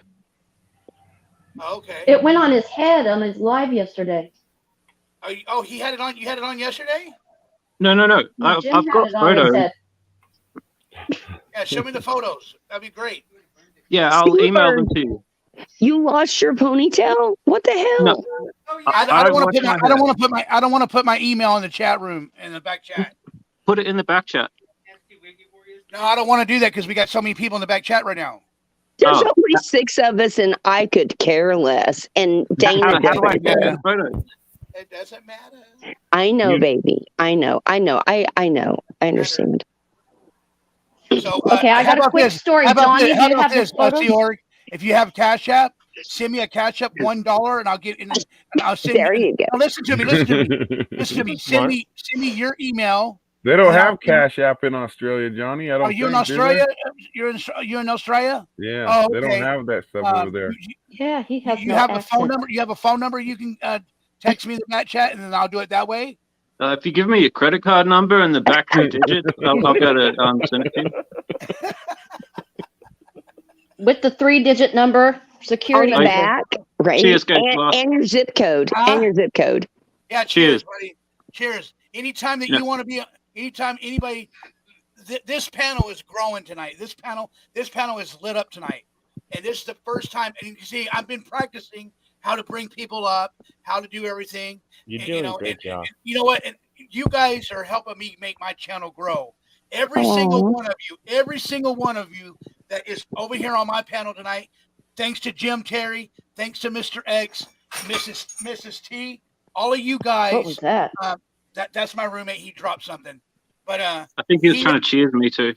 And what happened, what I'm saying is that because of, yes, my channel is kind of a branch off of Jim Terry. And so anytime that Jim Terry or Mr. X comes up on the panel, they get to come up here no matter what. And so, and the people that's been helping me out and helping me grow, King Samoan, Reuben Sanchez, Danielle, Nicole, Snooks, you guys all get to come up here. Even in the chat room, Chanel, Tennessee Gambler, everybody, guys that are coming up on my chat room, been calling in. Ty Corbin, everybody that's here, MJ, especially Melissa Moniz. She is my mod. She's doing a hell of a job. MJ, she's a new mod. She's doing a hell of a job. Oh, MJ, I love her. I love MJ. And I appreciate all of you guys, because right now we're almost 3 hours into on my panel tonight. I'm probably gonna break it off at 3.5 hours tonight, because I am kind of getting a little bit, tired, and I got a big day tomorrow. I got to be up at 7:00 tomorrow because I got a big package coming in at between 7 and 11. So I'm going to be downstairs waiting for it, and so I can make sure I get that package so I can bring it up and show it tomorrow. I'm probably going to come on tomorrow. Like, as soon as I get it, I'm going to come on, and it's going to be briefly, and then after tomorrow's after Jim, Jerry, and Mr. X goes off tomorrow after VIP Plus members, I'm going to do another after show all week, this whole week, until I get my 4,000 hours of watch minutes. I'm going to be coming on live. And that's my goal. That's my goal, is to get you to 4,000. And my two co-hosts that comes on that's going to come on every time with me if they want to, is King Samoan and Reuben Sanchez. Yeah, I love them. Okay, so Just Mike, you wanted to come up on my panel. What do you have a story? What do you got to say for yourself? I got a story. It's and be polite, Just Mike. Okay. Oh, she'll laugh too. It's about Michelle and her booger eating that she did on her live. It was very, very, very funny, but grotesque. I mean, the slow motion and all. That was the funniest thing that I ever had, and I know Snook remembers that very deeply. Mike, these people don't know who she is, babe. Who, Michelle? I know a lot of these guys do. Are you talking about Everyone Michelle? knows Michelle. From Savate? Yeah. Is that her last name? Yeah. You guys know who that is? I Hey guys, know who I got Michelle is, the one in the wheelchair that wears no pants. No, no. Michelle, no, she doesn't eat her boogers. This is a different booger eater. I don't know. You guys, I thought you were talking guys, about the lady with no pants. Hey guys, hold on. Hey, just Mike, in the chat room, people want you to speak up because they can't hear you. Okay, And can you hear me? Yeah, give Can me you one hear me second. better? I got a shout out I got to do. Dana Okay. Nicole, thank you for the cash app. I appreciate that. Thank you very You're much. welcome. Go ahead, Dana, you're precious. Is this a lot better for you, Yes. Jam? Yes, everybody Okay. can hear you now. Thank you. But yeah, that was what I was mostly coming up and talking about, was something that was funny that we both experienced, and if you see what your reaction and everything is. Can I say something to Mike? Yeah. Mike. Only if it's kind. No, it is. It's kind. Mike, can you explain to me why you switch your names all the time? It makes it look creepy, like you're trying to hide. I just want to understand. If you will explain it to me, it will make me feel a lot better. And the other thing is, I did not win worst panel guest. That was Snozberry that won it. Okay. I don't mind clarifying that one. That's great. Okay. But for the other one, I feel like doing that. You what? I feel like changing my name and all. Well, you can, but what it does is it's like people don't know who you are, and it's like kind of creepy, like somebody blocks you and then you change your name and go into their channel again. So it kind of makes it creepy after you said that you were the Delphi troll guy. So it makes it kind of creepy, and you got to realize That's not that. creepy, Snooks. Do what? Snooks. I said, that's not creepy, Snooks. Is this like the true crime community you guys are talking about? That he does it, And or- I like, I listen, don't I follow like that him. stuff, so. It's just awkward, like whenever I see that. So I'm just asking him why does he do it? And he answered that it was something to do with some show that he watched, and I wanted to hear what the deal is, because every time I come into a chat, he has me blocked, and then he says bad things about me. So I'm asking, Look at Seorg. He's rolling why? a joint right now. Are you Seorg. rolling a joint, do you see, Org? You're rolling a joint. Is that a So- cigarette? It's a magpie. So Mike, And- can you Sorry, I didn't mean to interrupt you. I think Mike's just bored, honestly. That's what I would guess. He's cigarette. bored. Yeah, Why Snooks, else would I he thought go the same around in thing. a bunch of different Yeah. names? Okay. That's the basic on it, but certain people itself that I had dealt with in this whole time of changing the name, it was all more towards Michelle. It was all towards a certain person. Fortunately, you were watching the whole thing as I was dealing with the drama community. Plus, on top of it, there's something else I'm doing that it's What the not hell is anyone's that? The business. $1.50 It's not anyone's cigarettes from business the of a native career store? choice I'm doing. What the hell? I do have to say that though, just Mike, you, I don't know that it's you coming up on the, chat or whatever, but you usually always put it on there. It's just Mike. Yeah. Oh, I don't see that when he comes up as singing cats. And so, I mean, I was just asking him because it's confusing. Does it creep you out, Snooks, that he comes in different names? Yes, because people will block him and they get creeped out by him, and then they block him, and then he comes in as a different name, but I know that it's him. Yes, it Mike, does. are you a creeper? No, I'm not a creeper. I'm more the person that is, if you're going to censor me, you're going to talk bad about me, I have the freedom of speech to come back as many times I want to say it. Exactly. Until you want to do this, like I call face. To me, I rather have face to face. Like I'm like Jim Terry. If you want to have something, and it's not to even bring drama in here because I respect Johnny.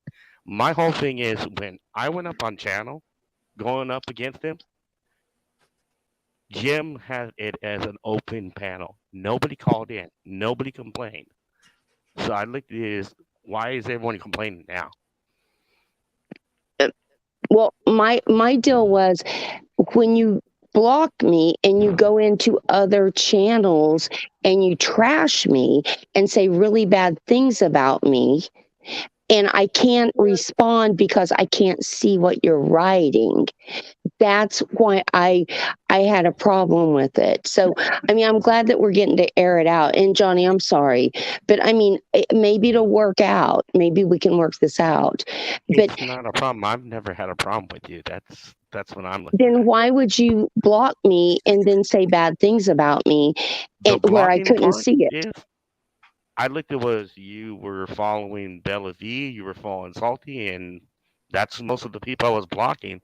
And then I come back and get the comment, say, can you unblock this person, unblock this person, unblock this person? This is all with Marissa, as they're telling me they're going to unblock me on their channel, but nobody really does it. So I'm over it.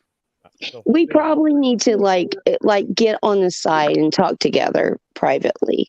You guys need to have like a real private chat that gets a Exactly. bit too, you know, I bit agree. naughty. Yeah. I Yeah, you agree. do. Because Can I I'm be having invited to that private chat so I can listen? no, I really do. I really believe that. I mean, I feel like he's my fucking little brother, to be honest with you. And I'm like frustrated with him, and I just want to get it worked out. It's annoying as heck, and I would like to get it worked out. Mike, what kind of hobbies do you have other than YouTube? No, like a serious question. I really want to know. You know, What's real? it seems like he's on YouTube a lot, but what else do you do other than YouTube? Helping Special Olympics out. Well, I that's cool. love But Special I meant, like, Olympics. do you have any other hobbies though? Do you like race cars? Do you like sports. fishing? Do you like was sports? even- I was even planning to try out for the football team for indoor. But What football team? The Tulsa Oilers. Oh, because you even wanted to help Jim Terry. Yeah, I was trying to figure out all things while he was doing that, and he's got his thing going on. So, if he gets in the same league, I'm gonna watch him, support him, and what I was going to bring up to him. Here's the surprise: my channel of one of these three is going to be like if he plays on there, I'm gonna record the game and all, so people can watch it live. Okay, guys, it's my turn to tell a story. Go ahead. Tell us about a glory hole, please. Gee whiz, tell us about a glory hole. No, I'm not going to do that. No, We I'm not love going to do your that. glory What story do you sorry. got for us, Johnny? Let's hear it. Okay, so my other story is I'm gonna get back when I was talking about the remember yesterday? Johnny Reuben's in the back. Oh, Reuben's in the back. Oh, Yep. hell yeah! I Here we love go. me some Reuben. Reuben, you're on now, buddy. Can you hear me? Yep. All right, Hey, cool, Reuben. brother. I just want to share this another little story with you guys because I want to bring some positive to the table. Okay. My one thing is that I remember this one time when I was going down to Syracuse, New York, up to Syracuse, New York. Okay, and this person I saw on the side of the street, he was nice kitty cat there, by the way. That's what I was thinking. That's a beautiful cat. That is a beautiful cat, man. Johnny, Black that's and gold. The cat that I have looks a lot like that. What color is that? Is that considered a calico? Is that a calico Mine- sea org? My cat looks like that, similar, but more gray than black. So what kind of cat do you what kind of cat is your cat? Is your cat an inside or outside cat, Sea Org? Is he inside or outside right now? What about you, King Samoan? It's both. It was He's both. outside in the barn, but now it stays in the back. Yeah, I'm teaching she's both. I'm teaching my cat how to go outside and potty because I put her litter box out there, and so far she's been doing a hell of a job doing it. And and so back to my story, okay? I'm gonna try to stay on track. Sorry. Back to my story.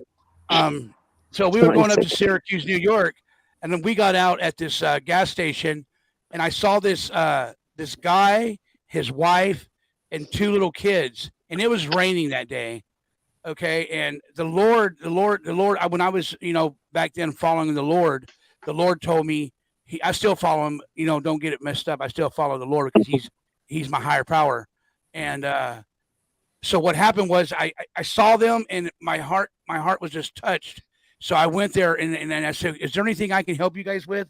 He said, "Yeah, man, I lost my job, and I'm homeless with my two kids, and I'm homeless with my wife, and we don't really have no money to eat. I want to feed my kids."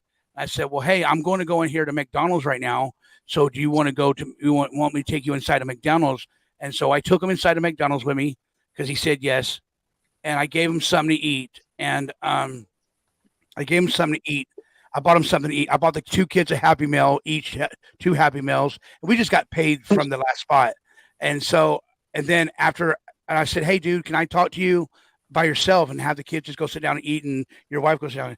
And then so I blessed him with $100 bill, and then everybody that saw me doing it, they're like, "Johnny, why'd you do that? Why did you do that? All he's going to just go do, he's going to go smoke it up." I said, "How do you know what he's going to go do with that money? You're not his brain. You're not where his heart's at." So anyway, so we started all eating. Long story short, the guy went and got a hotel room with that $100 bill, so they could take a bath. So they can take a bath and get out of the rain, get the kids warm, and get the kids warm. Just imagine just seeing on my end. I didn't want to see the kids get taken because in my story, that's when. Remember, I was telling you guys I got taken by CPS too, and I didn't want to see his kids get taken either. You know what I mean? And so that's just another little story that I wanted to share with everybody tonight. That's amazing. That's a positive. The next person in line is King Samoan. If you want to share, do you want to share your story of King Samoan? Pass it to somebody else for a minute. I got to take care of some adult business right here. Can I ask a quick question? How about Reuben? What was your question, Seorg? Well, Gay Sloth said he was tired, and it's like, I don't know if you could see just before, it's like still sunlight in Australia. I was just wondering what time it is for you guys. It's 11:31 here in California. 11:30 here. 1:30 here. And that would be like almost. So for some of you, it's Friday morning, and for some of you, it's almost Friday morning. Here in California, almost Friday morning, and time to wake up. Okay, because it's 6:30 p.m. Friday for me. It's just weird how it's like we're almost a whole day in front of you guys. You lost a whole day. No. Yeah, crazy. Hey, Reuben. Reuben, do you have a story you want to share, brother? God, I know Reuben has a good story. Come on, baby. Let me think about I have a quick one while you think of one. Do it. Is it about your booty? Johnny, do you have those photos? What? Oh yeah, let me share some of what. Okay, now wait. Let me tell this real quick, and then you can post the photos. So, this was several years ago. I was in Portland. I had taken the train downtown to go to the mall. It was near Christmas time. We had to cut through this park to get to the big shopping center there. So I'm cutting through the park, and I see people pointing at me, and I look behind me, and there's a police car behind me coming down the middle of the walkway. So I went to the side. Next thing you know, there's a man who's streaking through the park, exposing himself to children that the cops had come after. Well, the cop stops the car. This person who's absolutely naked is wrestling the taser out of the cop's hand to try to steal the cop car. And there's a whole group of people. I mean, there's so many people standing around watching this entire scene unfold. It was crazy. When I got back home that night, look on the news, and this is the picture that's broadcast over the entire news stations in the area. Johnny? Oh, yeah, I got it. I was reading a text message a while ago. Here, I'm going to show it to you right now. Give me 1 second. You're good. Here you go. Right here. You made the news? Just wait. There's See so the guy- many people. We were all talking. There were so many people there watching this whole thing unfold. And then this is what is the picture that's on every See the newspaper, guy- all newscast. Now you see the guy right here naked, right? No, I can't see it. Can you guys see it now? No. Yeah. I Now can see it open your now. eyes then. Yeah, there's a naked Oh. dude right there. It's a naked dude right there. You see it? I'm And then going over to say here, yes. I and will. then over here, I'll say here's yes. and then over here, But it then looks over here, here's it looks over like here, here's I the am cop the car. only person looking at this entire scene. There's no other person in the entire photo, so it looks like I'm the only perv standing out there looking at this guy holding himself. I see you right Holding himself. Are you wearing a white jacket? Are you wearing a white jacket? That's me, and I still have the jacket right now. I can show it to you. There you go, guys. There you go. There you guys go. There she is. Wow. So what did they do? So what did the cops do to that guy? Well, they got the Dana? taser back first. They took him to jail. I mean, he was kind of scary looking, but apparently he was yeah, that's me. Apparently he was exposing himself to kids. Dana, And how do you get yourself the people in that behind me are situation? going, but there's a whole group of us. We're laughing and joking and clowning and we're going, is that a man? He ain't got nothing down there. He don't even have a button mushroom. Hey, ladies and gentlemen, I just want to let you guys know, I'm getting kind of tired, and I got a big day tomorrow. Like I said, I don't want to cut nobody's short out, but I'm going to go ahead and wrap this up a little bit and start swinging people out one by one, getting them out of here. Okay, guys, if you don't mind, I'm really tired tonight. I'm and saying good night. Thank you very much. See you guys. all right, nice meeting you you guys. later. I'll Good see you night, next guys. time. Thank you. I'll see you tomorrow. Okay. Just Hey, Mike, Slot. Seorg, you staying? Or... I just All wanted right, to say thank you. quickly, if you Go need ahead. any more help with the watch hours and you want to go to bed, just leave the stream on and I'll just stream myself sleeping in the bed with some dead animals or something. He's I've so got crazy. I got a dead wallaby here. I know Nance would like that. Oh, okay. Yeah. Okay, So- I'll do that if you want to do that. Yeah, like And, we could do 12 hours. Now here's the thing: if I'll leave my streaming yard up, and whoever wants to stay up here can stay up here. But just Johnny, I'll stay up here for a while. If you want to go to sleep, I can steer the boat in here. If you're tired, I'm not okay. tired Can you in the broadcast too or no? No, I won't be able to do that. You but- won't be able to do that. You'd have to do that on your side. Yeah, you'd have to do that when everybody. Yeah, we leaves. won't be able to moderate either. So I was just mainly joking, but like I could help you get your watch hours up is all I was saying. But I'm gonna hop down now. But if you want to stay, I up, then that's fine. was gonna say since King Samoan and Reuben, you're gonna stay up here too. Yeah, but I can't shut it down for you. Okay, well I'm gonna. All I really want to do is I want to go get me a Coke real quick and step outside and smoke me a cigarette real quick. Go for it. And you guys can go ahead. You can do all You that guys can stuff, Johnny. Even if you want to lay down or sit down for a Yeah, few man. minutes, go ahead, brother. We can steer the boat, man. Me and Ruben can do that for you. No worries. Okay, but 'cause it seems like you still got quite a few people in the chat room too. Right. I don't know. Yeah, Maybe yeah, I they wanna- want I to wanna- go to bed too. I don't know. You can always ask the Yeah. chat. Hey, chat room. Hey, chat room. I know you guys are very awesome to me. You guys are special to me. What I'm gonna do is I'm gonna go take me a little break. I'm gonna let the chat room stay open. I'm gonna let the panel stay open. King Samoan and Reuben Sanchez is gonna take over. Okay. Well, I Dana love Nicole, them. I'm gonna bring you back up, Dana Nicole. Here you go. Dana Nicole, you Oh. can stay up here too. Okay, guys. So I'm just gonna take me a little break. You guys can talk amongst yourself. Okay. Good night, Christy. All right, brother. Sounds good. All right, brother. I love him, keep- guys. just keep- I love just keep the- him. Just keep the rules real soft and easy, King. We got you, brother. All right. Oh, Who was no, next they with their will take fun care story? of business. Those boys will take care of business. Ruben, did you have a story? Let's Yeah. I want to I'll hear tell you. about your younger years, Ruben. Like, were you active in the motorcycle scene, or are you more active in the gang scene? Or both. Is there a Or if difference? you don't want to talk about it, I understand that as well. I wasn't in the motorcycle scene Okay. not till I mean, after I got into my accident. It's kind of weird how I got into the motorcycle scene. I'll tell you about that. So after my accident, you know what I mean, I got depressed real bad, and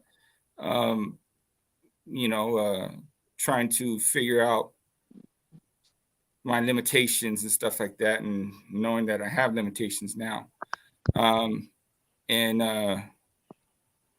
This dude that used to be a good friend of mine had a Harley, and he used to deal weed and stuff like that. And one day he came over with a Yamaha. You guys haven't seen the Yamaha, but it's parked in the back of the Road King. But so he comes over with this Yamaha, and I go out, and he's like, "What's up, man? You know what I mean? I got this for you." And I'm like, "What do you mean you got this for me?" And he's like, "Yeah, I got this for you, so this way I could go riding with them and stuff, right? Get me out of the house and everything, and hopefully get me out of this, funk or whatever." So I'm like, okay. I'm like, so I'm like in my short, my basketball shorts, white beater, chanclas and stuff. And he's like, "Get on it, take it for a ride." So I took it for a ride around the block. I didn't really think I was gonna like it or whatever, but so I took it around the block, and I was like, you know what, I might like this. So that's kind of how I got into that, and he actually did get it for me. Somebody owed him half. He got it from somebody who owed him some money, and he had half money and then the rest of the motorcycle. And he brought the motorcycle over to me and pretty much gave it to me. That's how I got into that. And eventually I got the Road King. Him and I really don't speak anymore, though. It kind of sucks, but it's all good. My younger years, I wasn't into the gangs, but I knew a lot of people that were in gangs, Just by where you grew up, right? Your area, just by the area and the kids around you. Right. And it's kind of a stupid story, but so in high school, I sold dope for a little bit, and how I got into that was this kid I knew that. So, after school we walked the same way to get home. And he wasn't like a really good friend of mine, but like he was like a kid that hung around with, the friends that I had. And he's like, "Hey man, come with me to this house, and I got to stop by this house, whatever." And I'm like, "All right, fine, whatever." And walking up, I should have known better. When we're walking up to this house, I know of this house and what goes on in this house, but so he owed this money. The people in this house were, some gang members and stuff, and he was dealing, dope for them, I guess, and he ended up owing them, and brought me along to, I don't know what the hell, you know what I mean? So they come out and stuff, and there was a little stuff that was going on, and I ended up just telling the one dude, I said, "Hey man, look," I said, if I get enough, whatever, I know a few people, or more than a few people, I'll pay his debt, and then pay off whatever you front, and then we call it clean or whatever. And he was like, "You think you could do that?" And he gave me a certain amount of time, and I said, "Yeah, I can do that." And so I ended up doing that for the reason for no reason, because this kid ended up fucking going over to one of his homies, getting a front for him, and his homie calls that dude, and he ends up getting his ass whooped anyway. So I did all that for nothing. You know what I mean? And he's like, he was tripping out of how fast I actually did get the money back to him and stuff. And the money, the stuff that he fronted me, I got that money back to him. And he was like, hey, you know, you want to make some money? And I was actually like, no. But, you know, he kind of like, well, check it out, whatever. He talked me into it. I'm like, fuck it. All right. So I did that for a little bit in high school and stuff, you know, and then at some point, you know, I didn't want to do it anymore. And luckily I was able to get out of that without getting any repercussions and stuff.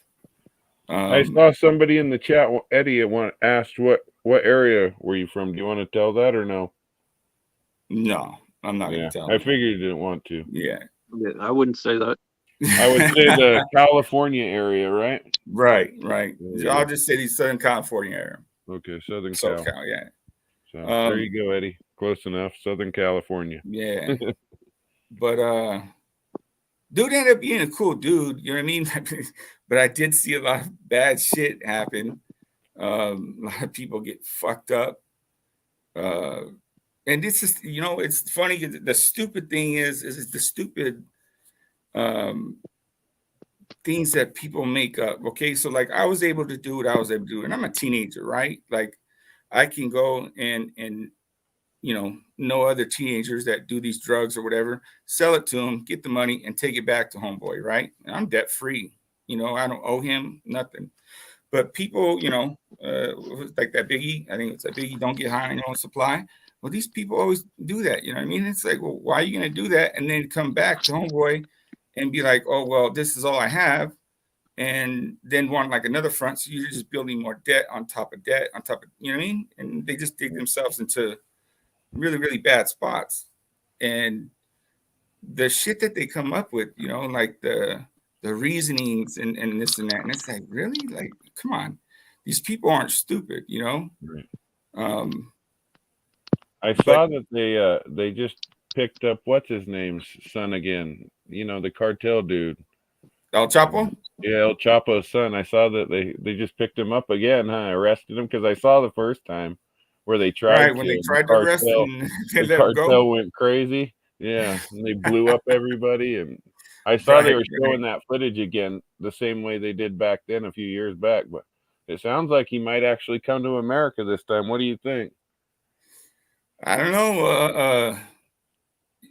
I know if I remember correctly, I have some friends that you know they're Paisa, and they have family out there that are part of the Sinaloa, and I think the Sinaloa is going to like war with a couple other cartels. They banded together to, you know, battle the Sinaloa. So I don't know what's going to happen. You know what I mean? Right. Didn't they start a war with CJ&G? What's that? Didn't they start a war with the cartel New Generation? You know what? I think that was I think those young guys that try to take up, And well, I'm pretty sure there's a few of them there, isn't there? I know there's three or four main cartels that control everything. Yeah, there's about 4 main ones. Yeah. Right. I don't know all the names of them, but I know they control everything pretty much south of I wouldn't even say south of the US. I would say from Canada on down, they pretty much control. They have a lot of control and power. Oh yeah. You know, a lot of fingers and a lot of pies. Right. Like scary to where it's scary. Yeah. You know, and even for them, you know, when they go to visit family, you know, they still get kind of sketchy and stuff. You know what I mean? So it's like, you know, go over there. People, you know, when they go on the resorts and stuff, and they think, oh, you know, let's go out of the way and into the jungles or the whatever, you know, and off the resort parts, you know, when they're warned not to do that, you know what I mean? Or they let some, you know, local talk them in, hey, you know, let me show you this really nice spot. You know, not a lot of people, just the locals know about, and dumbasses go with them and stuff, and you don't really ever hear from them again. But yeah, it's pretty crazy out there. for such a beautiful place too, though. Right. You know, I mean, they got some really, really nice spots, but just messed up, you know, stuff going on. Like Well, Juarez is a messed up place. They don't even have a missing persons thing for like women or I don't even think men in general, really. But there's so many women and girls that go missing in Juarez every year that, you know, I don't even know how there's the you know, the men and the women count for, you know what I mean? right. It's just, Well, it's and you very know, odd. the reason I was talking about all that is because one of the guys that trained me doing construction work for years, the older Mexican dude, you know, straight from he was a paisa straight from Mexico, and that was his past life. He wouldn't talk about it much, but you Right. know, he would, like, every once in a while when he'd get drunk, he'd be playing that la banda music, isn't that what it's called, la banda? Yeah. Yeah, Yeah. like the cartel tunes. Right. Yeah, so Right. and then he'd start telling stories, you know, and everybody knows when you drink alcohol, usually the stories are pretty truthful, you know what I Right. mean?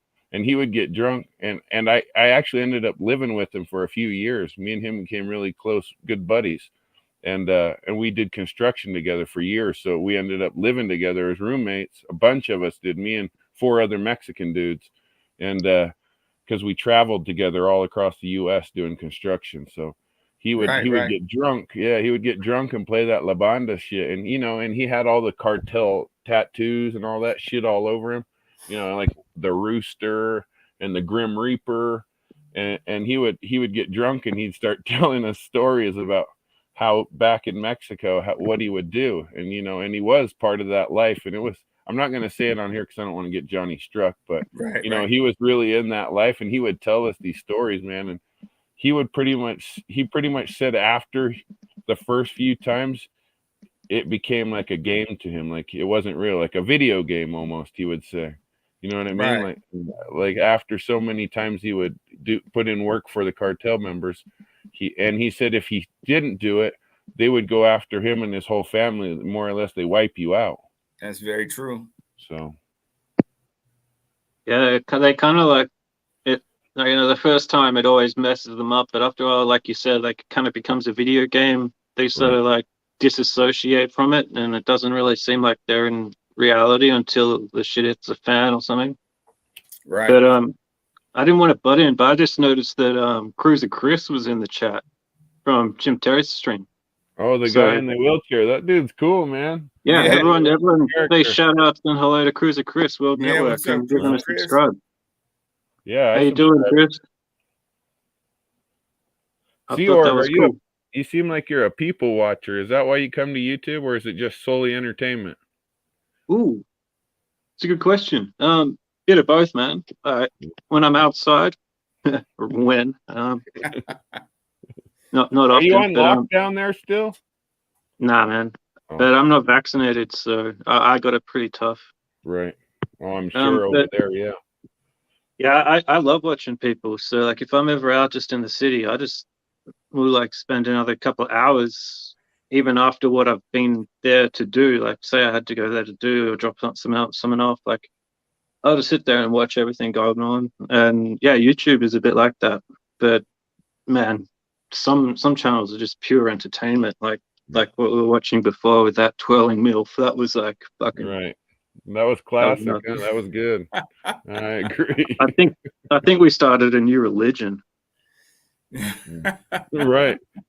So when you and you don't have to answer anything serious if you don't want to, but it fascinates me to hear people's stories. That's why the only reason I ask these things. So when you come on YouTube, are you a true crime person? Is that how you got hooked on this whole, this whole area of YouTube? It's pretty small. There's maybe 1,000 people that jump between everybody. You know what I'm saying? Give or take. And you've been all over the Salty and the, Shack Lady and all of that stuff. Is that just purely entertainment, curiosity, or you just do it because you like true crime shit? So I think true crime is interesting, first of all, just from the nature of it, because it's real life stories, and it's interesting to see what the human psychology is about. I'm more into the psychology of it. Do you know a channel called Jim Can't Swim, where he shows like interrogations of criminals and he goes through the psychological breakdown that the interrogators are literally doing on the I think so. I've never heard of it. I'm gonna have to look that up. That's interesting. Check it out. It's amazing. They stopped making videos for a while because they had like problems with their channel, but they just started again. They made a brand new video, but like some of their videos are just amazing. But as far as true crime goes, like I don't know, like I found this whole thing just real interesting just from the Dylan Rounds, but like I was never in the true crime community before this. So you're like a lot of us here that, you know, there's a few diehard true crime fans in here, but I think a lot of us that I've talked to at least weren't really into true crime until the Dylan Round stuff. You know what I mean? Yeah, Even same. though it really wasn't that big on a global scale, it was actually quite tiny if you think about it. But Yeah. you know, when you're in that area of Utah, Nevada, Arizona, all that small states, you heard about it a little bit on the news, but a lot of, I guess, local news is carried it. You know, a lot of Idaho news and local Utah news stations, but it really wasn't that big of a case. And I only heard it because I follow the Diesel Brothers channel because I'm a big Diesel Exactly. guy. Same. You know? That's how I found it the first time, man. That's what I figured millions of people thought. Right. Yeah. Like we wouldn't get any of this news on Australian TV. So like if I wasn't on YouTube, I would never have heard about this. Yeah, that's true. Makes sense. I watched I think it was Doug and just when JT was on there and Ty Corbin, and as soon as they left, I bounced. You know what I mean? If I went on there, it was just to talk shit and block. I've never even seen Doug's channel, to be honest. I've only seen Salty's, and I went on there a couple of times just to talk some shit because they thought I was some like troll, but I just like to talk shit on chat. But and I've been on Shack Ladies a few times. They're like the only 3 true crime channels I've been on. But like, I don't know. Then I found Jim, and then that was just hilarious. Like, and they're open about it. They're not a true crime community. They're entertainment. Jim Terry's not really true crime, like he says. You know, he's kind of all over the place. They're just like straight up entertainment. But like, he can talk about it because he was involved in the case, as far as I'm concerned. So right, I agree absolutely. He has the right to talk about it. He was a piece in the puzzle, so he's always brought up some good information. Yeah, both him and Ty, I think, are the most relevant people that can speak about it. Right. And their stories don't change either. Right. And then, as far as like, these haters and stuff and all that, I get it, you know what I mean? The reactions to it, and I think it's funny, but at a certain point in time, it's like, okay, they're not even on your level. So why even pay him any mind, Right. Well, and I think that goes back to the whole thing, Reuben, is these guys just keep poking and poking and poking because they have nothing else to talk about. They don't have any other content. You know what I mean? Salty did a few months back. He had some pretty decent shit with Kurt Wadsworth, and then they were doing like prank calls and shit. That shit was funny as fuck. I'm not gonna lie.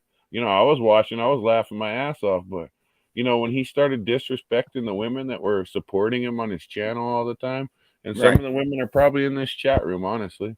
Did you see that episode where he had that breakdown and he was like doxing his own mods and he was like abusing the women in his chat and everything? Well, and that wasn't the first time he's done it. He's done it multiple. It's been like 2 or 3 times apparently now. That was the first time I saw it. A while, but he's done it a few times to people, and like I said, I don't care either way because I don't even fucking know any of these people. You know what I mean? Right. But at the end of the day, I can't support somebody who talks to people like that, and and there's a difference between like Sea Org talking shit to people because it's funny, and him actually hilarious. He's going like real life psycho mode on people. But also, he's pretending to be their friend. I'm not pretending to be like anyone's friend in the chat and then turning on them. I'm just talking shit. But like, he's actually like being all fake positive and saying, "Oh, you guys are the best." Like, that's what I can't stand the most, when people are like try to be positive and act like they're trying to change the world with positivity, but it's all fake. And then when Right. they have a breakdown, you see it, and it's just like, man, that positive talk is just not true. Right. I think the only thing that, like, when Ty Corbin was gonna go meet him, and JT came on like a live, and then it went back to Salty's channel, and I went over there and was listening to that BS, and then this dude just comes out of nowhere talking about something with this kid, and that just blew me away. And I'm like, nobody's even mentioned any kind of stuff like that. Nobody on his panel said nothing, and really nobody even in the chat really even said nothing. And I was just like, I think I got blocked actually from my comment, and I hadn't even spoken. I had spoke to JT about it too. I was just like, yeah, when homeboy said that about you, you know what I mean? Like, that's pretty far out there to just come out of the blue and say some shit like that. Right. And you know what I mean? But to me, that goes to like, where's his head at? You know what I mean? Where the fuck you come up with some shit like that? Yeah, and nobody's weirdo even shit. talking or, so that to me is like, yeah, this dude's, you got a fucked up head, and yeah, especially about your own kid and shit, Right. So, someone just asked me a question in chat. If I could ahead. answer that quickly, because that's actually a good question. They said, I've always wondered why you were so vocal on Salty's panel the night they had that Hitman on and everyone was heading on JT. Okay, so that was like one of the first times I went on Salty's panel. And I didn't know anything about JT at that point. So everything I was hearing about him from their perspective, I didn't know anything of the truth to counter it. So I thought everything that they were saying was true. And I was asking, like, wait, no one's really shown any proof, but like, I'll take them at their word. And if this is true, that's kind of fucked up. So that might answer their question. But yeah, once I sort of went back and looked at what actually happened, I kind of figured out, well, that was just a load of shit. Right. And like with JT and stuff, you know what I mean? And Mr. X, I don't know if people really notices it. It kind of boggles my mind is that, so what these other people do is, so if JT and Mr. X say something, right? Well, all these people on these other channels will say kind of almost what they said, but they take out a few words, you know what I mean, and insert these other words, and it changed the whole narrative to what they said. So that's what I found out was happening. Okay, so yeah, so you know what I mean, if you go back and you listen to actually what they say, and then go back and you know what I mean, these people are saying, that's not what they said. You know what I mean? If you go back and listen to it verbatim and stuff. So it's like, well, I don't understand how people can't catch on to that. You know what I mean? Like, why do you think that, and like I said, they don't attack people. You know what I mean? I haven't noted, unless I missed something. I don't think they've ever specifically gone and just out of the blue attacked anybody for no reason. They've always just responded, but their responses are just super freaking hot and over the top that these people, I mean, they're not even on the level of mind thinking and excuse my language, you mean mind fucking somebody, you know what I mean? So it's like, stop, you know what I mean? If you guys don't want the problems that you're building for yourselves, stop. If you don't like Jim, you don't like Mr. X, you don't like it, stop watching that channel.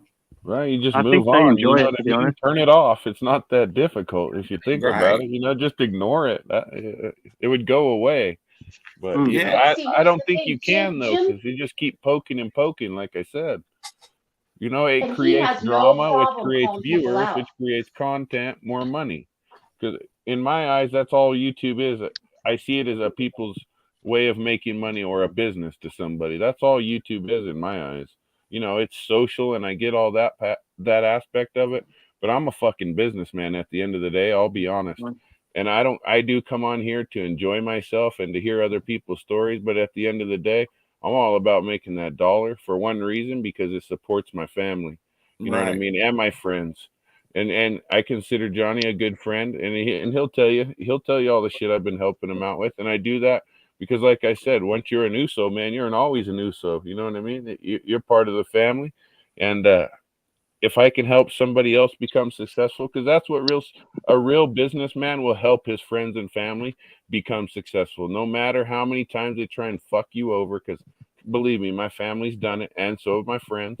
And we're not talking like a few grand. I'm talking hundreds of thousands of dollars.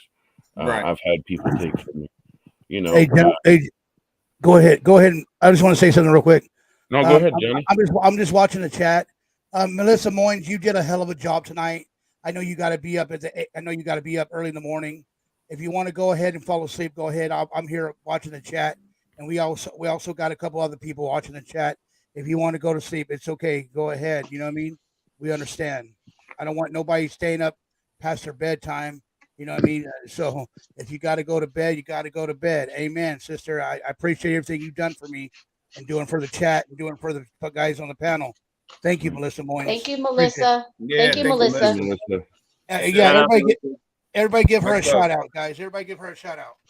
You did a good job. Yes, thank you. Melissa. Yeah, Melissa Moynes, I got a question to ask you. I'd like to bring you up on the panel one day so we can get to really know you better, if that's okay. Yeah, that'd be cool. Yeah. Well, and like I was saying, I have no ill will towards anybody. You know what those guys do is their business. It's not any of mine. And, and the person who really kind of was telling me and kind of put me in my place, so to speak, was Eddie in the chat. Because I was one of those guys talking shit all the time. But at the end of the day, man, I don't fucking know these people. Why am I so negative towards another man's pocket? Because that's not the type of person I am at the end of the day. I'm more about helping my friends and my family succeed in life, because you only get one fucking life, man. Once it's gone, it's gone. That's you know what I it. mean? And I would like to make a positive, a positive feeling and vibration for everybody. I don't really like to focus on the negative, and I think that's maybe why I like Johnny's channel so much, because he's not really about the whole negative shit. I'm all about war stories. Don't get me wrong, and I like JT and all that shit because it's funny as hell. But at the end of the day, I know Johnny's all about the positive, and I got to respect it, and I appreciate his channel and anybody who watches as well. So, and that's why I support it, And at the end of the day, that's why I'm here to help you. There's not enough of people like Johnny, you know what I mean? Wanting to put out that positive energy and stuff, And like I even told him, it's like, yeah, we go to JT's and, you get a little bit of, like, yeah, he's good at pumping people up, and then we come over here to Johnny, you know what I mean? And it's like, you know what? Johnny's good, a breath of fresh air, we can relax and just, hey, leave all the BS, on their show, you know what I mean? Because like you said, we don't know anybody and is it any of our business really, True. We like the plus they do more than just the conflict stuff, you know what I mean? They the prank calls and this and that, Mr. X Tonight's with the show was intros, fantastic. So and not only that, Mr. X, he engages people, both him and JT engage people. JT, he was the first person, to ever put me on a panel, which, I mean, I didn't ask him to do that, but I was like, okay, yeah, I appreciated it, and that was cool. And Johnny, asked me to come on his. I'm like, for sure, dude. Johnny's a cool dude. I've never really seen Johnny get disrespectful or anything like that. You know what I mean? Even when it seems like these people don't deserve it. You know what I mean? Johnny will find the good in that person, and at the end of the day, exactly. And at the end of the day, if somebody's got something on their mind and they want to talk about it, I think Johnny's pretty open to have them up here and talk about it, honestly, whether it's bad or good. But at the end of the day, who the fuck am I to judge them? I got my own shit. You know what I mean? I'm swimming in shit every day. So I'm not. And like I said, old Eddie there's the one who kept pointing it out to me. And it's true. As much as I like to talk shit, but But at the end of the day, I got my own fucking bullshit I'm dealing with. You know, I shouldn't be pushing that on another man or Right, women right. or anybody else. Bullshit, You know, yeah. right? And I thank you, Johnny, for giving us a place that we kind of feel comfortable that you can, talk serious and, we can cut it up, and then we can also, get serious topics. But like I said, yeah, no problem. And you guys are doing a hell of a job tonight. I'm just sitting back listening, and so I can learn more how to tell a better story. You know what I mean? So that's why we all learn from one another. We all learn. Excuse me. We all learn from one another, and and I appreciate you guys. I appreciate you so much, Dana, Nicole. You did a, and I'm sorry that you got swatted by that asshole. You know what I mean? And I just don't understand why people's got to do that kind of shit. You know what I mean? That this is just not. It's just wrong, and it's spiteful and hateful. If you got to be hateful, if you got to be hateful for somebody, don't even talk to them. If you can't be nice to them, just don't talk to them. Right. And, I didn't even think anything of it really until we started putting all the coincidences together. And then that whole crap with you, Reuben, getting that call for that person. Yeah, it was odd. That was And odd. that was weird. That lady said And she was looking for Alan in the middle of the night on Christmas, and it was like but they midnight. weren't Ellen, saying and then Alan. when they questioned her, They she's weren't like, saying Alan to me. They were saying Ellen, huh? Ellen. Yeah, that whole thing was weird. Lane Pipe was right here next to me, and he heard the whole thing. Right. You know what I mean? So I'm not, Well, even when Jim called her back, weird. Yeah. And she said, "No, I was looking for Ellen." Right. That's what I thought. She had said first Ellen, and then he said what, and then she said Alan or some shit. But it was Christmas Eve. Yeah, Christmas Eve. It was Christmas Day. No, was it Christmas Day? It was late though at night, wasn't it? Like 10, 11 It was because it was 8:10 p.m. when the cops showed up it's here. Pretty odd, But I'm like, whatever. You know what I mean? If anybody. You got to be pretty fucking bored to take shit to that level. You know what I mean? Yeah. You got to take it to somebody's real life and call the cops or call their parents or call their work. And Jim Terry's only counter punching. I got to give it to him because he tried to leave Salty alone for fucking months. He doesn't need his content. That's the thing. Jim Terry's content in himself. Him and but it Mr. gives X. them content. Right, it does. When And they're causing a distraction. Right, and he likes to fire back because, like Mr. X explained earlier, you know what I mean? It's not in their nature to just sit back and take punches and not say anything because it makes them look weak or it makes them look like a bitch. You know what I mean? And some men are like that. They're those alphas are out there that they don't take that shit from people. You know what I mean? They'll sit back and take it for so long and then they'll explode. And I can see where he's coming from, but at the end of the day, everybody knows that watches Jim's show that a lot of that shit isn't really about Salty. Yeah, he'll go on his salty rants for a few minutes here and 15 minutes there, but the majority of the show, is just more comedy and more entertainment. It's just entertainment to me, personally. What I think is interesting is how Jim had said that through this almost this whole entire period. Hey guys, you want to hear? You guys want to hear something funny? I don't mean to cut you off. I don't mean to cut you off. I don't mean to cut you off, Dan and Nicole. But hey, listen, my friend PZ, he came across a recipe, and it's for salty pancakes. I guess I can make them. Is that really true? Is that true? Then, huh? It's really true. It's on YouTube. It's really true. It's on YouTube. Wow. Does it include pumpkin? My God, Steven. No, it's not pumpkin. It's salty pancakes.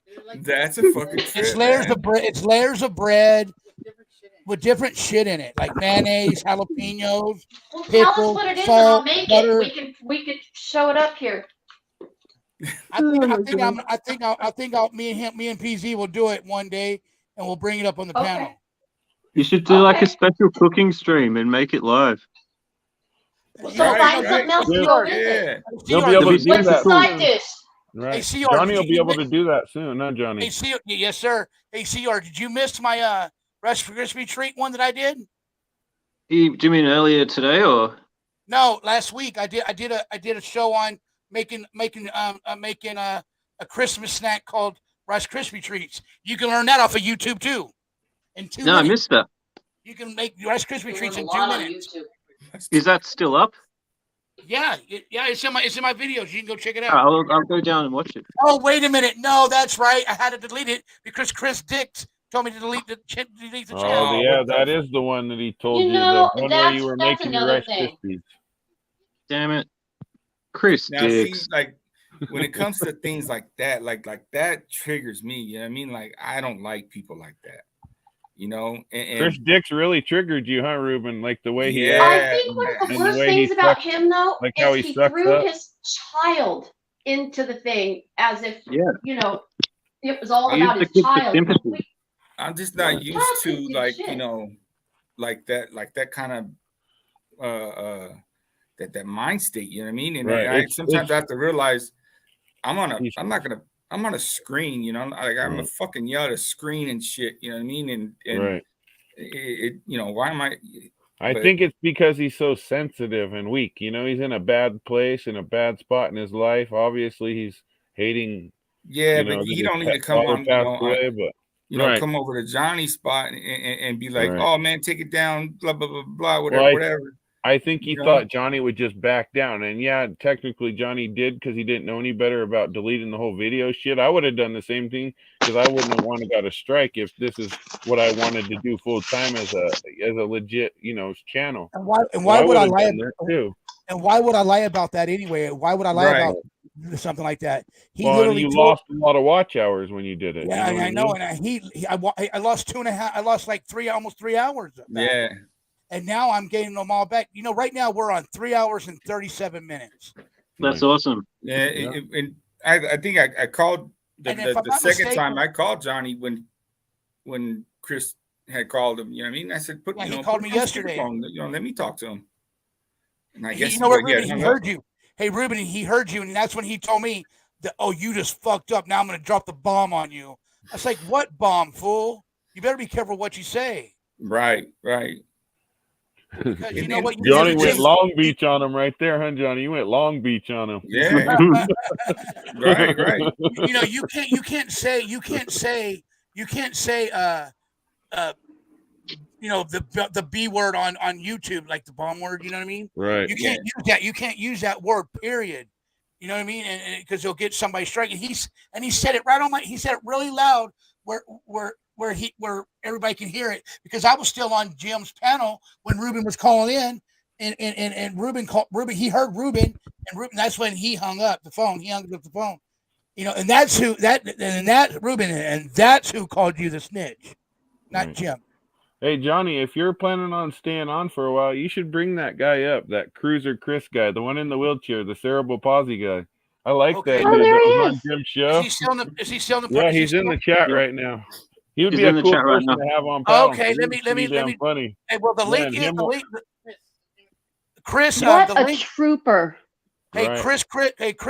Cruiser Chris, I'm gonna drop the link for you again, and then That you can hot come up on chick the panel. dancing, man. I think that made his whole year, honestly. I really Ah. do. Yeah. The way he was looking at the screen, I think that made his whole year. And he was That dancing. screen was And bouncing. Yeah, that's It what I'm was- saying. He was Yeah, getting he was down. bobbing his head. Yeah. Here you go, Chris. Here you go, Chris. I'm dropping the link for you right now, Chris. I'm dropping the link for you right now. Hey, Gay Sloth. Yeah. I'm gonna hop down because for me it's like 7:20 p.m. So I'm gonna watch some like Netflix or something. But I Oh, just wanted to say good I Lord. love your hat, man. I used to love Nirvana so much when I was a kid. Right. Hey, if you name what my favorite band is, I'll send you a Bluetooth speaker. I know. I know. It's Yep, not I sure Nirvana, will. is it? No. Oh, I well, know. You know that. Okay, that's- you got that's- one more guest. You got one more guest. Oh God, man. Soundgarden. No. No. Can I guess? Can I guess? It's yes, Dana Nicole. Go ahead. 5-finger death punch. Ding, Yeah. ding, ding, ding, ding, Oh. ding, ding, ding, ding, ding, ding. Now listen, Uh, see how this. Now, do you see how this work right here? Do you see how this work? This is what now. King. This is how I'm gonna do it.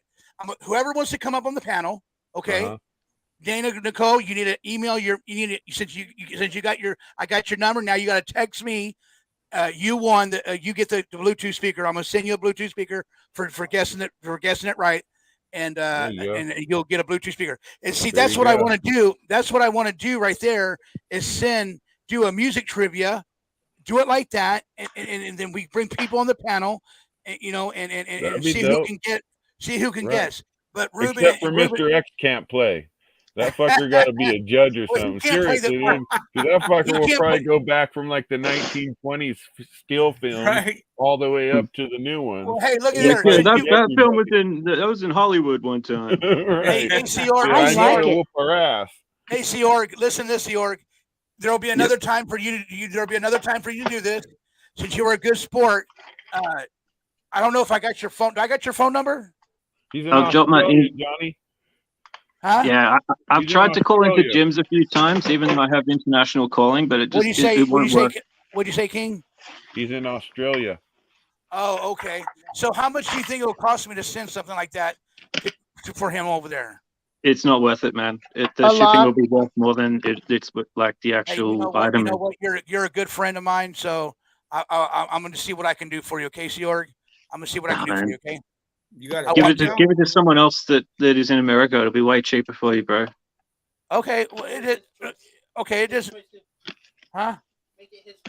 Make it your choice. You get to pick who you want to go to. How about that? Okay, but can I pick? Can I actually? Yeah, all right. I'll choose who it goes to, but can I choose the little note for them too? Sure. I promise it'll be nice. A little note. It'll be nice though, because it's coming from me. You know what I mean? But it's going to be from you too. Well, you can write from Seorg if you want. If it's a bit too rude. Okay, that's no good. So next time we come on tomorrow, or when we come on tomorrow, you think about who you want to give it to, and we'll do that. Okay? I'll be there. It can't be for Doug. It can't be for Doug, or it can't be for Salty. All right, no worries. It has to be somebody. How about Crime and Justice? No Crime and Justice. It was good bullshitting with you, Seorg. Yeah, you guys. Love you. Love talking that to you was guys. great. Yeah. All right, guys, ladies and gentlemen, man of the hour. Here's Cruiser Chris. All right. Enjoy Cruiser Chris. All right, see you I'll later. be lurking in the chat. See you guys. All right, later. See ya. Bye. Good evening, Johnny. How are you today? Hey, buddy, how are you doing? And everybody on the panel here. Good evening, everybody. Good evening, Chris. I'm glad to be here, and I can spend a few minutes with you, but I was actually laying down sleeping, and then Johnny was like, "Oh, I'm going to drop the link," and so I had to come up real quick. But okay, I didn't. Well, that was quick. Because I saw you still in the chat. I saw your name in the chat still. Yeah, I'm good. But Johnny, I just want to say that I'm very proud of you for all the stuff that you've dealt with, and I'm not going to get into too much information, but I've dealt with some similar stuff through my life, and it is part of what makes me who I am. There's been a lot of people in my life that have told me I can't do much of anything, and for just so that they know, I'm living here doing my thing, making my life a success. And are you monetized now? Cruiser Chris? No, I gotta work on the watch hours. Do you do live streams, Chris, or you usually just do videos, shorts? I usually just do videos.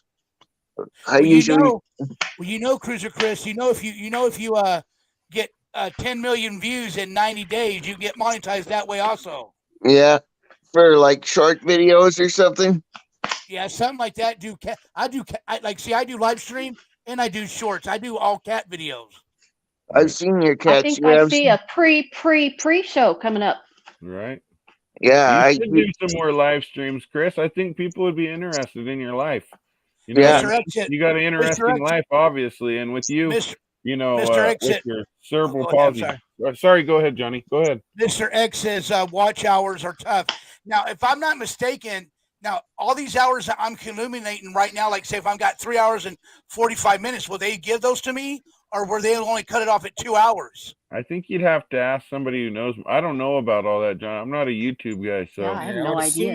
you'd have to ask probably Mr. X or somebody. I don't want to waste nobody's time being up on the panel if we're not going to. Oh, it says need 24/7 of Jim Terry TV. That's right.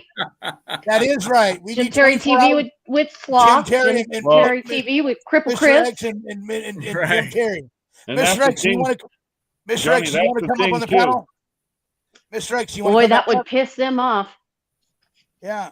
That's the thing too, Johnny. Is I don't know if you're a night owl or how late you usually stay up, but you get a lot of people that stay up late on YouTube. That do this type of shit, and a lot of people that like to just sit around and watch it because they don't have nothing better to do or they're bored or. I like people Or to they're come night up- owls like us. Yeah, exactly. Or they're night owls. And Shaq you get Lady did the people- same thing. Right. But I she have was never more been to focused Shack on Ladies. just one subject. I don't think you should focus on one subject. I mean, that's just my opinion, but I think you should just focus on whatever the fuck you want to talk about that day. You know what I mean? And if you let it flow naturally, people will listen. They usually gravitate Okay, between, all right, Mr. X. with reality. You know what I mean? People will listen to reality over just somebody gossiping about the same bullshit like the grain shit every day for the past fucking 9 months. They didn't even check the grain I'm shed just yet, did saying. they? I don't think they did today or yesterday. And I want to say something about the whole thing that Jim did with the Dylan Rounds thing. He's absolutely right. Like ever since Jim left that case, that whole thing has gotten zero I don't know. Publicity, yeah, it doesn't have any traction in it. Yeah, no, and there's a reason, Chris. Also, is because there's only so much you can talk about. It's like, it's the same thing over and over and over. There's no real traction because there's really not a whole lot to talk about. So the channels that really started their whole thing on just Dylan Rounds, they have to have content, obviously, or they're not going to get viewers. You know what I mean? So they got to drum up some sort of drama or some sort of content to keep their viewers watching. Like I said, I approach a lot of this most of them from a can't even business remember their point of view, stories. not anything else. Right. Yeah. I'm a businessman, man. I can't help it. That's just how my mind thinks. You know what I mean? Even though it's not a business I'm pursuing, but the homie Johnny is. You know what I mean? And if that's what he wants to do, and that's what he wants to do with his life, and be successful and make money at it, who the hell am I to say he can't do it? I'll support him any way I can, whether it's financially or just being up here bullshitting with the rest of you. Eventually it's going to catch on because people gravitate towards reality, and that's the truth. Whether it's their reality or other people's reality, a lot of people like to listen to it. Right. Yeah. And that's why I did my YouTube, is because there was a lot of people out there in the world that, saw me and were afraid to ask questions. So I figured, if I can do a YouTube channel and help make videos and do live streams to help educate people about what people like me go through on an everyday basis, then I'm doing a service by doing that. You are. Right. Absolutely. I mean, just you with the your point of view. That was great tonight with that camera wheeling around your place. Right. What do you think about that, Chris? Well, you like that lady with her taekwondo practice, huh? Oh, that was pretty cool, but she needs to improve her lighting a little bit, but with time. That is true. Right, you have a spotlight in there. That's right. Instead of the speaker, Johnny, send her a lighting system. Yeah. The lady was dancing with the taekwondo stick. The lady with the broomstick or whatever. BJ? Yeah, BJ or something. Yeah. Hey, she did fucking good tonight, man. I like that. I really don't dig stuff. I don't really dig stuff like that, but I like that. Yeah, Vonda, yes. I didn't like her. I didn't like her licking the pole or nothing like that, but I like her her little karate thing, Right. Well, that's for you guys to like. If she like, if she likes licking the pole or not. Well, Johnny and Only on everybody. Jim Terry, man. That's the only place you'll find that. Jim Yep. Terry. That's it. You know what I mean? Jim Terry Johnny, TV. That's it. I'm gonna tell you something, okay? People are gonna, and I'm sure they've come up against you and they've challenged you and they said, well, you can't do this or you can't do that. They told me the same stuff. And so, like I said, they told me I couldn't do a lot of stuff.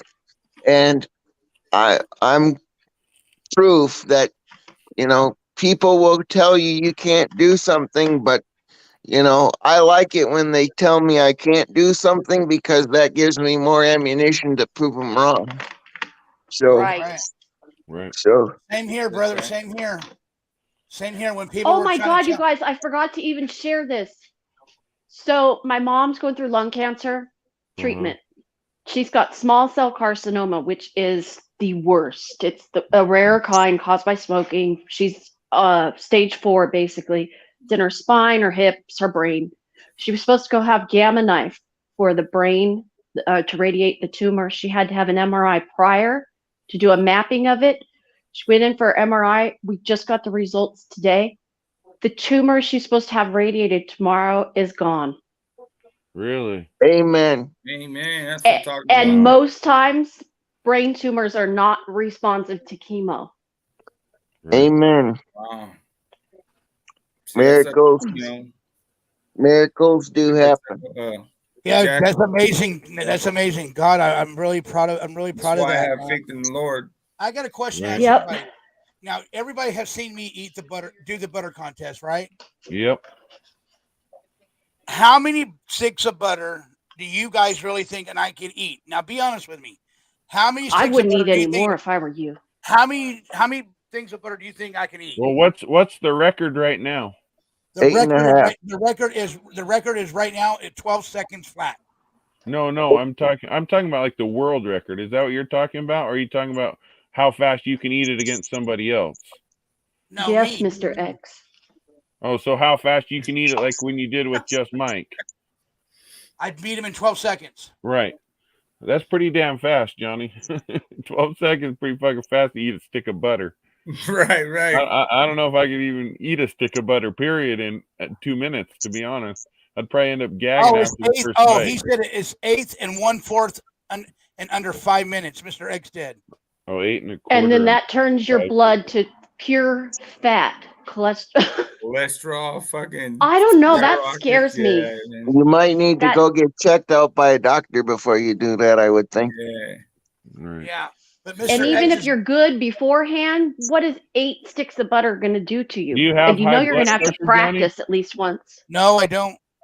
You know high blood Okay, pressure at all? No pre-diabetes or anything? No pre-diet. Well, the doctor said that there was a slight risk of me having a I bet you got sleep apnea though, huh? I bet you snore like a motherfucker, and don't lie either. I even told him I that. do. I figured. snore. Yeah, I bet you do too, huh, Reuben? Yeah. Yeah. I have to lay have on the my, same I have to lay, problem I have too. to lay on my side. I have to lay on my side. Right. You know, that's a funny story. When I was married, I was married for 10 years. So my ex-wife, because like I said, I'm 6'4", between 260 and 280 is where I fluctuate. And same thing, when I would sleep on my back, I'd start snoring, and my wife in the middle of the night would grab the pillow and start hitting me with it, tell me to lay on my side because I was snoring so loud, it sounded like the chainsaw. And she'd do it almost every night, man. So now I have to sleep on my side. It's for so many years I would sleep on my side. I can't sleep any other direction. But mainly because of the sleep apnea and snoring so loud. Hey, King Samoan, guess what happened? Mr. X, he says, we looked it up, and he said, I would pay to set up the Genesis and film it. And film it. Well, Johnny, it's up to you. If you think about it, if you're the one, if you think you can do it or not, you know what I mean? It's not like it's something you could really practice for. What are you doing? Like, you're going to try and eat 8 sticks of butter every day for a month and fucking die the next day? You know what I mean? So it's not a thing you could really practice for. So at the end of the day, it's really, do you think you can do it? You know, because if you have any doubt in your mind, I wouldn't do it. But if you think for 100% fact you can do it, do it. You know, obviously it would be smart to at least go to the doctor and make sure you're not going to die of some cholesterol blockage or have a heart attack on, you know, right after you do it. Right. Because at the end of the day, that's no money's worth your life, you know, no matter what. Yeah. All right. Good night. Good night, Org. See you later, buddy. Thank you for being up on the panel tonight. I really appreciate it. Johnny, He's got to hunt koalas. Do you have a friend that's a paramedic or anybody in the medical field? No, I don't. Okay. Because that would be my recommendation is if you're going to do this, have somebody that is on standby for medical stuff. No, well, if it was with the Guinness, I think they would provide that. That would be Oh, like yeah. a mandatory thing. You know, I'm really serious thinking about it right now. And Mr. X says he will contact them. Let me see what he says real quick. Maybe you could throw it up afterwards. I don't know about all that. How much of that you going to be able to get out? Went too far. Mr. X says he will do something. I can't find it now. Yeah, Mr. X is a good dude. Yeah, he is. Johnny, I'm going to run to the pisser real quick, all right? I'll be right back. Go ahead. It says we looked it up. That's what he said right there. We looked it up. Hey, quit it. Mr. PZ's having fun. Getting a tattoo or what? No, PZ's having fun with his new toy. Stun gun? Yeah. It says I will contact them. Maybe we can throw it up after. Johnny, you got to go live and let him stun you, dude. You got to do it, bro. I'm serious.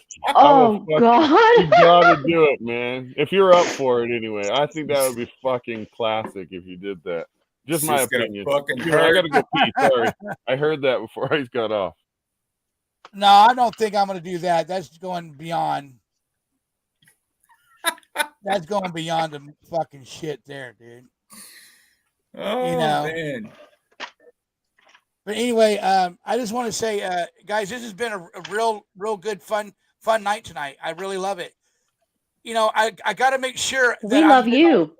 I was just going to make sure I'm getting all these hours counted for, because I heard that you can only go up for up to 2 hours each time. I don't know how it works, but you know what I mean. But hopefully, the 4 hours that we've been on live tonight, they'll count towards my work hours. I mean, my watch hours. Johnny, the way that it was explained to me when I did this before, well, I didn't do this before, but I know other people that have. If you have the free version of StreamYard, you can stream up to 20 hours a month. And then, yep, you can stream up to 20 hours a month, and then you have to, you know, pay for a subscription to it. But well, right, I'm paying. I get 50 hours. I get 50 hours. I get 50 hours, but the more I pay for StreamYard. Like if I go pay, it updates in a day or two. Yeah. Okay. And so like if I go and pay, like right now I'm paying $29.99. So if I go pay like another 39 or a 49 or whatever the one is, I'm gonna see what the best one is, and I'm gonna see how much that's gonna cost, because I want to get more. I want to get more like graphic with it. I want to get more people up on the board, because if I'm going to do music trivia, I want to have more people on the panel. You know what I mean? Yep. Did you figure? Sorry, I just came back. Did you figure out whether you get the time or not? I would imagine so. I don't see YouTube. Why would they would cut you off at 2 hours? No, I haven't got 50. I haven't got 50 hours recorded yet, Mr. Eggs. I'm working on it. So did you figure out whether you get cut off or not now, Johnny, or?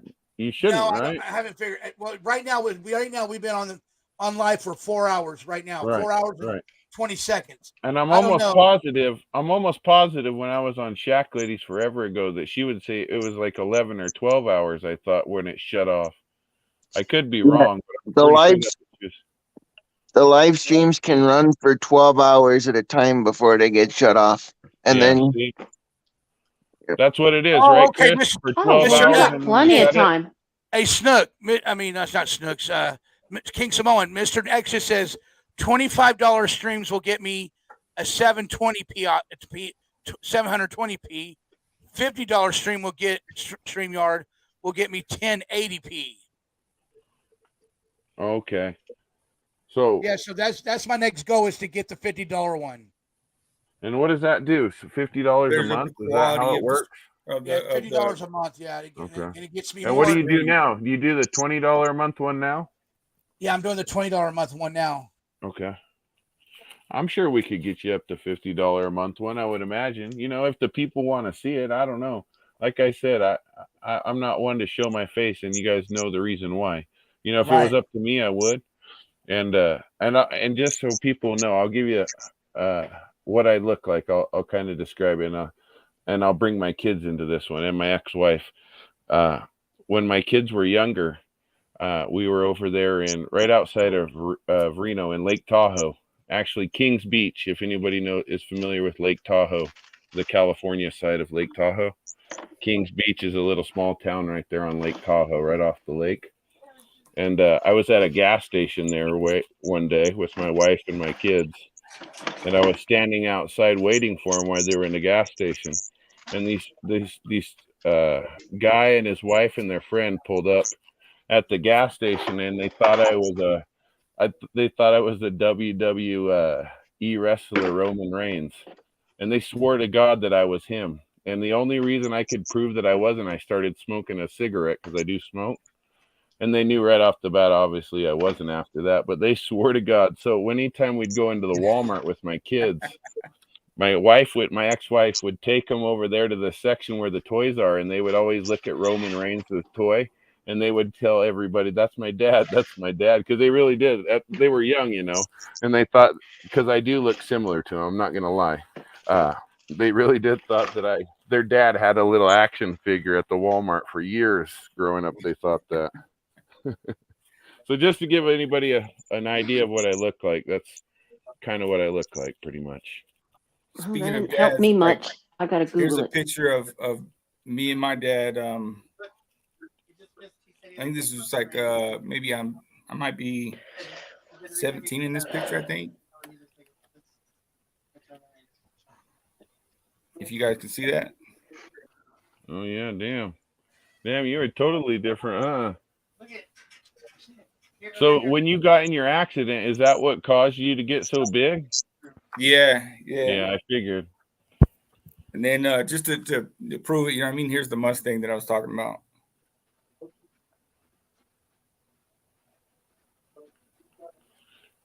Got that thing for like $500. To answer Eddie's question real quick, yeah, I have the long hair. My hair goes back down about almost to my butt. I haven't cut my hair since my first child was born. It's an Islander thing. So yeah, I do have long hair, long black hair.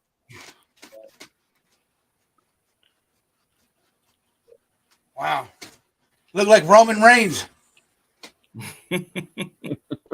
Yeah, I'm serious. My kids really did. They for years when they were younger, they used to go in those aisles and say that shit all the time because those people said that one. You know, and at the time I didn't really follow the new era of wrestling that much. I was more like me and Mr. X were talking, Stone Cold, The Rock, you know, that whole 90s, early 2000s era. I stopped following the wrestling stuff real hardcore, you know, when I got into my later, I don't know, later teens, early 20s. I stopped watching wrestling and went to more MMA and boxing.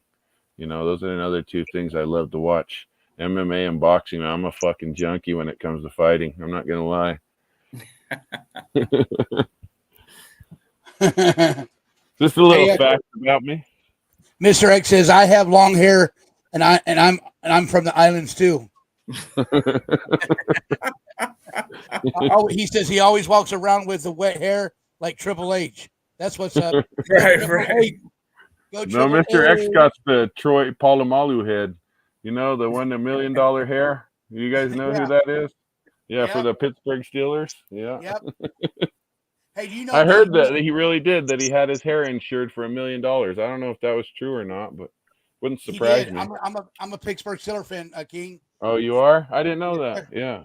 I got Pittsburgh Steelers right here on my arm. Pittsburgh Steelers. I love the Steelers when they had, you know, like the bus, Jerome Bettis. That Yeah. whole era, man. Those guys were some beasts then. Yep. Who does the quarterback play for? Ben Roethlisberger now. I have no clue. No, it's Kenny Pickett. Who? Kenny Pickett. Oh, he's the new quarterback. Yeah, Roethlisberger retired. Well, I heard it through the grapevine that he was coming back to play one more year. Eddie, my favorite MMA fighter right now, I would say of all time or right now. Like right now, for heavyweights, I like Tai Tuivasa. He's another Islander. That's why I'm big into my Samoans and Tongans and any other Islanders. I always support all my Islanders, no matter what. Hey, Johnny, I'm gonna step out for a minute. I'll be back. Okay, brother.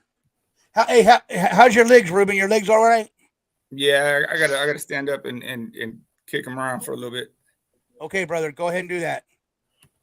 Yeah, Mark Hunt's another good legend in MMA. When him and Brock Lesnar fought in MMA and the UFC, it was a good fight, even though Brock Lesnar was roided out to the gills in that fight. But they gave him an exemption in that fight. They didn't test him, because normally when you come fight in the UFC, they do USADA testing for 6 months prior. I think it's a 6-month pool you have to be in, and they test you the whole time. Sorry, I'm taking over your chat, Johnny, or your video. I was just telling Eddie about it. They take the 6 months over, and Brock Lesnar got an exemption where they didn't test him up till I can't remember, it was a day or a week before the fight. They did, or if they even tested them all, who knows? They probably didn't, because at the end of the day, the UFC is a multi-billion-dollar business, and they're in the business to make money and nothing else. So that's cool. That's cool. Guess what? Somebody just wrote in the chat room. What? Let me read it real quick. It said, Ben Roethlisberger and I go to the same church. I see him on Sundays at Johnny. Yeah, it was J.D. Jenny and Good and Plenty. Damn, that's cool. Yeah, that's very cool. I met John Madden one time, and he let me put his Super Bowl ring on. Did he really? Yes. Oh, wow. That's cool. Is John Madden still alive? No, he just died. No, he died, yeah. And actually, it was his 75th birthday, the day I met him. I'll tell you what, I don't know about some of you guys. What about, sorry, Johnny, go ahead. Say that again. Mr. X says he loves Roethlisberger. I don't know about you guys, Johnny, but when I grew up, I grew up playing Madden, on like the Xbox and the N64 Xbox. All those things. And me and all my brothers and all our friends and our cousins and everybody, we used to say we would play each other, not just in the NFL, but in college football as well, all on the Xboxes and shit. And we used to have a ring that went around. So we would, if I beat this guy, then I would play the next guy. And we used to get really deep into that shit. I don't know if anybody else played video games like that, but we took that shit serious, man. We had a fake ring and everything. Madden 98. Right. Going old school, huh? I think that was the original Atari. No. I used to play that Xbox shit, but I grew up out of that. Yeah, when I got married, I was forced to grow up out of it when I had kids. Your kids take over your life, so the Nintendos and the Xboxes and the computer gaming and all that shit kind of goes out the window when you got a baby that needs your attention 24 hours a day. I'm a parent. I don't know about anybody else up here, but I am personally. And you are too, huh, Johnny? Dog. Yep, I am. Yeah. Yeah. So, being a father of multiple children, back to back to back to back, I had them all. Well, I didn't have anything. She had them all, back to back to back to back. So, I've been busy for a lot of years, and I still am, I think you're always busy as a parent, even as they get older. I know I am. I'm a mama's boy. I'll admit it. I'm in my 40s, and I'll always be a mama's boy till the day I die. And I'm grateful every day my mom's alive, because a lot of people can't say that, or say they have one, so I don't know. That whole parenting thing, it gets to me because that's something that I've, it's close to my heart because I have kids. So I can't understand why anybody would abandon their kid or like the whole Dylan Rounds thing. I don't give a fuck if the cops told me not to search at all. I'd be out there on my fucking hands and knees every day. I don't give a damn. I would have my significant other watch all my kids, and I'd be out there every day of my life until I brought my kid home. And that's just me personally. Well, Life is. I'll put life on hold to find my missing kid, and I've never had a missing kid, but I would imagine that's got to be just as bad as losing your child at a young age as well. Well, my dad pretty much disowned me when I was with a black guy. That's bad. Well, and I understand. There's a lot of people who grew up like that. I have a great aunt that when I was a teenager, she was extremely racist. She never met a black person her whole life until she was in like her late 60s, and she was extreme. My whole family on that side is extremely racist. Because I was adopted into a white family, as I told everybody a few nights ago. That side of the family is extremely racist. They used to call my mom, because she is dark skinned, they would call her a jigaboo. And I don't know if people know what that is, but you can Google it if you don't. But yeah, they were extremely racist. But that's just how they were raised. We never judged them. My mom never judged them, and you can't, because they didn't know any better. You know what I mean? So, and some people, they'll go to their grave thinking that way. And a lot of my relatives did go to the grave thinking that way, and that's how their parents were, and so on and so forth. Hey, Cruz Chris, are you doing okay, buddy? Yeah, I'm good. I'm doing good. Yep. Okay. I just want to make sure, man. I just want to make sure if you're holding up. Are you okay? I'm good. Okay. Johnny, I wanted to tell you a story about parenting, because I saw somebody in the chat mentioning parenting. It is the hardest thing in the world. For years, I was on the road making 6-figure income for years on the road doing construction and other things, businesses. And I was only home about 3 days out of the month. Sometime I wouldn't even come home for over a month and a half. I'd be on the road. So, and I would come home for about 24 hours, sometimes 2 days, and I'd be back on the road again for months at a time. And all this whole time I was having children, and my wife at the time, she would always be complaining and calling me and harassing me. I'm working 20 hours a week at this point. I'm literally getting off at midnight and going back to work at 4 a.m. And she'd be calling me constantly thinking I'm doing this or I'm doing that. And, she's got all these kids at home, and they're all they're all toddlers or babies. And she's she's freaking out saying, and I'm on the phone the whole time telling her, shit, I'll switch you places anytime, any day. You're over there, you get to sit home all day. You're not really doing anything. You get to watch TV. You give a boob or a bottle to your kid, and, you're good to go. So, yes, sir. About, I don't know how many years later, she said, you know what? I'm sick of this shit. You say this all the time. You know what? You're quitting your job. And I'm serious. I was making close to $200,000 a year at this point.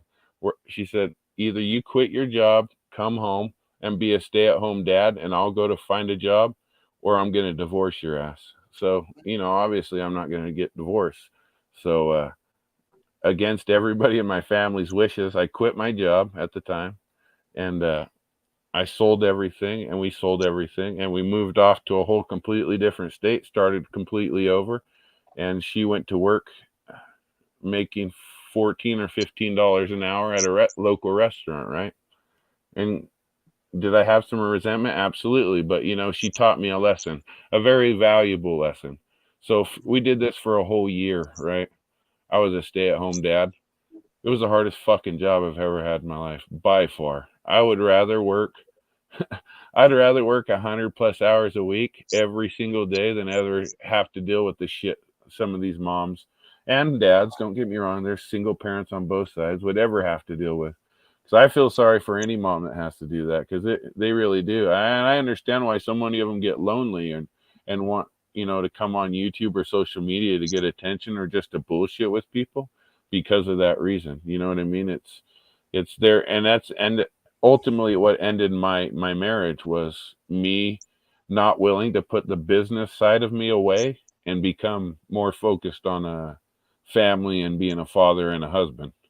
Right.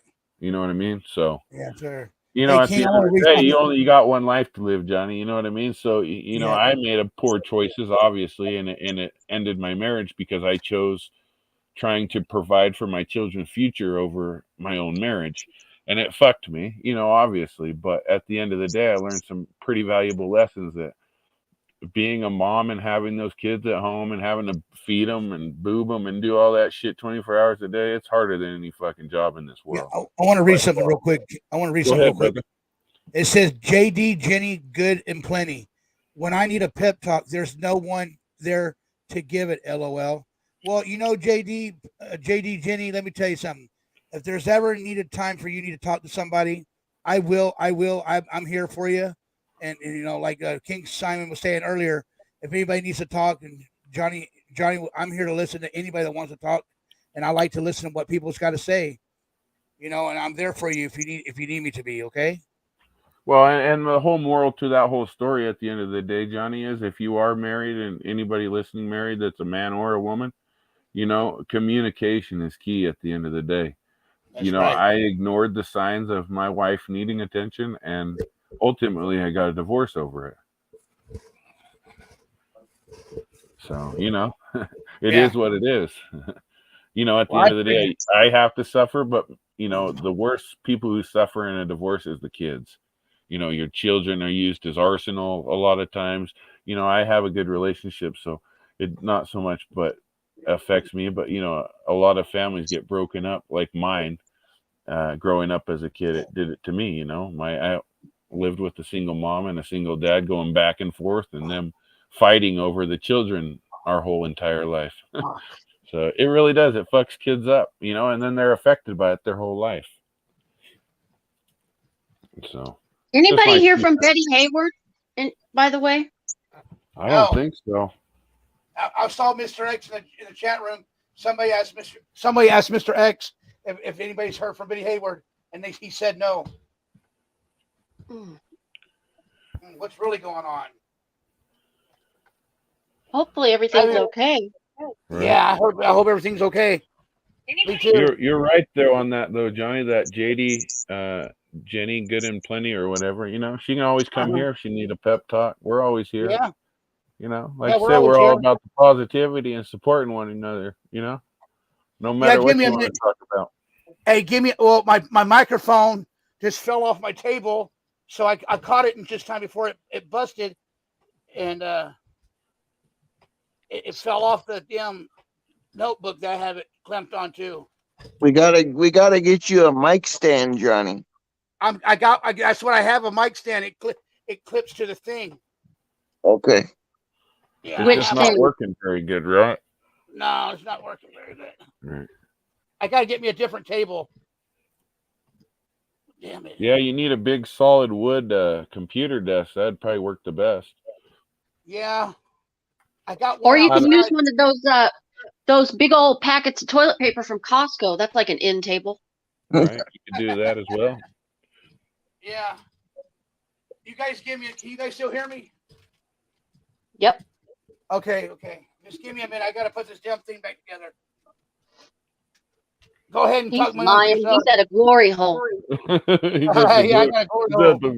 at the bathhouse glory hole, huh? Yeah, I gotta figure. He's got to give him the secret password to be able to enter. I like your humor, Dana. It's funny. I like that. A lot of people miss your jokes. I think they take you for serious a lot of the times. That's why I said if anybody ever is offended or doesn't like my jokes, just say something, because I usually have no filter. So. Oh fucker, man. That's okay. No, it's not you. My damn. It ain't fucking clamping on now. Fuck me. Won't fit in the glory hole. Yeah, it won't fit in the glory hole. Fuck, man. Fuck. It's all right, Johnny. Get it figured out. You'll be all right. Hey, one more thing. JD Jenny just said again, Johnny, no one's ever said that to me before. Johnny, please know how much I appreciate that. Well, I'm here for you, okay? I'm always here for anybody that wants to talk, okay? Right. I as well. And King said No too. judgment over here, huh, Johnny? We don't judge people over No here. judgment whatsoever comes No, over here at all. absolutely not. We leave that for the other people. They can judge people. We're good over here. But I do like to hear everybody's story. I want to hear more about Chris over there. I know he got out of bed for us, and we appreciate you getting out of bed. Sorry, we didn't mean to get you out of there if you were going to sleep. That's okay. That's okay. I was just listening to you on my other TV in my living room, and then I was in the live chat. But I'm an Eagle Scout. Are you really? That's interesting. That's cool. Yep. What was your scout project? What was your scout project to get your Eagle Scout? I designed and built a raptor enclosure for a red-tailed hawk that had been hit by a car on the side of the road and lost a portion of her wing. Oh, wow. Wow. That's cool. I finally got it. You got it? God. I got it. Well, it won't. If some reason it ain't wanting to stay on there now, motherfucker. So what do you like? I'm glad your camera's not on. Right, Chris, what do you like to do for your hobbies then? Seeing as I'm guessing you're wheelchair bound all the time, right? Super glue. No, I can actually. Duct Do you have the hand stick things that people use? The hand stick thing, like the ones where you put like the cuffs around your hands and you can hold yourself up, or no? You mean like lobster crutches? Yeah, those ones. Yeah, I have those, but I haven't used them in years. So okay. I'm not too familiar with cerebral palsy and what it does to the body, so I know a lot of people have said it, but I got ADD like a motherfucker. I'm not gonna lie. So a lot of times I kind of somebody's talking and I'll drone out or I'll zone out and I'll forget what they're saying, and then I got to come back in the conversation. So yeah, I hear you. AD versus meets OCD is what I got. Right. Mm-hmm. My ex-wife's OCD, so I know how that goes. Hey, King Simon, guess what happened? What? Guess what, King Samoan? I mean, we just checked the tracker and see where that thing is. It's already been shipped. Nice. That was fast. I thought that's why it was a good idea for you just to do it. You know what I mean? Because with you being in the city, I'm sure they got the shipping center's got to be just right there. Yeah, it's off. It's the new one's off Catella. Right. I figured it would be right there somewhere. So, yeah, it's I figured it'd be a lot Alamitos. faster. It's in Los Alamitos. Nice. Where? Oh, it's in Cypress, California, Orange County. Okay. Same thing. We drive by there all the time and we see it. Is that by Santana? Hey, King Samoan, when are you going to be down this way again? I don't know, honestly. It might be a few months. I would really like to do a few months, honestly. I would really like. I've been down. I was down, Johnny. I was down that whole south area for the past almost a year. I was all over the whole entire West Coast, the southern West Coast, and including even over into Texas and some of that area. So I spent a lot of time down there traveling, and I, like I said, I always come back up to Oregon. I always have for years, just because I love everything about Oregon, man. I don't like the city part of it, but like I said, I'm in the Medford area, but I'm far enough out of the city where I don't have to deal with the city life. You know what I mean?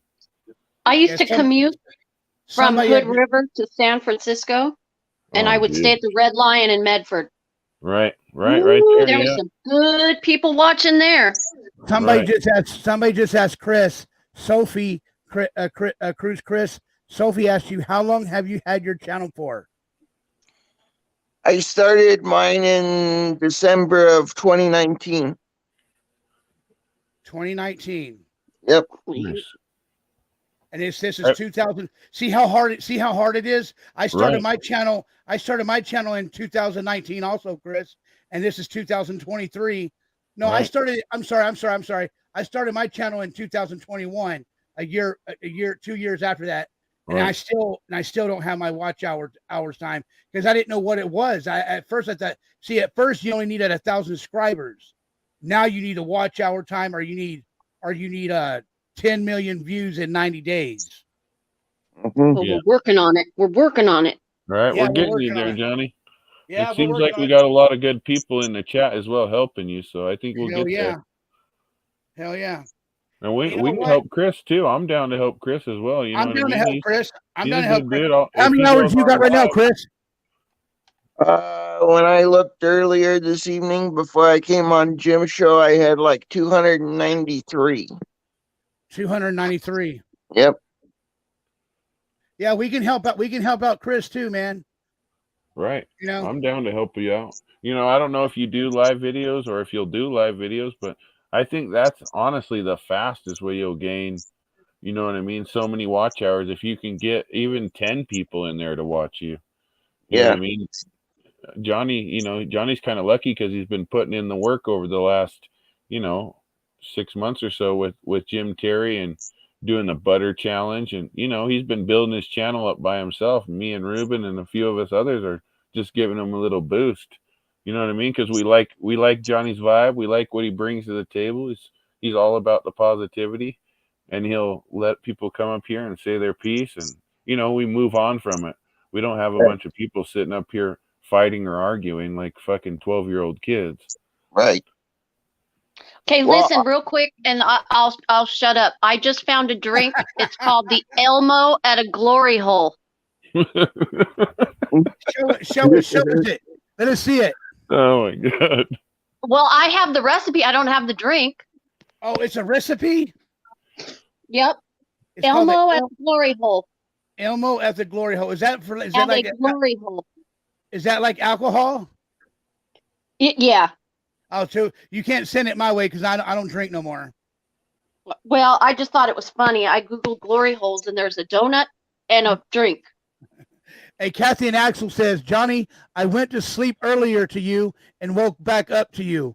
Well, thank you, Kathy and Axel. And by the way, Kathy, how's Axel doing? I'd like to hear about how your cat's doing because my cat is very, very being very lazy. All she wants to do is eat and sleep. And I got to get her out of that because if she does that, she's just going to get fatter. Yeah, I saw Take in her the on chat some Ty walks. was talking to me about the hair thing with the Tongans, and I was going to say to Ty, you know, my oldest son didn't cut his hair until he was 9 years old, and the only reason he did cut it is because so many people thought he looked like a girl because he was so pretty, and as soon as he cut it, obviously he looks like a good looking boy, but when he had long hair, a lot of people thought he was a girl all the time. Not just because of the long hair, but he really did look like a girl because he was so good looking. So he did have long hair. It was way past his butt. I wanted to get to his feet, honestly, but we ended up cutting all the kids' hair off because they were all our kids were so pretty that they really did look like girls, the boys anyway. All right. Good night, Vonda. At 4 a.m. Vonda says she's going to bed. She's tired and because she says it's 4 a.m. bedtime for me. Good night, guys. You guys are always awesome. Well, thank you, Vonda. You're awesome. And I would like to get you on my and Vonda, I would like to thank you for your cash app support. Thank you. And I'd like to bring you up on my channel if I can. Let me Right? know. That'd be cool to have her up. Night, Vonda. We'll talk about that Scar show.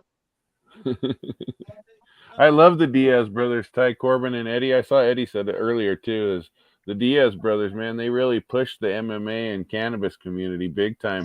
Now they've made it so commercialized. All these, you know, all these MMA and UFC gyms, they all have to recuperate. A lot of them use cannabis products, whether it's CBD or whatever it may be. You know, they're all pushing it big time. The hemp lotions and the hemp creams and all that stuff. You know, it's pretty interesting. What's his name?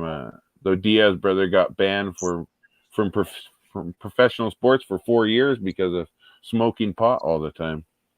So those guys are some good dudes. They've pushed the envelope when it comes to UFC and cannabis use. You know, they finally legalized cannabis in the UFC. I think you can use it up to the day of competition now. Fast Eddie just said 40-hour plus watch hours or for 40 plus watching for 3 hours would be 120 hours. Well, there you go, Johnny. And I need brother. just tonight, 20 hours just tonight. So Right. you would need 33 streams to hit the watch hours. Well, and you already have some of the watch hours, don't you? Already have like 600 or 700 of it. I have 814. Okay, so 800 of it. So yeah, so you're already, you know, a fourth of the way there almost. Oh, your cat's almost 10 pounds. He'll be 7 months the 19th. Constantly, he bites me. Oh, my God. He bites me. Hold on. He bites me. What happened to it? He says that he constantly bites me and swears he's going to eat my face and wear it. Oh, Johnny got stuck on bites me for a while. What's that? You got stuck on those couple words. He bites me. I know, right? Oh, hey, I got something. This was made for Jim Carrey. All right, hey, I want you guys to go watch his video on YouTube tonight or whenever you have time. Right now. How is everybody going to do that? We can't take 2 minutes to go watch it. It takes 2 minutes to go. If you guys can know how to work the computer, go watch it. What's the name again, Paul and PZ? It's called Steel Panther Glory Hole. It's Steel Panther Glory Holes. Go look at that real quick. And wait, and when they get Oh, Jesus. make sure they're watching. When you get there at 2 minutes, 2 minutes.4, make sure you watch it because it's about 2 minutes and 4 seconds. It's about Jim Terry. Okay, what's the thing called? Huh? It's a straight glory hole. What is it called, Johnny? What's And I the name don't of think it we're again? talking about the drink. Ugh. I'll pass Steel on that. Panther. Steel Panther. I'm not into glory hole, so I'll pass. If it was the chick doing dancing with that stick, I'd be all up for it. But Now they don't want to do it. It's okay. I'm good on the glory hole. So maybe some of these other people will. He's wicked. I don't know. What kind of glory horror are we talking about? Yeah, hey, Kathy and Axel, my cat is that way too. She's wicked and playful. But you know what? I literally had to save her life. She was on my banister outside on my balcony, and my neighbor's roof is so close, but she was literally sitting on the bar and she almost fell off. I went and grabbed her and she scratched the shit out of me when I was grabbing her. You know what I mean? So I mean my healing's done now. I got 2 scratch marks of her. She fucking scratched me really fucking hard. And that fucking Hey, shit Johnny, hurt. Johnny, Yeah. JD Jenny's asking a question about the Cash App stuff. If you have to have Does a anyone bank know? attached, Does anyone know this? Does the Cash App only work if you have a bank attached? I can't figure it out why I can't send one. All I have is my credit card on there. No, It has to be debit. JD chat JD. Oh, Snooks chat Paul. And JD Jenny, okay. I don't know. Basically, you just gotta send. You don't have to have your bank account hooked up to your Cash App. You can just send it. Right? I don't know how it works. Then how does the money go? That's how the money goes. You can just send it in. Well, I don't know how to explain it. I use a prepaid card. So can she use her credit card too? PayPal. I'm pretty She sure can it use her asks credit you card, on yes. Cash App if you want to add your bank card, or I think it. I does think say it has bank to be card, bank though. card. Though. Yeah, I think it is. I think it does say bank card on it, so it might have to be through a bank. But I don't know. It might have I don't a credit think it card could be option, credit. or I don't know. And Ty Carbon said that's it at King Samoan. Correct, 100%. Well, anyway, I just saw that in the chat. Thank you, King Samoan. Thank you for showing me that. Yeah, no I worries. appreciate it. Is You know what? still here? I thought she Is- left. Is Cruiser still here? Yes, I'm still here, Johnny. Okay, cool, man. Is there anything we can do for you right now? Nope. Okay, man. Are you a Minnesota Viking fan? Oh yes. Nice. Have you lived in Minnesota your whole life then? Yes, I have. Nice. And where are you at, in the Twin Cities area? Around there, yeah. All right. It's a nice I've only place to been there go once. during the winter and keep warm. You know, I've only been to that area once, and I'll give you a little story why I was there.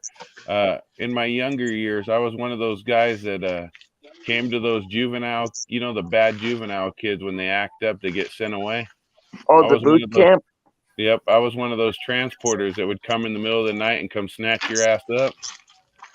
And it would be usually two big scary dudes that roll up to your house and meet your parents and sneak up in your room, grab your ass and fly you clear across the country or even across to a different country and Yep. take your ass to boot camp. So I was actually in that area. I went to the mall. Isn't it the Mall of America, right? The biggest Yep. mall in the world? Yeah. The So Mall I of did all America is that. up there. Yeah, I did all that. And you know what was crazy is the guy that we went to go pick up two of his kids, they were twin brothers. And they were in the detention center there in Minneapolis. And when he came and picked us up from the airport in this big ass H1 Hummer, you know, big old fucking army looking Hummer. And him and his wife were in there, and they said the only reason that they were getting their boys, that they were pretty good boys, and we were sending them to Florida to an army type boot camp. And he said it was $60,000 for 3 months for each boy. And he said the only reason they were getting sent there is because the stepmom didn't like them. So the Wow. stepmom talked That's a step the new monster. husband. Yep. Right. They talked the husband into sending the boys away for 3 months so they could have their little, you know, they were just married recently, so they could have their little honeymoon / alone time. So yeah, they spent 120 grand for 3 months, sent them down to Florida just so they could get them away from the house for a few. They Just a could have little hired a interesting nanny and a story. guest house for that much. Right. She says, Jane Jenny says, I have a Visa credit card, not a debit. I don't know. I mean, you could try to, I don't know if you could try to use your Visa credit card. I don't know. I don't know how to do that. I'm I sorry. don't think so, because I think I remember it said specifically it has to be I think you debit can only, or like I think a you can bank. only, I think Well, you can only use, Reuben said it in the chat right there, Johnny. That's the best way to do it. Is you can go to any store nowadays and buy a prepaid $20, card. $50, $100 Visa gift card, and you can Yeah. use it anywhere online. Yeah. Like a really this is great so idea. I'll this buy is a what I Visa do is because my identity's been stolen, so I don't ever use my bank Right. card. Right. I don't I bank always either, go to the Reuben. bank, I don't take use a out bank the card cash, either. and then Yeah, put because I money don't get on the card. I don't get super stickers. You know what I mean? Until I get monetized, and you know, and the only way you can do that is if you have on super stickers, you can use a Visa, a credit card, or a debit card, or your Cash PayPal App, too. or your PayPal too. Yeah, I can't stay awake anymore, Johnny. Great show. My friend is the best. My friend's the best access to you. Thank you. And you know what? We're going to go over here and get your channel subscribers too, Ty Corbin. Oh, that's right. I got to put that on my list. I watch Ty Corbin's videos all the time when he puts them out. I'm a subscriber over there. I always have been for a long time. I watch. I don't comment much, but I watch all his videos when he goes out, and the newest ones too with Phyllis and doing the treatments and stuff. Can I say something? Shit, I didn't even know you had a channel, Ty. Can I say something real quick? He's not monetized or any Nope. of that, Danny. He just does it. I think, you know, to let everybody share his story and stuff like get the word out. Yeah, go ahead, Johnny. You know, that's what I'm talking about. See how we're all vibing together, how we're all talking good together, and we're trying to go lift up other people on their other channels. That's what it should be about. It shouldn't be about you know what I mean? It should be. And can you believe Ty Corbin? No, I hate. I don't usually hate on anything, but I dislike. How about if I use that word? I dislike when people wants to bicker at each other. You know what I mean? Right. Help another one up. Lift one another up. And at the end of the day, you can say, you know what? We all had a good day on YouTube. We up and help our friends out on YouTube. We got them subscribe like tonight on Jim Cherry Show. They got Cruz Chris over 1,000 subscribers now. Hey Chris, let me tell you something, Chris. All those subscribers now are going to be coming in like hotcakes now. You don't have they're just going to come to you like yep. Because just a week ago I had 1,150 subscribers. Now I got almost got 1,500 subscribers. Yeah, you're close to 1,500 now, huh? Yes, sir. That's the good. one thing I don't understand about YouTube is if you don't like the channel, then don't watch it. Right. I agree. I agree with that 100%. That's what I've always done. You know, if I watch It's like something that I high like, school. right? You know, if something that I don't agree with, and I see a channel going away that I don't really it doesn't entertain me, or I don't see anything positive or good out of it, I usually Then just switch don't watch it. it anymore. Right? I just stop watching it. Right. And It's not like PZ we got to said, get up to change the channel anymore. We have remotes. Just switch it. That is true, PZ. Johnny, "Hey, you're Miss right. T, hey, What gentlemen, PZ hey, said. ladies and gentlemen, Mrs. T's in here. Hi, Miss T. Hi, Hey, everyone. Hey, Miss Miss T. Listening, T. trying to Miss go back T. to sleep. Good job, Johnny, Johnny. Thank not you, to Miss get off T. track, but PZ's right there. There is really no trolls here. We haven't had any issues with trolls, or even with JT, with Jim Terry Miss coming on. T just came in and let us know she was here. Right. She You know, Miss T, I want to say this right now. Mrs. T, she does a hell of a job over there modding. She does a hell of a job. And, you Yes, know, she and, does. oh, you're still sick. Oh, we'll all pray for you, Mrs. Guidance.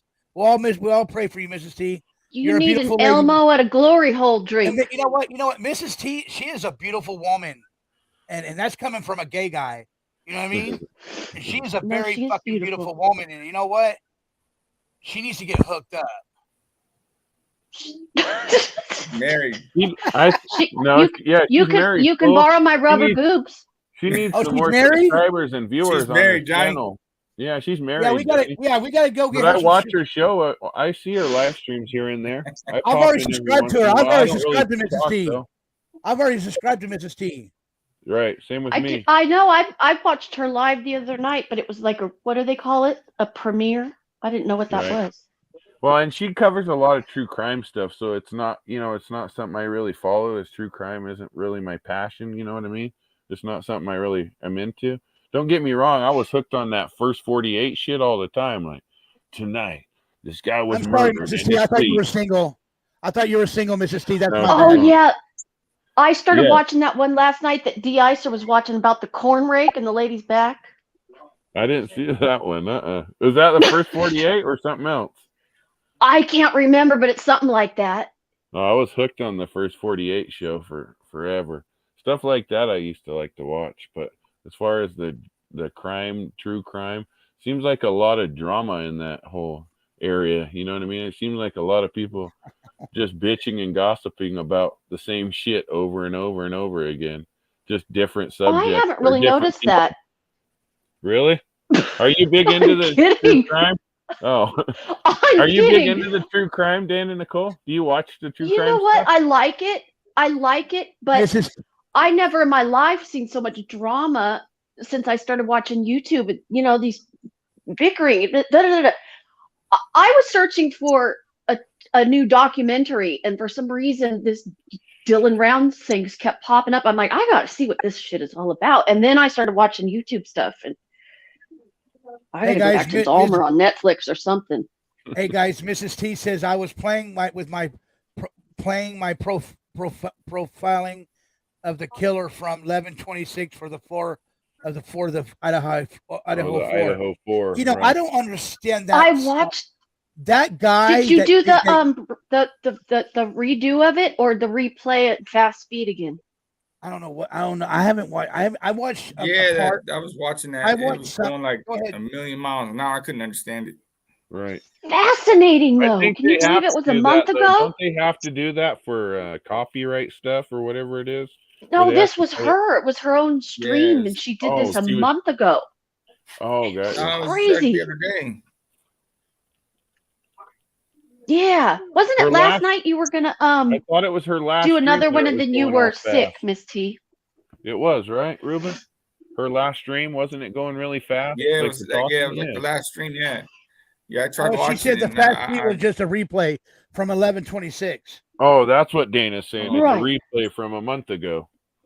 Yeah, I Right, thought yeah, it was okay. new the other night, and she said, "No, this is like a month ago," and I was like, "Oh my god!" I had to go back and watch it again.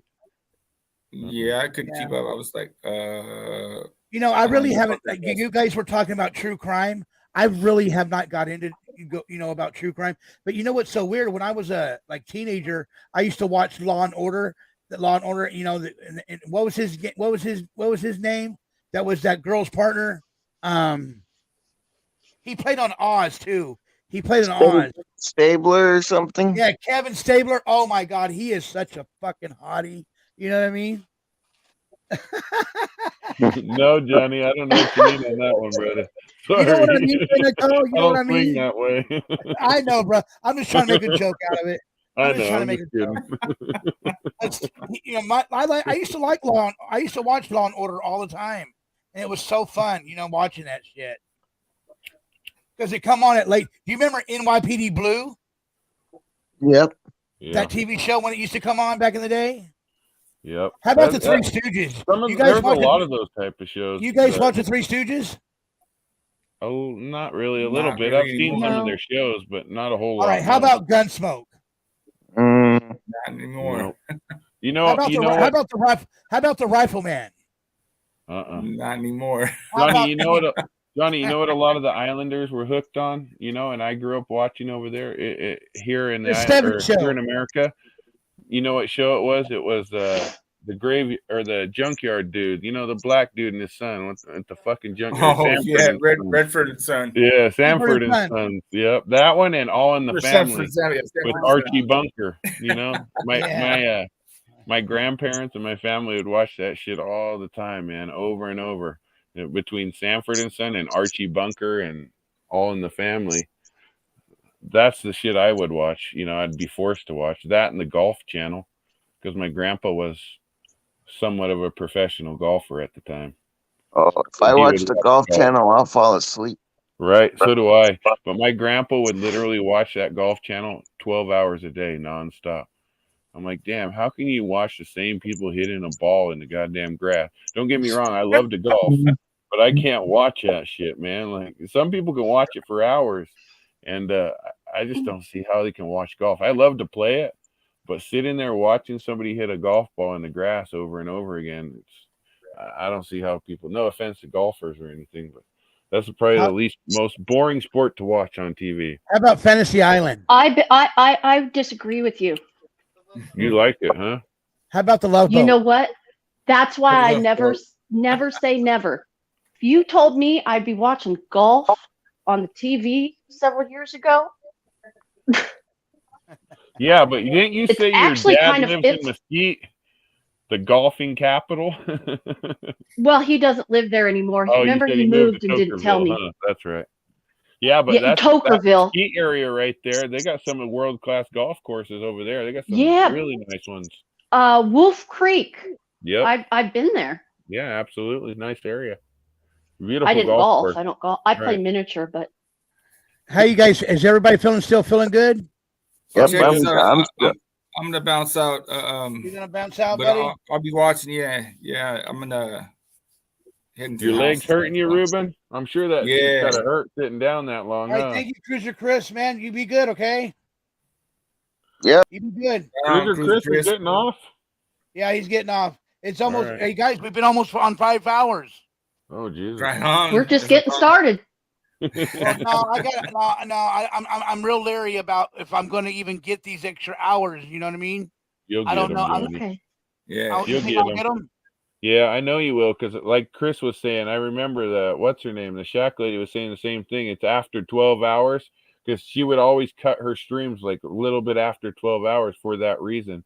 Because after 12, I think it stops counting them and stops recording it. You know, it doesn't save it anymore. So you don't get those hours. But that was because you can remember she was doing that shit for days where she'd stream like 30 hours straight, man. And I'm like, damn, this lady got to be on something, because ain't nobody sitting on a goddamn panel running their mouth a million miles a minute for 30 hours straight sober. You know, they haven't seen this panel yet. No. I'm just saying, you know what I mean? Like the only people I've ever seen be able to run their mouth that long, they were on some mind-altering substance. I won't say any more than that, but right. Hey, Chris, you're still with us, huh? Yes, I'm still with you. Reuben had to get down, so that I'm still here. Oh, okay, Reuben, you're leaving again, Reuben? Yeah, I'm gonna get down. You know what I mean? He's gonna stretch his leg. Get down, get down. I'm gonna get down. I'll be watching though. All right, Reuben. Thank you for being here. Good night, Reuben. I'm coming on tomorrow. Are you gonna come on tomorrow, Reuben? Yeah. I bet that. I'm locking you in, dude. Right. Yeah. But yeah, it's up to you, Johnny. You know, if you're getting tired, brother, we can wrap whatever you want. You know, if you're gonna come on tomorrow. I just don't want to upset nobody. You know what I mean? Hey, Johnny, Start turning the lights off. you don't upset anybody. You just gotta let us know what you're good with, man. You just right. Because everybody will go do their own thing. If you're ready for bed and to call it a night, we can do that, and we'll be back tomorrow. You know, it's not Yes, like sir. we won't be here tomorrow. Yeah. So remember what I said. Remember I told you guys I wanted to get. We were going to go from the time that I come on until at least 11. Remember? Yep. But we went way past that. So we'll stay on until I get 5 hours. Okay. How about that? That Right works. now Another 9 minutes or so, right? That Another works. 9 minutes. Another 9 Sounds good minutes. to me. Yeah, that works. I was going to tell you, John, I was going to finish telling you, though. I used to, like I was saying, in my younger years, somebody had asked in chat, I think it was JD Jenny earlier, about traveling around picking up kids, you know, bad kids. I didn't know I didn't look like Roman Reigns then. I had short hair. I was in my early 20s when I did all that. I didn't grow my hair out until my late 20s, all the way up into my 40s now. So I've never. Did you drive a big white van with no windows in the back? No. No. When you'd go pick up kids, what you'd do, you'd fly to whatever state they were in. Usually their parents would pick you up or their family member, or you'd rent a car at the airport. Then you'd go meet their family before you went in. Yeah, you'd meet their family, you know, the mom and the dad. The mom, it would be late at night, usually 3, 4 in the mornings. A lot of time the kids were on drugs, you know, they were bad kids. So a lot of them were on drugs or on in gangs, stuff like that. And then we would go in their house in the middle of the night, turn on the light, zip tie them up, pick them up. A lot of times they'd run. We've had guys jump out the window. We've had guys kick, scream, punch, fight. We've had them try and run off the airplane. I've had them try and run through the airport. You know, people don't want to go to those whatever you call them, juvenile detention camps and all that type of stuff. I mean, who does want to go to those places? Right. Yeah, very true. I don't blame them. Well, I mean, I've never been there, but I'm not the looking to sad try part it out. is out of, I would say probably about 25% of the kids weren't bad kids, you know, talking to them, because I'd spend about 24 hours with them between the whole thing about getting on flights and getting to where they were going before we drop them off. And I'd say about 25% of those kids were decent kids. They really weren't bad. Their parents sent them away for like stupid stuff, bad grades, where their mom or dad caught them smoking cigarettes or weed. You know, back then, in my early 20s, you know, it wasn't the fentanyl and all that crazy shit nowadays. It was more, you know, smoking cigarettes or smoking pot or drinking alcohol. And their parents, you know, wanted to straighten them out. So they would send them to these camps, you know, or there was all different types camps. There were schools, you know, wilderness ones, army type or military type camps. And then most of these kids, some of them would spend 6 months, a year, 2 years even at those camps before they'd come home. But like I said, about 25% did you find of that them were good. sometimes it's the atmosphere in which they're living most of the time, or a lot of the time, or at least contribute, I would have to think. Yeah, I think so. I mean, I lived in the hood in Portland, and I would look around this area and look at these kids, and you know, everybody was doing something. You know, I might not have known, you know, and it wasn't fentanyl, it wasn't like that, but you know, everybody had something going on in this hood, and I'm like, Jesus, do these kids even have a chance? Right.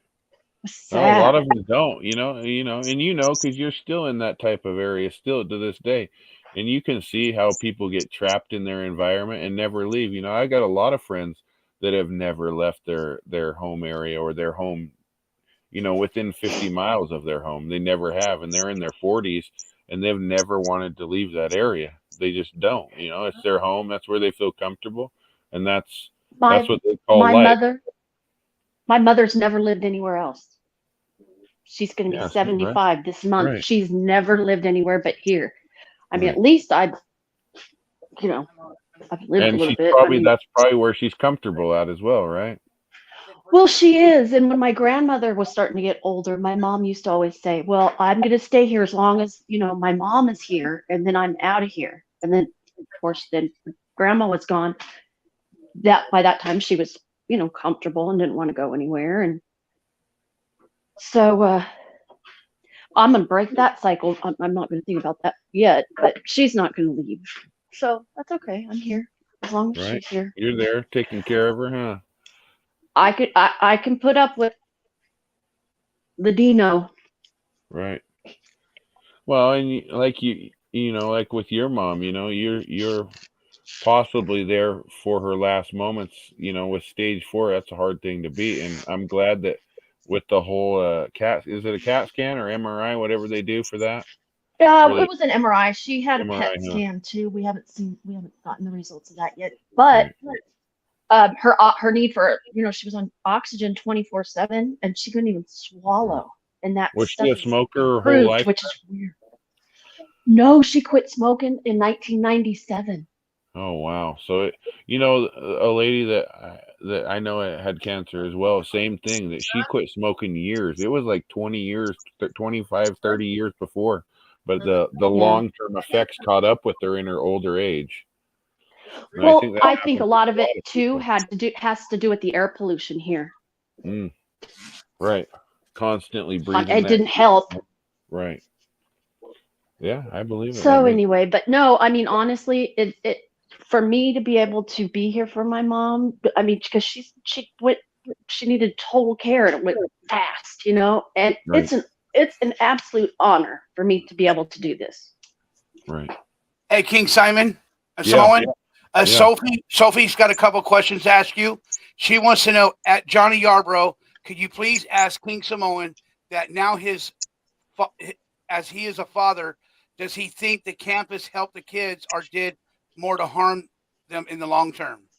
The camps, I think personally it depended on the camp. Like the military type ones, I saw a lot more, and I didn't really get to see the kids afterwards, but I did some of them I did, some of them I didn't. But I did notice a lot of times with like the military, the real strict ones, the kids came out a lot more obedient. Whether that's a good thing or a bad thing, I don't know. I guess it depends on your parenting style. I didn't grow up that way. Like I grew up to be very vocal, speak my mind, my opinion, whether anybody wants to hear it or not, they're going to hear it type of way. So like from that point of view, the military ones were no good for that type of person. And I know like the wilderness ones, it seemed like the kids learned a lot more, because they were out in the wilderness. They were learning survival skills, how to build fires, how to cook food on a fire, how to survive out in the wilderness on your own. It's actually engaging versus being told to do 50 sit-ups and get up at 5 a.m. and you're going to run 12 miles. Some people, they need that direction, but others, like myself, I would rather be out in the wilderness learning all that cool shit than having some G.I. Joe telling me what to do. And that's just me personally. So I guess it kind of depends on the person and the type of camp that they went to. Because I had some, I'll tell you the worst area I had gotten kids from, and I got kids from all over the country. The Boston area, those kids, man, they had the worst them and New Yorkers. Those two, I should say, those two areas had the worst attitudes. They had the worst, they didn't give a damn. They would punch anybody in the face if they got the chance. And we had to restrain a lot of the kids from those areas because they would get violent. Not so much with myself, but with, other transporters or staff members that would be escorting them. They would get violent with them. I guess it just depends. Oh, okay. If that answers the question. Yeah, does that answer the question, Sophie? Did I ever take kids to Provo Canyon School in Utah? I did take a few kids to some Utah schools, but I don't know where Provo Canyon School is. Obviously it's in Provo, but Provo. You're right. I don't remember a Provo Canyon School, but we did take some kids to Utah. But I'm pretty sure it was in Draper area, not the Provo area. The kids that we had taken there. I'll bring it down. King Samoan, you were talking about wilderness survival and stuff, and for one of my merit badges for my Eagle Scout rank, I had to do the wilderness survival merit badge. And so one of the things I had to do for that was to find a place out in the woods and then rig myself up a tarp for the night. Right. And then sleep out underneath that tarp and then do note about what it was like the next morning, or do like a little report about it. And for let me ask you, Chris, what got you involved in Scouts? Was it a church organization or was it just a community thing? Because the only Scouts that I've really seen, I didn't know that scouting was big in other areas. I know it is in like Utah and within the Mormon community, but as far as exposure in Scouts, I'm not too familiar with it outside of that said community. So was it a Mormon or a religious thing or that brought you there, or was it more just a community thing of Boy Scouts? My mom and dad wanted me and me and a couple of other of my family members, like my cousins and stuff, to be involved in after school activities to keep us out of trouble and to like teach us leadership and stuff. And so my mom was the scout leader that led us through the Cub Scouts and stuff like that. And then my dad took over after the Cub Scouts was over, and he led me through the Boy Scouts. And oh, nice. So you actually had your dad as the leader. What is it? It was a pack leader. Is that what it is? It's actually a troop leader. Troop leader. That's right. In Cub Scouts, it's a troop leader. I mean, Cub Scouts is a pack leader, and then Boy Scouts, it's a troop leader. Troop leader, that's right. Okay. I didn't really do a whole lot of that, but I had a lot of friends, close friends, that were doing all that type of stuff. You know, getting their badges, their merit badges, and then eventually getting their Eagle Scout. That's why I asked you about your Eagle Scout project, because I've helped with a few Eagle Scout projects in my younger years. So that's why I was interested about that. So that's cool though that you did all that. See, and people don't realize with you with cerebral palsy, you know you're just as capable as anybody else. You know what I mean? Like you said, when people say you can't do things, you're going to prove them otherwise. So that's pretty damn cool. And I got to salute you for that, man. You know what I mean? You keep on grinding and you keep on pushing no matter what. I will, and I don't let it stop me. You know, these people that have the disabilities, you know, I see a lot of them get dejected when people tell them they can't do something. And they just stop.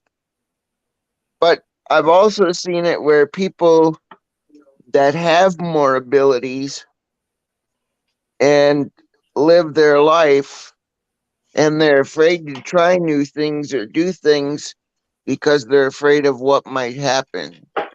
You know, and you were probably in Scouts your whole life, yeah? From Cub Scouts all the way up?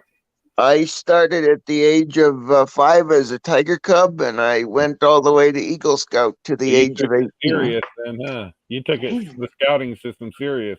That's cool. Because not a lot of people do that. Very few people go follow through from the beginning all the way to becoming an Eagle Scout. So that's pretty damn cool. I know Johnny's ready to get off. It's already 5 hours and 4 minutes after. But before you do that, Johnny, I do want to say something about the chat. People are asking about my name and what Moikolo means. In Samoan, a Moikolo is, I used to call my cousin, who's also my best friend, I'd call him a Moikolo, because he used to creep into his girlfriend's house at night when the mom was asleep. Oh, God. And so in Samoan, it's kind of like a creeper. So that's what the name means. It's just being a smart ass is all I'm doing. But, you know, I change my name every time. Last night it was Ufa, which means fuck in Samoan. So every time I have a smart ass remark on my name. So just to let you know, that's all it is, people. That's a good idea. You should, and you you did change your picture too, didn't you? Or is that the same Yeah, one? my picture is actually it's a well-known Samoan rap group called the Booyah Tribe. If anybody's ever heard of them, big in California. You know, they're some of the original gangster rappers. They go back way back to the 80s. So, but I know Johnny. We can talk about it another time. I know Johnny wants to. Okay, sorry. I know. You know what? I am a horrible person to shut up You're once I get good. started. But I know Well, Johnny's thank ready you, to Johnny. get to bed. What is that? I don't know. I think it's Johnny's mic messing up. Oh, I thought it was Chris's forehead. No. Johnny's mic's messing up. That's like when they turn the lights on at the end of the night and they play that song "Closing Time." Yeah, I don't know what's wrong with your mic, Johnny. You can't hear you. I think he broke it. I guess that means good night. Oh. Yeah. I think you guys are right. Anyway, I'm going to start getting off. If you guys want to get off, I don't know if Johnny can hear us or talk to us, but I'm going to get off and I'll exit out of here too. Yeah, it was good talking to all you guys, and I guess we'll see whoever's back here tomorrow. We'll see you tomorrow. Sounds good. Good night. Thank Good you, night. Johnny. Okay, have a good night. Good night, Chris. Good night. Good night, Chris. Good night, Danny Nicole. Good talking to you guys.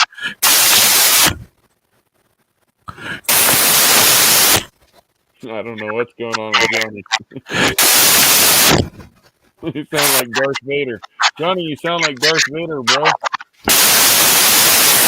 No, it's not working.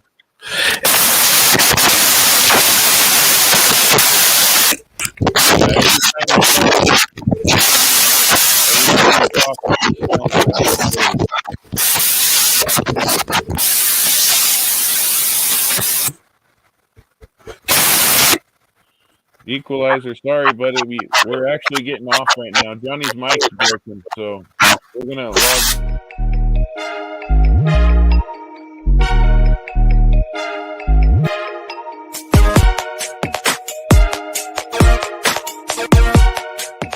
I don't know if you ever saw me when I first came on Jim's show. This is what I remember. Got here. Who's the Yarbrough? Who is this? Be the gay sticker butter guy. I'm not sure. I'm that guy, Jim. I'm that guy. My YouTube channel is Johnny Yarbrough. Johnny Yarbrough. So there you go. I'm Johnny Yarbrough. I used to go around the world. I used to be a carnival person. I'm going to be there for you guys or being there for me today. I'm always going to notice that. I'm always going to be happy with that. I introduce now the champion, Gay Slaw. The crowd seems to overwhelmingly be in the favor of Gay Slaw. Go, eat that foot. Swallow it. I'm done. I'm done. Sloth has won it. Sloth has taken the title. Hey, you know what? It's showtime.